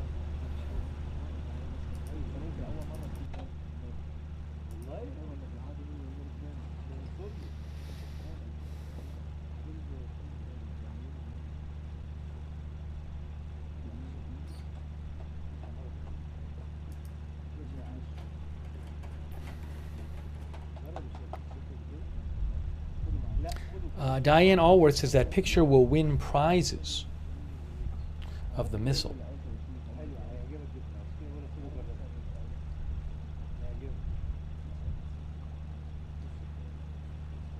Lou Green says, when Israel can do targeted attacks, there are no more excuses anymore for these bombings. I think she means maybe bombings that have collateral damage.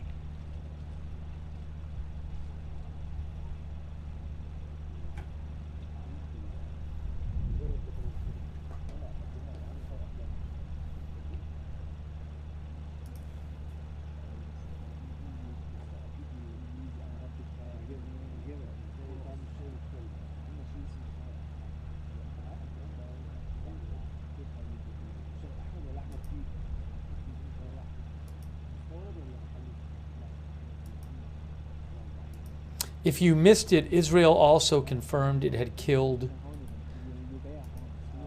the Hezbollah official who was expected to be the next leader after Nasrallah.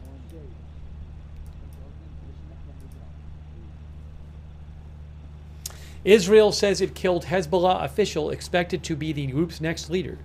That is a photo of Hashem Safiaddin in 2022. He was killed 8 days after Israel killed Nasrallah himself.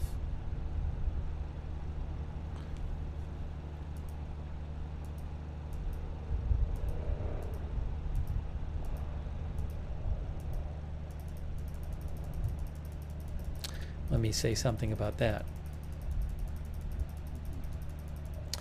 Israel said today that one of its airstrikes outside Beirut earlier this month killed a Hezbollah official widely expected to replace Hezbollah's longtime leader, who was killed in an Israeli airstrike last month. There was no immediate confirmation from Hezbollah about the fate of Hashem Safiaddin, a powerful cleric who was expected to succeed Nasrallah. He was killed in a strike that also killed 25 other Hezbollah leaders, according to Israel.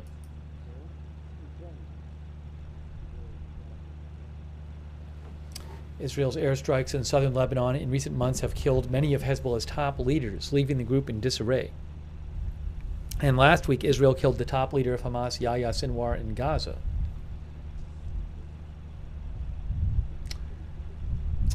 The Beirut suburb where Safiaddin was killed was pummeled by a series of fresh airstrikes today. We were covering this earlier on this stream, including one, not all, I mean, we were covering the ones at night. There were also ones during the day, I guess, including one that leveled a building that Israel said housed Hezbollah active facilities, which I just talked about that and showed you photos of it. That collapse sent smoke and debris flying into the air a few hundred meters from where a spokesperson from Hezbollah had just briefed journalists about a weekend drone attack that damaged Netanyahu's house. Yeah, this is more about that strike, the one I was showing you the picture of before. This one right here with the missile flying in, or the whatever, the bomb flying in. They say on AP, that strike came 40 minutes after Israel issued an evacuation warning for 2 buildings in the area it said were used by Hezbollah. The Hezbollah press conference nearby was cut short, and an AP press photographer captured a photo of a missile heading toward the building moments before it was destroyed. There were no immediate reports of casualties.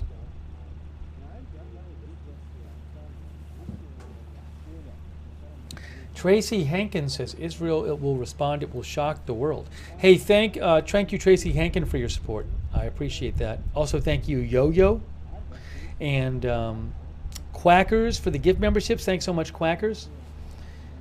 Israel says it's going to respond to Iran.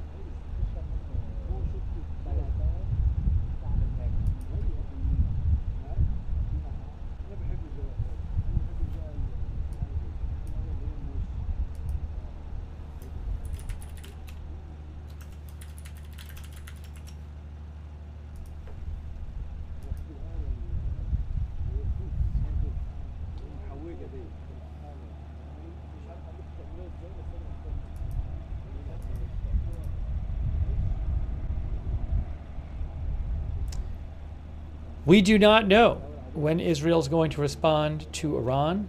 There's some unconfirmed reporting about it today, as there pretty much is every day.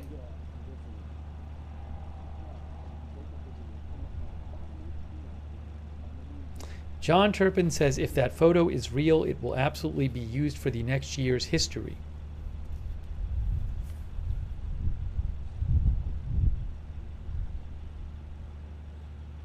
WEFR mentions Joe Truzman said that Hezbollah claimed 39 attacks today. It is the largest number of claims they have made since the conflict began. Sorry, I know you can't hear me. So WEFR mentioned to me that Joe Truzman said that Hezbollah claimed 39 attacks today. It's the largest number of claims they have made since the conflict began. That doesn't mean they've done more attacks.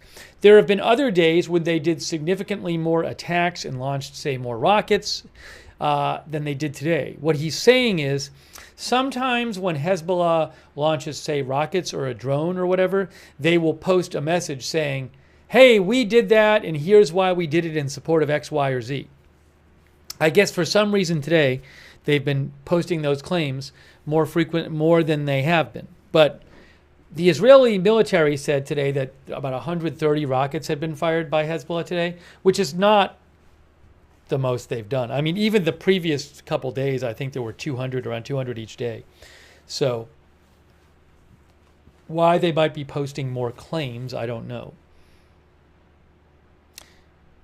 Maybe they just did more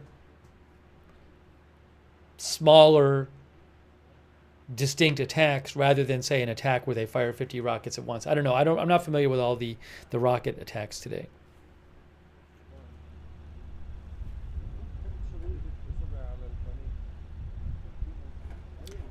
Let me just go over what N12 News Israel had reported.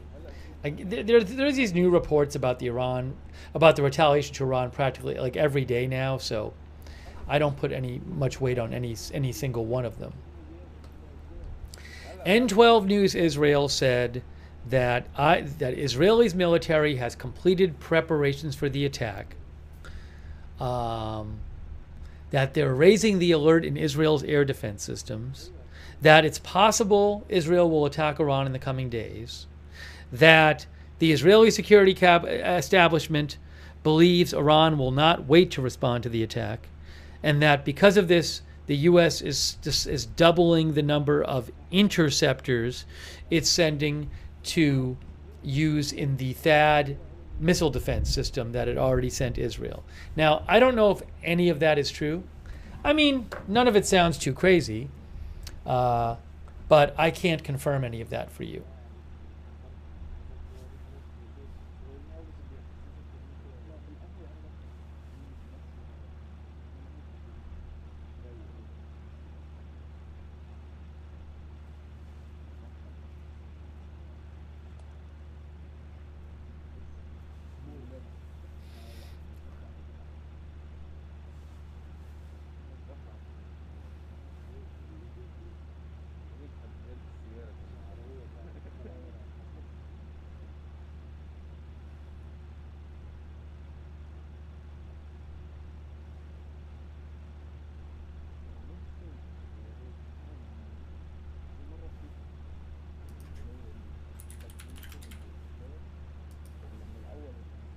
Dingabob says, I'm guessing a cyber attack.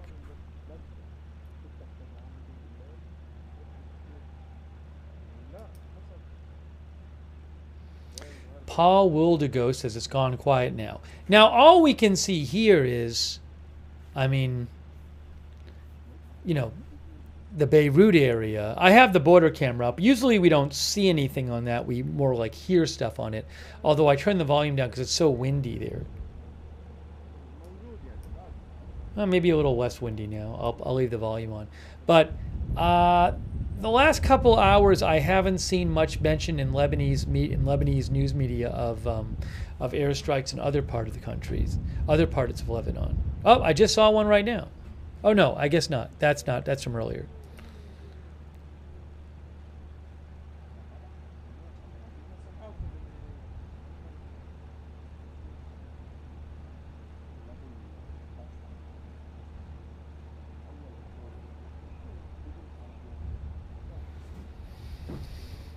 But there can be, you know, strikes in other parts of Lebanon. I just haven't seen much on that the last couple hours from the from Lebanese media. Yeah, see, now it's windy. I don't think I want to keep that camera on. It's so. I mean, not the camera. I don't think I want to keep the. I can't keep the sound on the border camera. It's too windy.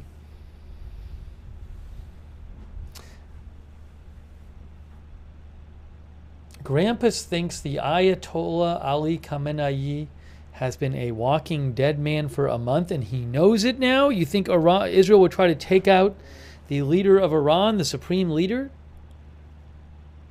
Thank you to Knight Pappy for the gift membership. So nice of you. Also, Alicia Rankin.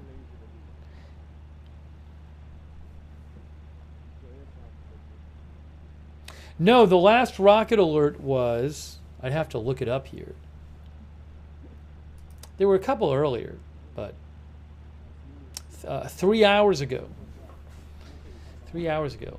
Our viewers think they would...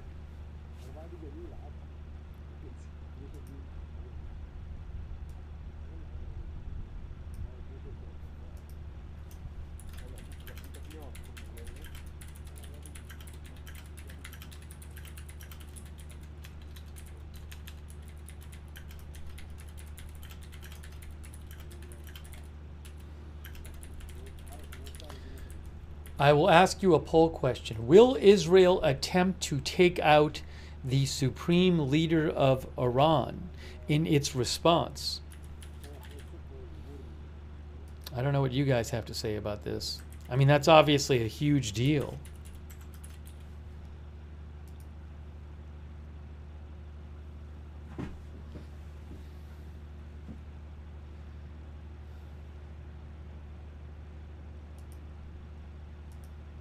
I just posted the poll question. We can see what you guys have to say about it.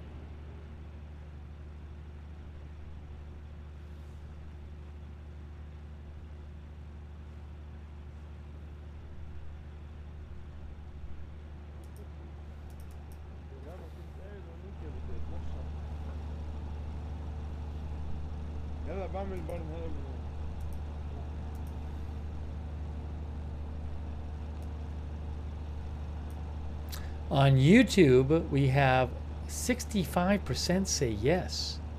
65% say Israel will attempt to take out the supreme leader of Iran in its response. Over there on Twitch,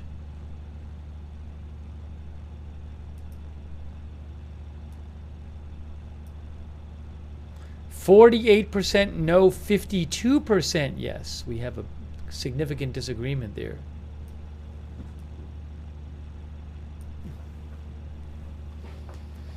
54% no now on Twitch. The two platforms do not agree. Robert T. thinks they will only go for military targets. Matthew Schumacher says he isn't untouchable or ungettable.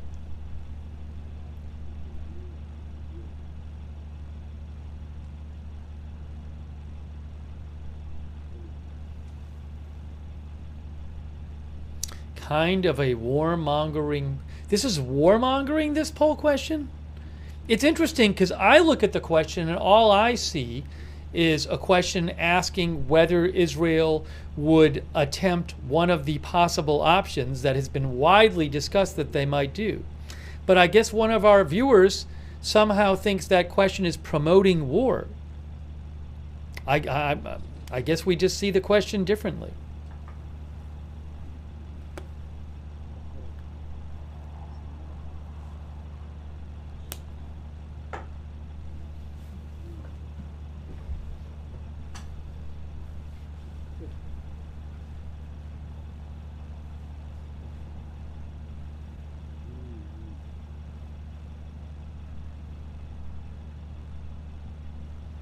Michael McIsaac says we're covering a war right now.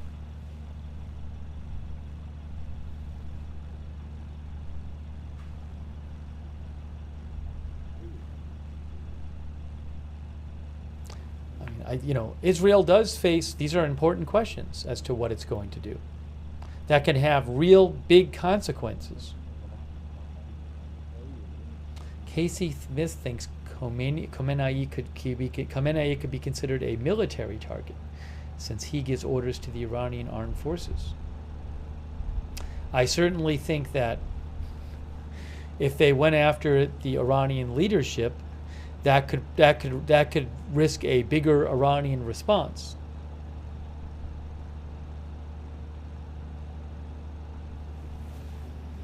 All right, anyways, interesting disagreement. 67% on YouTube say Israel will attempt to take out the supreme leader of Iran in its response, whereas on Twitch, 59% say no.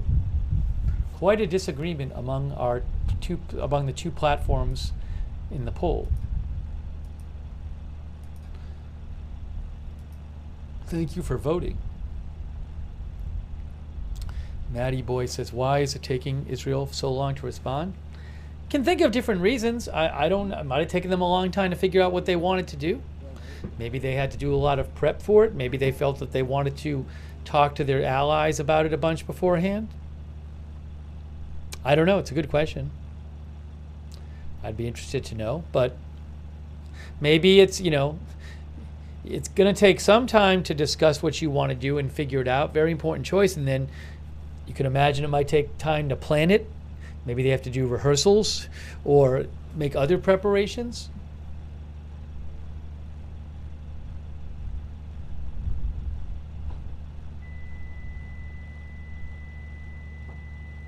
Andrew thinks that Khamenei that hitting him would be too provocative and for people in the region, or Israel knows that and they won't hit him.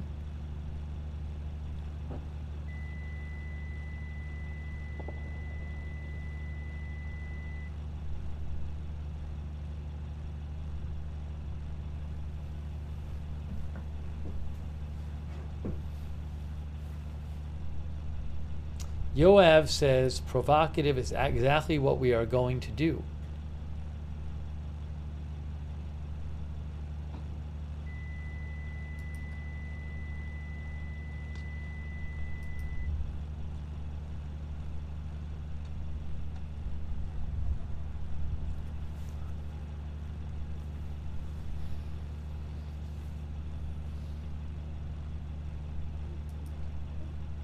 Jonah G sent me something from Joe Trusman where Joe said an LBCI news team attempted to enter the building where the IDF said Hezbollah stored golden cash under Sahel General Hospital. The news crew were denied access and were prevented from filming by young men.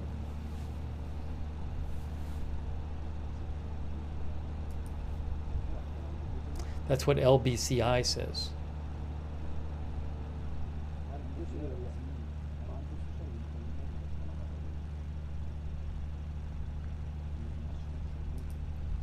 Yeah, there was this interesting post today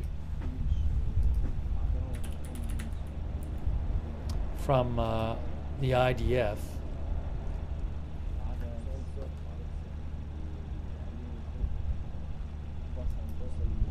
Yeah, this was kind of an odd post. If you remember, yesterday IDF came out and they said there's this big Hezbollah bunker under this hospital in Beirut, and they're keeping hundreds of millions of dollars of cash there and gold, cash and gold there. So today, the IDF said via their spokesperson, Aviation, and this has been translated, to journalists in Beirut, including those who participated in today's media tour, below are the details and instructions for entering the Hezbollah terrorist shelter we revealed yesterday. According to the information available to us, one of the entrances to the underground shelter of Hassan Nasrallah is located on the eastern side of the Al Amadi building, located south of the hospital. Now, it doesn't really tell you exactly how to get in. The basement, located on level 2, stores more than $500 million in cash and gold. We would like to point out with emphasis that the entrance may be hidden using multiple means, which may make it difficult to find. We invite you to explore the site where Hezbollah keeps funds belonging to the Lebanese people. It almost seems like a troll or something. Like it's like encouraging people to go. You might say, well, it sort of seems like it's encouraging people to go and like take the money or something, or take the gold away. I don't know. It's kind of confusing. So kind of seems like a troll to me, but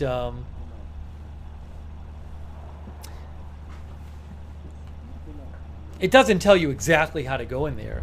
Also, if there really is that kind of funds there, I wouldn't be surprised if, well, it's a little, see, Israel says they're not going to attack the hospital, but I wouldn't be surprised if there's that kind of funding there if it's protected somehow. So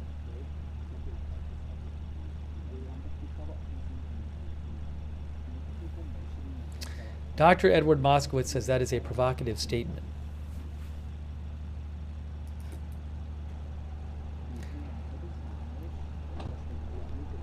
Connor Murphy says, I've seen a couple of posts claiming that Hezbollah hid the entrance really well and it's hard to find. I wouldn't be surprised about that. Maybe there's like lots of locks on the doors and some kind of other protection mechanism.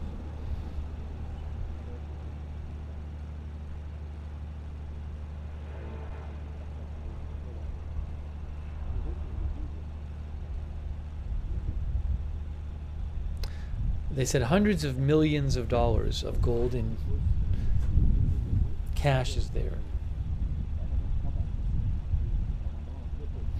There was an interesting article in the Wall Street Journal yesterday about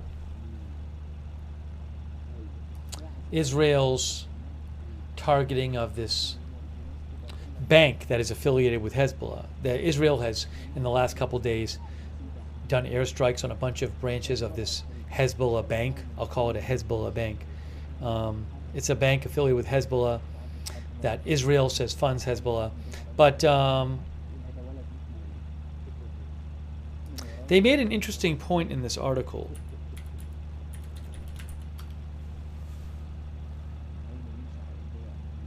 Hold on. If I can find it here.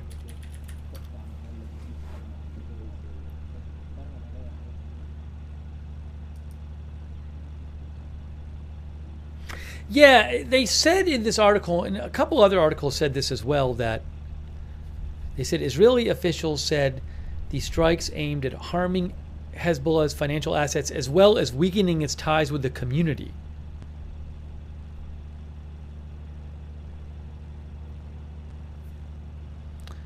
And they said in the article, they said they talked to. Is this the right article here?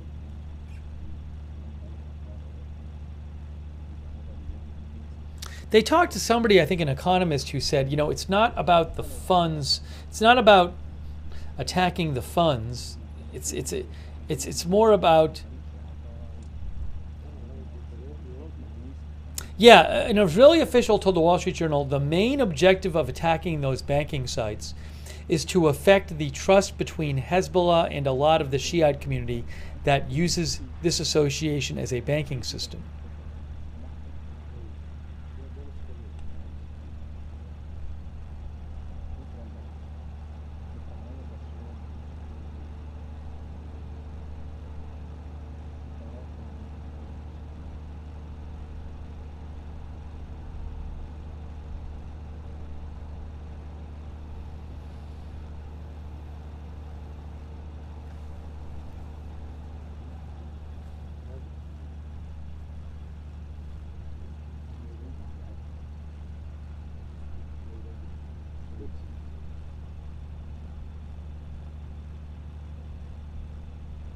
I just thought that was an interesting way to look at it. That rather than looking at than attacking these banks as really trying to disrupt the funding per se, it's a way to try to lessen the support for Hezbollah among the Shiites, I guess you might say. I don't even know, is that... I felt that the article I read last night had a little more than the article I was just looking at.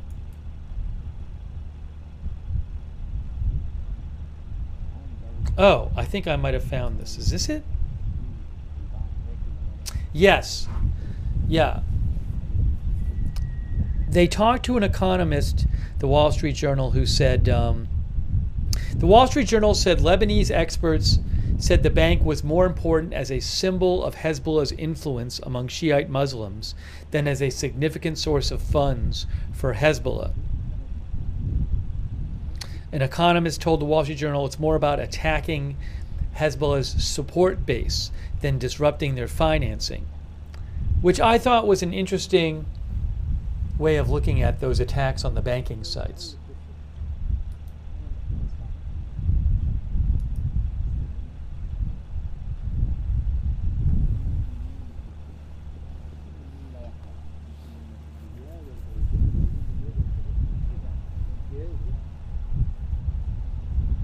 Ministry of Affairs says dismantle trust and sow division.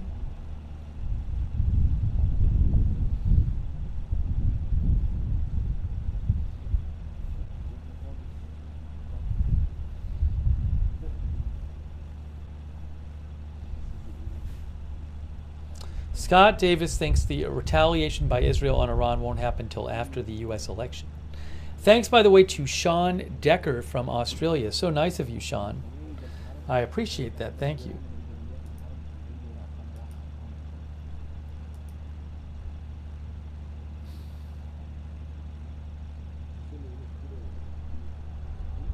Steel Penny says people seen picking up gold in the streets, unconfirmed. I saw one totally unreliable and not well-sourced social media, I think it was unsourced social media post, which claimed that people had been picking up some gold, or that gold had been scattered and people were gathering it up. But there was no good sourcing of it. I mean, I don't know. I would assume there were valuables kept at these bank branches. Have people scavenged through the wreckage? I can't tell you.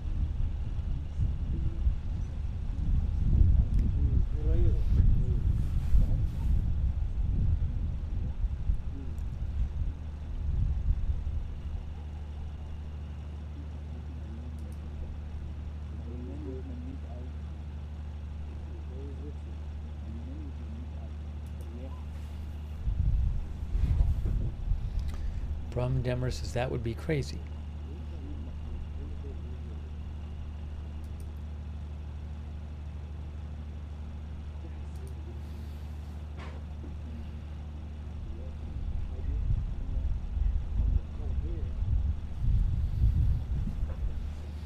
Pear thinks it sounds unlikely.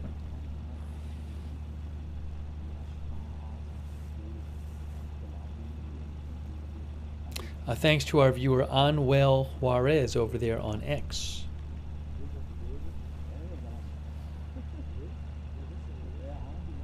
Thank you, Risen One Sun, for the gift membership. Hey, thanks. Another gift membership from Risen One Sun. Giving out 8 gift memberships. Wow, that's so nice of you over there on Twitch. Thanks also, Alpha. All That I Am. Alpha. All That I Am. Thanks for subscribing over there on Twitch. Thanks to all of our moderators who have been here. I really appreciate it. Over there on Twitch, A Moment of Lovely, Big Ball of Yarn, McBritches, and Surly Dev. Thank you so much. On Facebook, Ronald Egnor, Valerie Gale Griffin, Kay Lowry Body, Margaret Riley,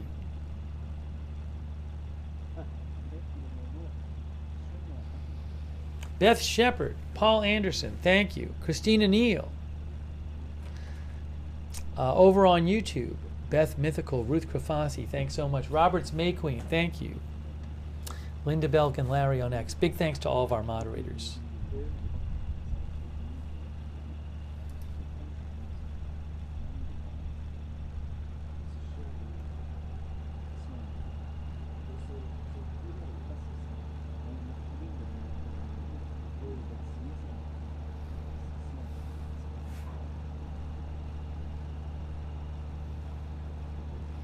We will be covering the election when it happens. Maybe do some election coverage before as well. But we will certainly have coverage of that. Thank you also, Dr. Edward Moskowitz. So nice of you, Dr. Edward Moskowitz. Thank you. Appreciate that.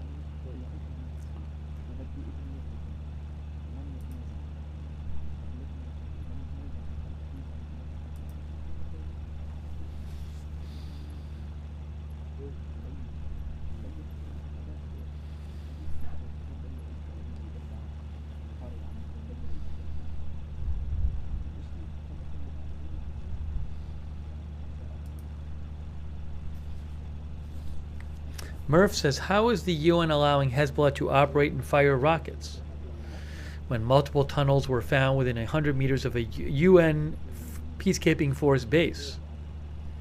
Look, we've talked about this before. The UN peacekeeping force, they've actually said, I read you a post from them a couple days ago, their job is to observe and report.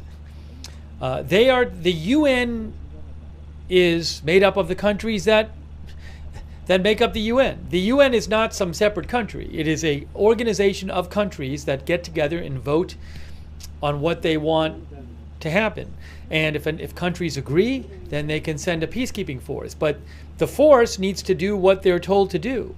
The mandate of this force, as I understand it, and as they have said, is to be observers, to report what's going on, to try to and a big area of their focus is on that southern Lebanon border between Israel and Lebanon, and on the border between Israel and Lebanon, and in southern Lebanon. And they don't. I don't believe they have authorization to use force to stop Hezbollah. Even if they did have authorization, that would certainly seem like a very dangerous thing to do. Now as to whether they've been open about reporting things, that I can't tell you. That's a different question. Have they reported everything they've seen? I don't know. I don't know enough about it. But,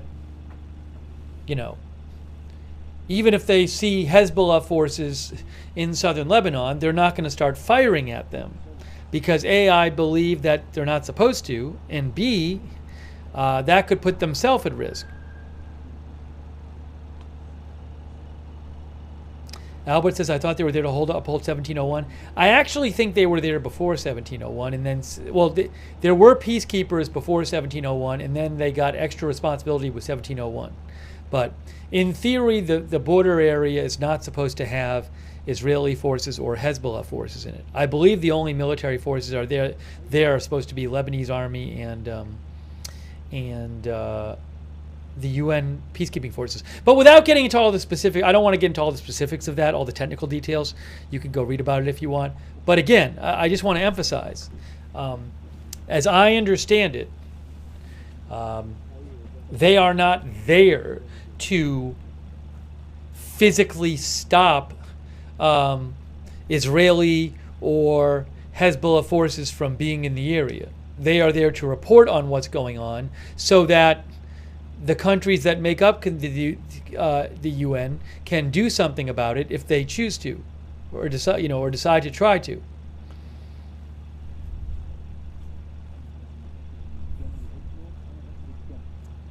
So I want to clarify that. As to whether they've somehow been deficient in their reporting, that I just don't know enough about it. How they've done, what's been going on there for the last 20 years, or since 2006, Murph thinks they have been deficient. Thank you, Murph, for writing in.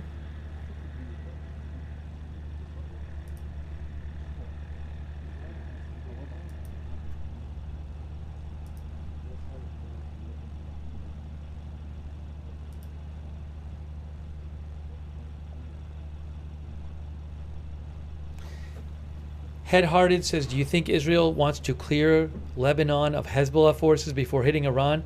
Well, that will not happen.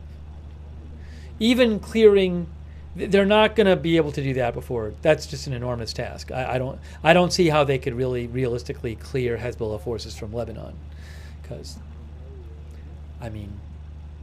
that would involve just an enormous military operation throughout the entire country, and that's not something they're planning on right now. I mean, certainly it's a large military operation, but the goal for Israel right now, the stated goal is not to clear Hezbollah from the country. It's to get Hezbollah away from southern Lebanon and stop attacking Israel, so Israeli civilians can move back to the border areas. Also, that would take a lot of time. They're not. All signs are that they're going to act sometime relatively soon. I mean, maybe after the election, but I can't imagine it's going to be months and months and months before they strike Iran.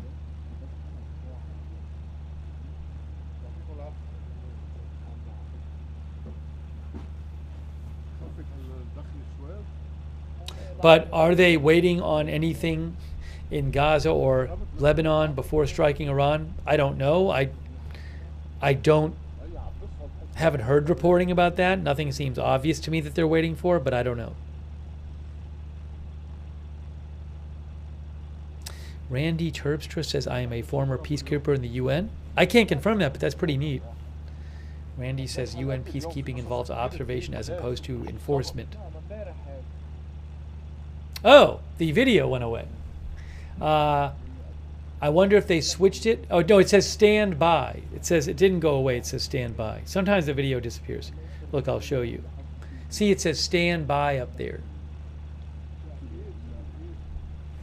So we'll give it a second. I don't know what happened to it.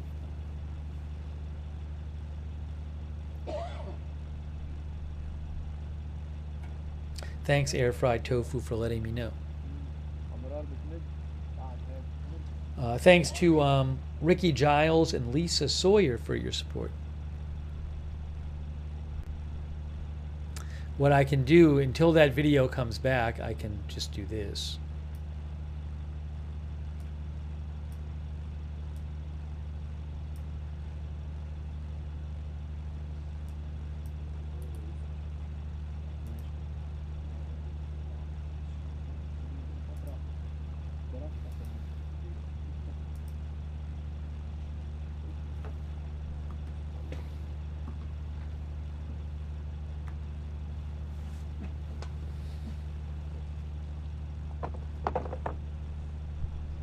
Has Israel stopped USA from bombing Iran?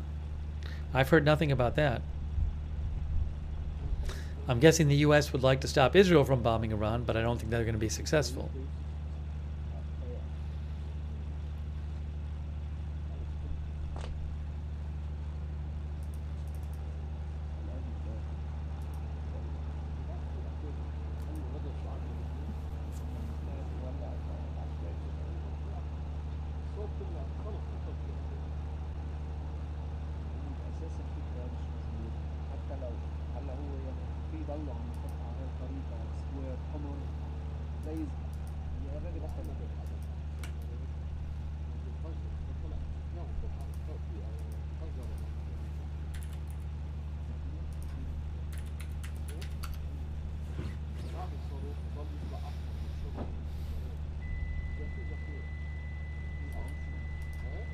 The Washington Post says Israel expands deadly strikes in Beirut after U.S. envoy visits Lebanon. They say as the sun rose on the Lebanese capital today, I guess Tuesday, after a long night of Israeli strikes, the wreckage of 5 apartment blocks just across from the city's main public hospital was tangled with bodies. At least 18 people were killed, 4 of them children, and 60 were wounded in the Israeli strike near Rafik Hariri University Hospital late Monday. In Beirut, the strikes expanded into new neighborhoods for a second day, signaling the widening scope of Israel's military ambitions against Hezbollah militants, even as U.S. officials toured the region, talking up hopes of de-escalation. The IDF said the strike on the apartment complex across from the hospital was a Hezbollah terrorist target without providing further detail, emphasizing the attack had not hit the hospital or affected its operations. The IDF will continue to operate in accordance with international law, it said. At the scene, residents said it was unclear what the target had been or how it could justify the loss of life. The buildings housed Lebanese, Syrian, and Sudanese families. There were children's shoes and school books in the rubble. Medical staff across the road said they had heard 2 rockets land on the apartment blocks and that the explosion had broken windows on both sides of the hospital.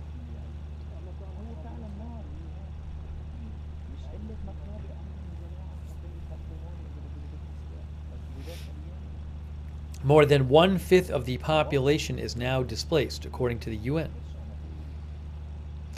The National Health Ministry says over 2,500 people have been killed.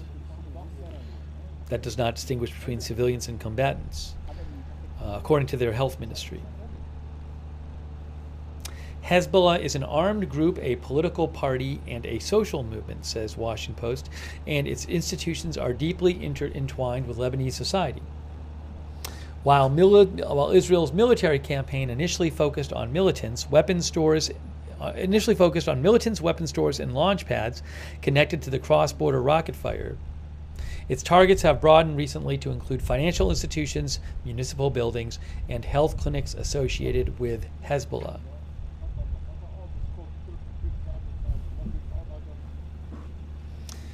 Yesterday, as we had mentioned, Israel claimed without evidence that Hezbollah was storing hundreds of millions of dollars in cash and gold in tunnels underneath Beirut's Sahel General Hospital. The claims were illustrated with an animated graphic showing the layout of the alleged bunker, reminiscent of a similar video released by the IDF last year ahead of its controversial raid on Al-Shifa Hospital in Gaza. Although Israel said it would not strike Sahel Hospital, patients and most medical staff were evacuated from the facility overnight. The hospital opened its doors to journalists today in an attempt to disprove the allegations. Doctors and Lebanese state security officers watched as reporters from dozens of media outlets inspected empty wards, medical equipment, and hospital beds on the ground floor and in the basement. Following the media tour of the hospital, an IDF spokesperson said Israel stood by its intelligence on the hospital. It's important to note that it is possible the entrance is hidden by various means in order to make it difficult to find, he said on X.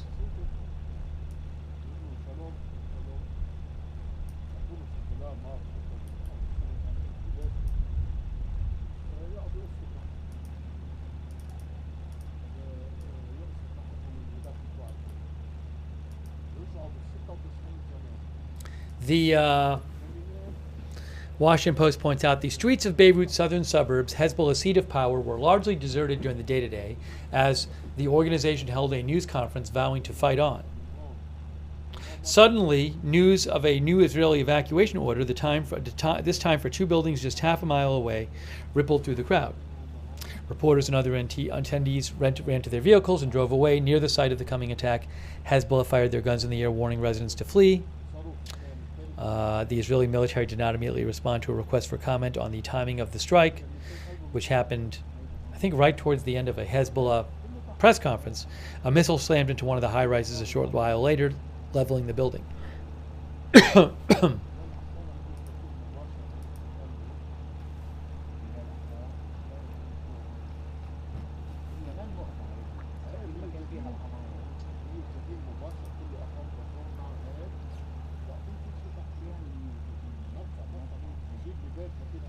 Yeah, and then an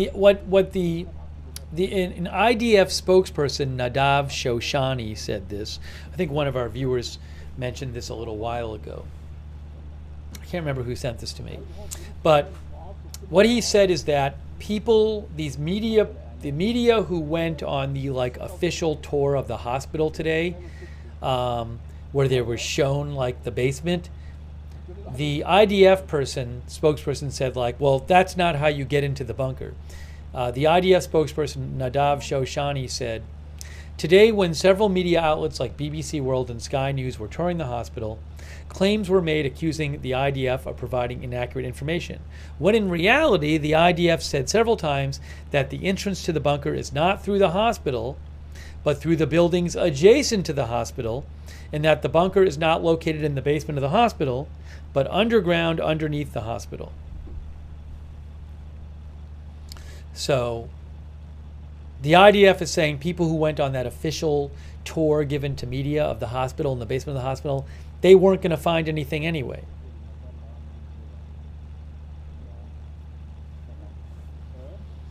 Georgina Buzak says exactly.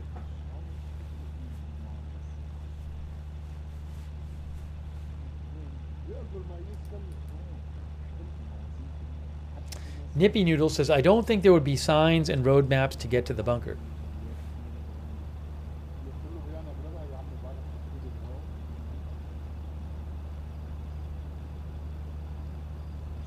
I mean, I didn't watch media reports about going to the tour today, but yeah, I mean, I'd be surprised if a lot of media like were taken on an official tour of the hospital and then said, "Oh, well, I guess there's nothing here then," you know? You might think to yourself, "Well, maybe I'm not being taken everywhere. I don't know." Oh, I think Jonah had sent me the post, maybe. Yeah, Jonah G sent me that post earlier about this topic.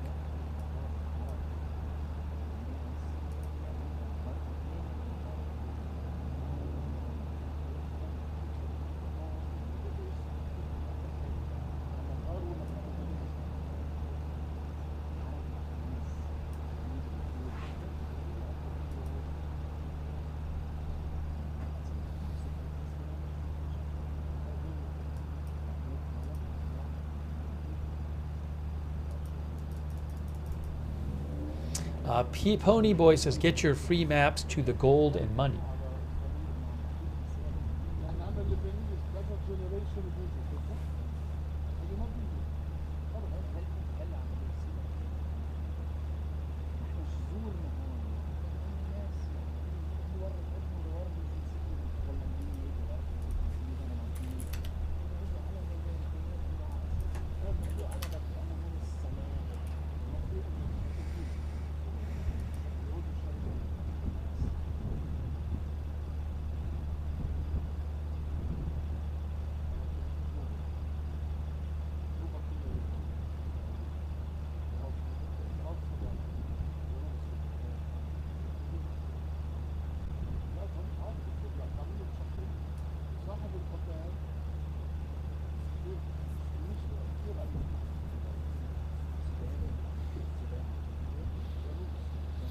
We were talking about the UN before. The Institute for the Study of War, in their Iran update from yesterday, they had a paragraph talking about the UN peacekeeping force. They say UNIFIL, the interim peacekeeping force in southern Lebanon, has largely failed to undertake the tasks given to it under its mandate. Now again, they need to, you know, as I understand it, their responsibility is to report on stuff and observe. So, if you think my understanding of the situation is, if you think the UN forces didn't do their job, it's not that like the people there didn't shoot Hezbollah. I think maybe you should blame the countries that are in the United Nations for not pushing for a stronger force or something. I just want to be careful, because I think sometimes people can see the UN as this other thing, like its own country, doing what it wants. The UN is controlled by the countries in the UN. That's who makes the UN decisions. But let me read you this here. And again, I don't know all the details of what's gone on in southern Lebanon with regards to the UN peacekeeping forces in the last 18 years. But Institute for the Study of War says the UN interim force in Lebanon is present in southern Lebanon to monitor the implementation of UN Resolution 1701 and to take all necessary action to prevent the area from being used for hostile activities, which would include Hezbollah's extensive development of military infrastructure. We have previously stated that Netanyahu's demand to prevent Hezbollah's reorganization and rearmament are provisions that are already in part enshrined in UN Resolution 1701 and should have been enforced by UNIFIL. UNIFIL has failed to execute this mandate and prevent Hezbollah from reestablishing military infrastructure south of the Litani River. U.S. officials such as Amos Hochstein have reportedly expressed interest in amending UN Resolution 1701 by expanding the deployment of the Lebanese armed forces in southern Lebanon. Increasing the Lebanese armed forces size is unlikely to enable the LAF to better enforce Resolution 1701, however, if Lebanese soldiers and their government, of which Hezbollah is a part, are unwilling to prevent Hezbollah fighters from operating in the area. I'll post a link to that article from Institute for the Study of War in the chat.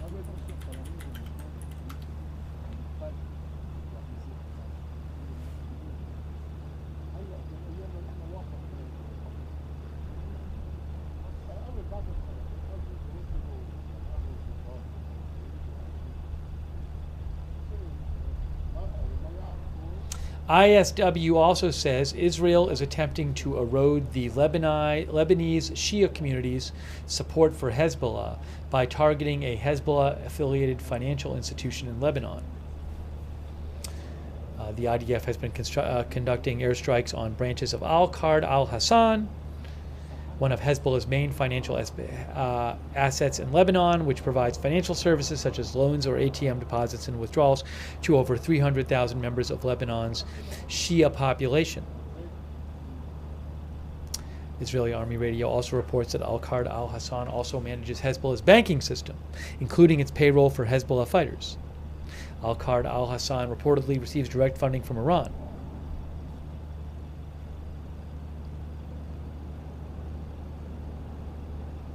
The ISW says the IDF's effort to erode the Shia population's trust in Hezbollah, for example by targeting these bank sites, is consistent with previous Israeli efforts to do so.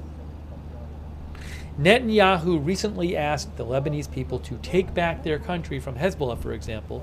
It is unclear at this time if the strategy has successfully diminished public support for Hezbollah in Lebanon.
By the way, Foreign Policy magazine had done an article, it's interesting, last December with the title "The United Nations Completely Failed in Lebanon." And in the article, they quote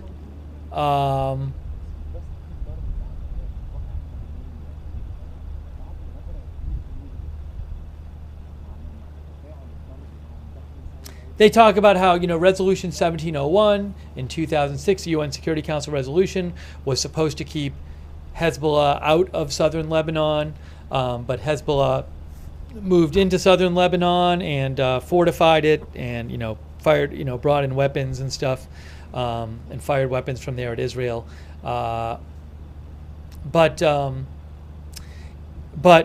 what the article says is that the UN peacekeeping force blames a limited mandate.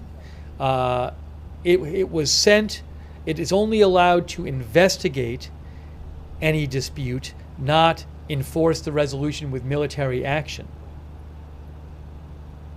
which is interesting. There's other stuff the article talks about too. But again, that is said in the article. That's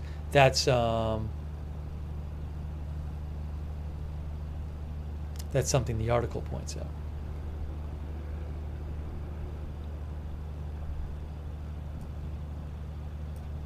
If you want to look it up, the article is called "United Nations Completely Failed in Lebanon" by FP. I'll have to read the whole thing later. I just saw that right now.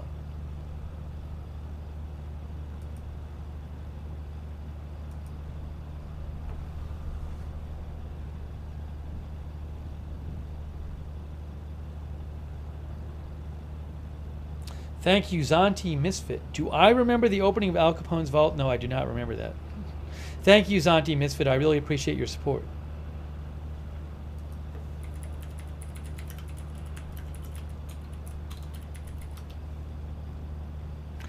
Thank you, Lisa says, please share any updates on the Resettle Gaza event. So, if I remember right, I think we talked about that yesterday. Yeah, that was some right-wing groups talked about at some event yesterday wanting to have Israeli settlers move back into Gaza. That is not the position of the official position of the Israeli government. The Israeli government right now is Netanyahu leads via a coalition. So Netanyahu gets to be prime minister because a majority of members of parliament in Israel support his leadership. But some of those people in that coalition are ultra-nationalist right-wing members of parliament, a couple of whom are actually ministers in the government. And they have a position which is they want Israel to put settlers back in to Gaza. But just to be clear, that's not Netanyahu saying that. That's not the official government position. That is, some ultra-nationalist parties that are part of the governing coalition.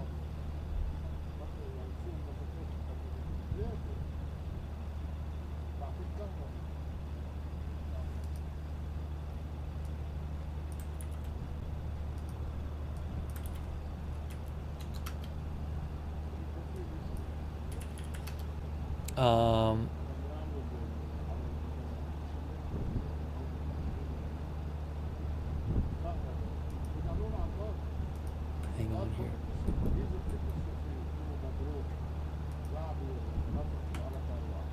If I could give you a little more on that.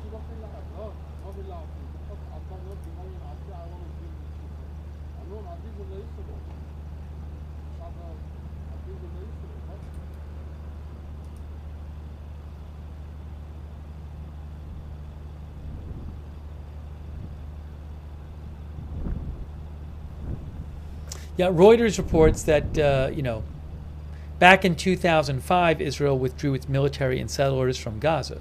And Netanyahu has said that Israel does not intend to have a permanent presence in Gaza again, although I know he wants to keep some troops there for different reasons, even after a ceasefire.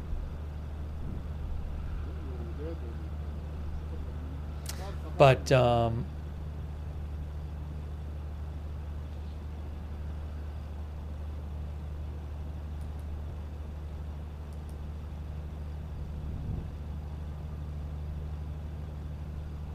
the rally calling for settlement in Gaza was held by several right-wing groups, says the Jerusalem Post.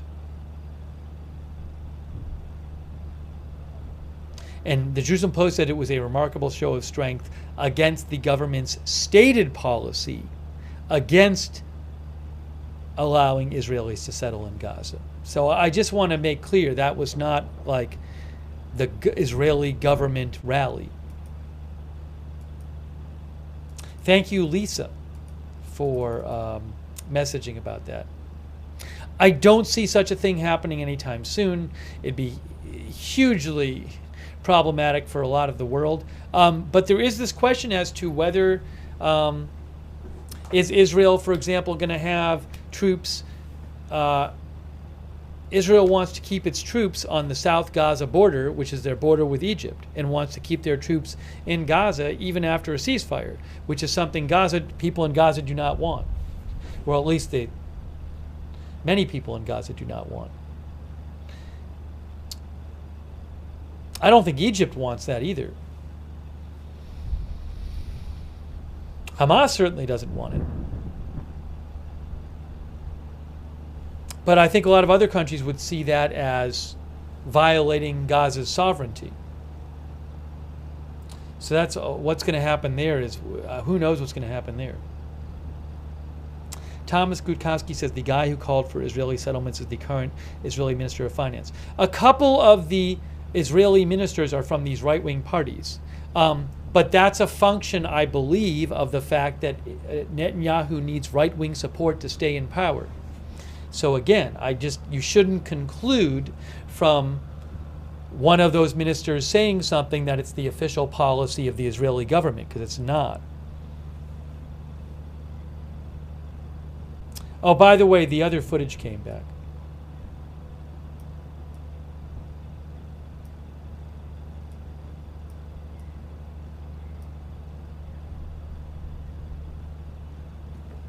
In the same way, in the U.S., there might be Republicans who are way to the right, or Democrats who are way to the left, and what they say doesn't represent the view of all Republicans and Democrats.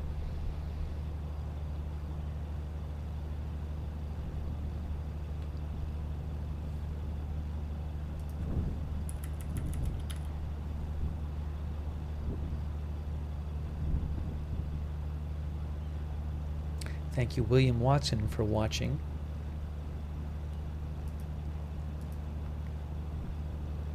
I think it's easy to be if you haven't, if you're not really closely following it, it can be confusing. So I understand that. So just trying to clarify a little there.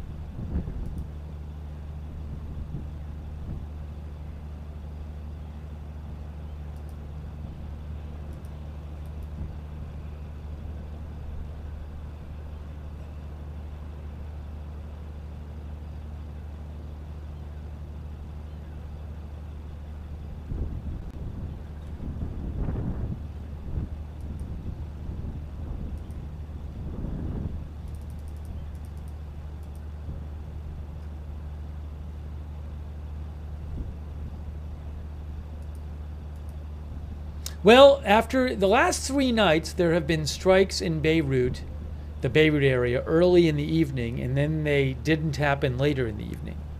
And then sometimes they happen during the day, too. But that's what's happened the last few nights. By the way, the FBI says it is investigating the unauthorized release of documents on Israel's possible attack plans. Those documents did not say what Israel's targets are going to be and when they were going to attack, but there were a couple of documents that got out there that weren't supposed to get out there. The FBI said today, says AP, that's investigating the unauthorized release of classified documents on Israel's preparation for a potential retaliatory attack on Iran. John Kirby, White House national security spokesman, said yesterday the Biden administration is still not certain if the information was leaked or hacked. But the administration does not believe there will be any additional documents that get released publicly.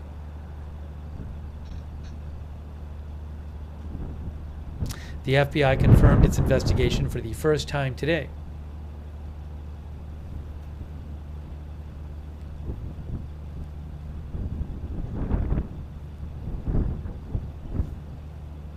Marked top secret, the documents appeared online Friday on the Telegram messaging app and quickly spread among Telegram channels popular with Iranians.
Oh, how about that drone?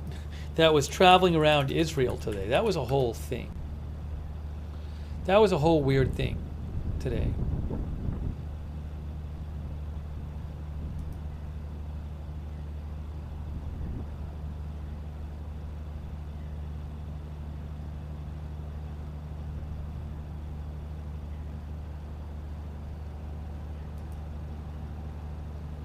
Yeah, this drone, it was flying around, I think, for around a half an hour.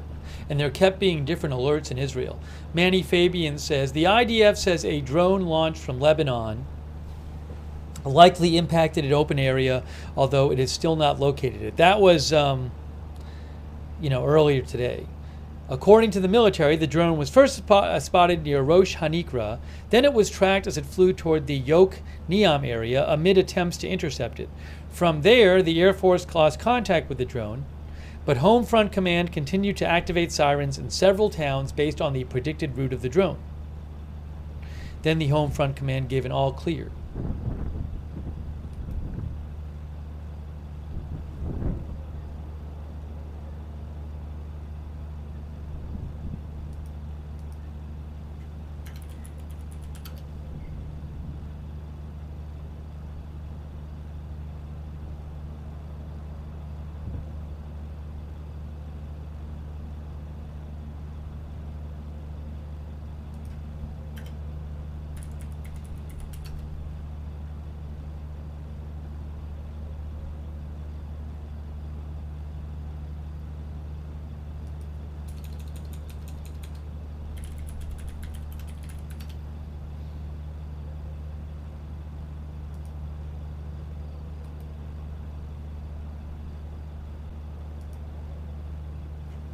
Then the Jerusalem Post has a headline: IDF intercepts Lebanese drone after hour-long pursuit in Israel's airspace.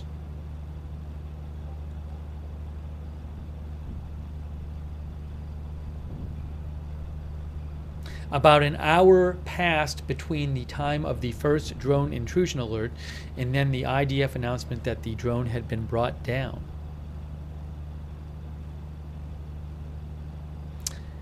The IDF first confirmed the drone after about 20 minutes of intrusion sirens across Israel's north. That was just going on earlier today. That was this interesting thing going on.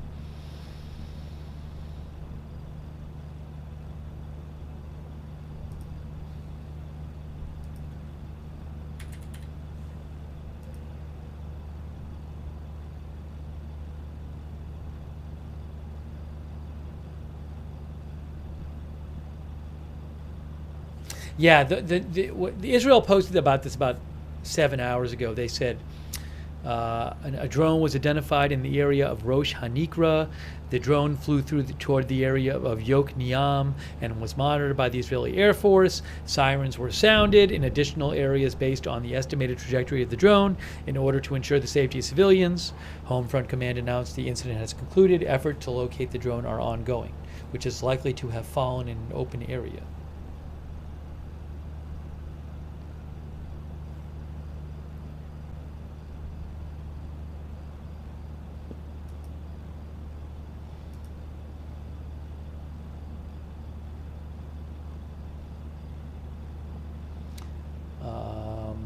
Ledmilla says it's a long flight for the drone. Usually, once they're reported, they don't go on for that long. Normally, when there's a drone alert, within a few minutes, usually I feel like well, I don't want to say this, but a lot of times it doesn't take that long, and then they say the event is over, like 10 minutes or something like that.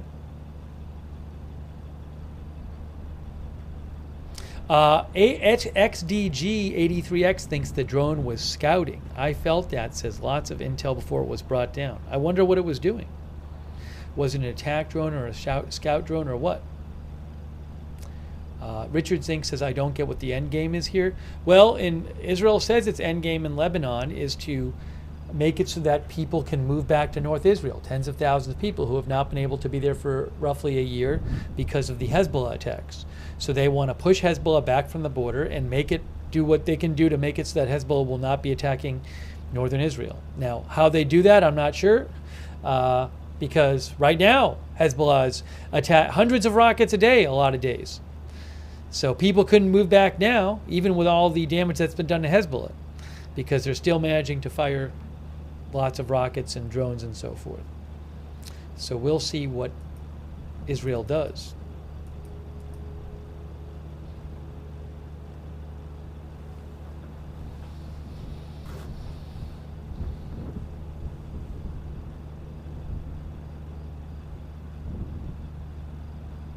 All right, guys, I think we might be getting, we get close to that point sometimes when I don't really have a lot to update you on anymore right now.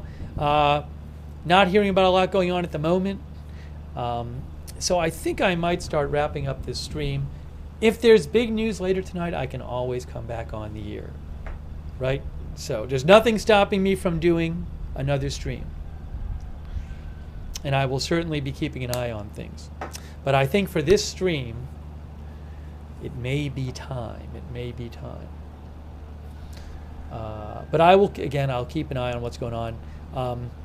And subscribe and follow the channel, Agenda Free TV. We cover all kinds of live breaking news here without an agenda, Agenda Free TV. I'm sure we'll be covering more Middle East stuff and other stuff as it comes up. We're going to be covering the election.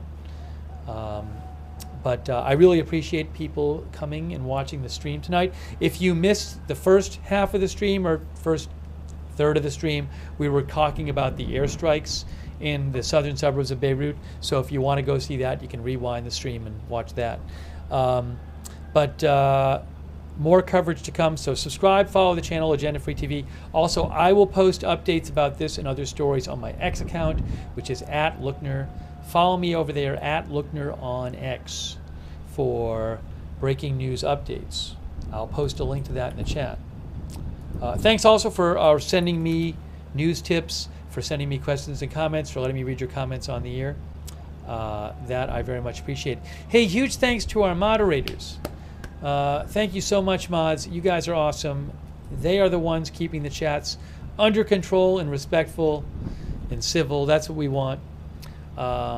Over there on Twitch, A Moment of Lovely, Big Ball of Yarn, McBritches, Surly Dev, all of our other Twitch mods, thank you. Our YouTube mods like Sarah55, Ruth Krafasi, Roberts May Queen, Beth Mythical, Jessica S. Thank you. All of our other YouTube mods. Facebook mods like Christina Neal, Kay Lowry Body, Paul Anderson, Ronald Egnor, Beth Shepard, Valerie Gale Griffin. Thank you. Hearing some roosters, by the way. It's like the early roosters. We heard this last night around this time. All of our other Facebook moderators, thank you. Linda Belk and Larry moderate for us on X. Thank you so much. Also, thank you so much to everybody who donated. That is so nice of you guys. You are the ones who support this channel, who allow this channel to exist, who allow me to buy footage and stuff. So very much appreciate your support of the channel. I think I thanked everybody. Hopefully. I think I did. Oh, I think I owe one more thank you to Risen One Sun and Mystic ZBM. Maybe. Mystic ZBM and Risen One Sun. If I didn't thank you for your support. I thanked Mystic One Sun before, but gave another gift sub. So nice of you. If you ever want to donate to the channel, you can go to agendafree.tv, agendafree.tv. Another way to know what we're up to is follow the channel on X. I always post on our X account before we go live. Also, I post scheduling updates there. So you can follow us on X @AgendaFreeTV for updates about the channel, scheduling updates, and so forth. I'll post a link to that in the chat.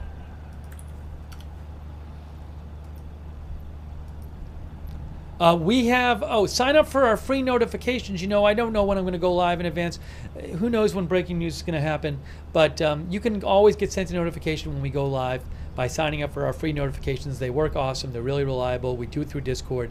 The mods will post the link to those free notifications in the chat.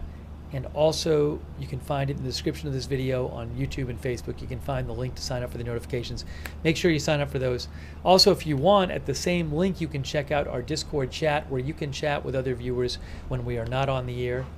A lot of our viewers like doing that. So check out the Discord chat. It's free as well. Thanks to our Discord mods, by the way. Also, a reminder for those of you who watch on YouTube, if you want to have the YouTube notifications on, which is great if you're a YouTube viewer, what you got to do is, if you subscribe, you then need to click the notifications bell and choose all notifications. So make sure if you subscribe, you do that. Click the notifications bell, choose all notifications.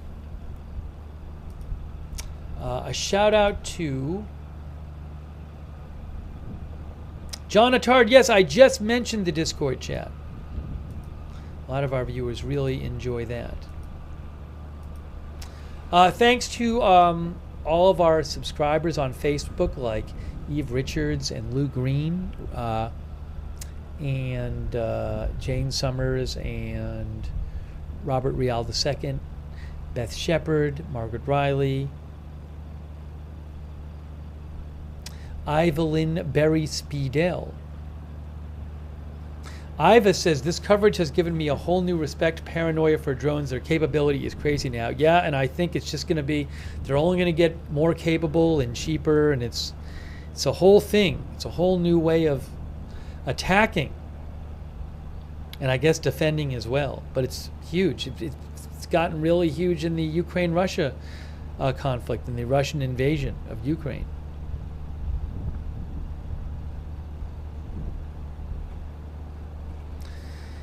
Valerie Gail Griffin, thanks for subscribing. All of our other subscribers as well, thank you on Facebook. Our Twitch subscribers, thank you. Like Wall Street and Shaggy. And Risen One Son.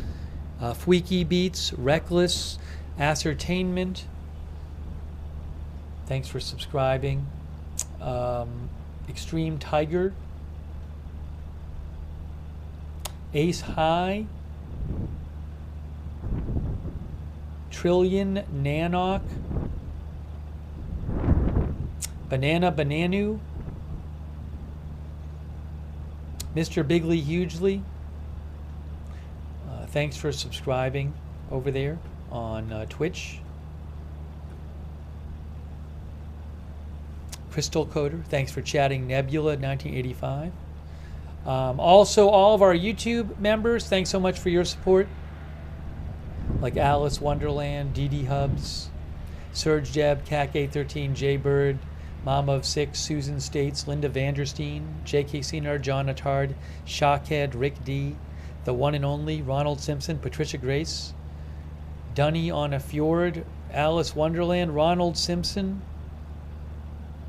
Palm Tree, Wickedest Witch, DJ Rob, Jose Gonzalez,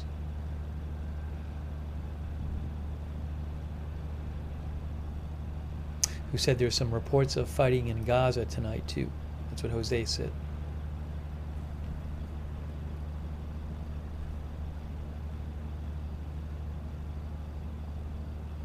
Yeah, I just saw a report from Al Sharq, which is an Arabic language news outlet, that says Palestinian media says Israeli forces are blowing up homes west of Jabalia camp in the northern Gaza Strip.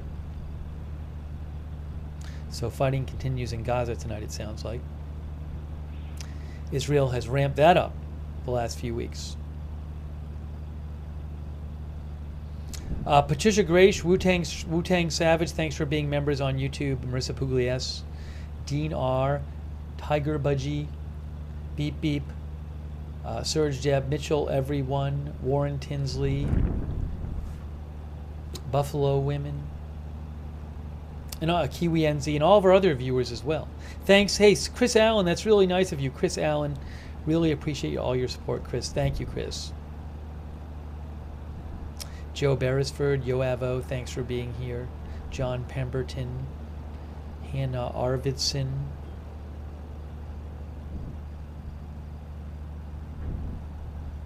Zozo is coming. Our Twitch, Zozo's coming, is a subscriber on Twitch. Big KU fan 1984, thanks for subscribing on Twitch. Yes, Valid Koala, I will be covering Election Day. Paula McMiken, thanks for being here.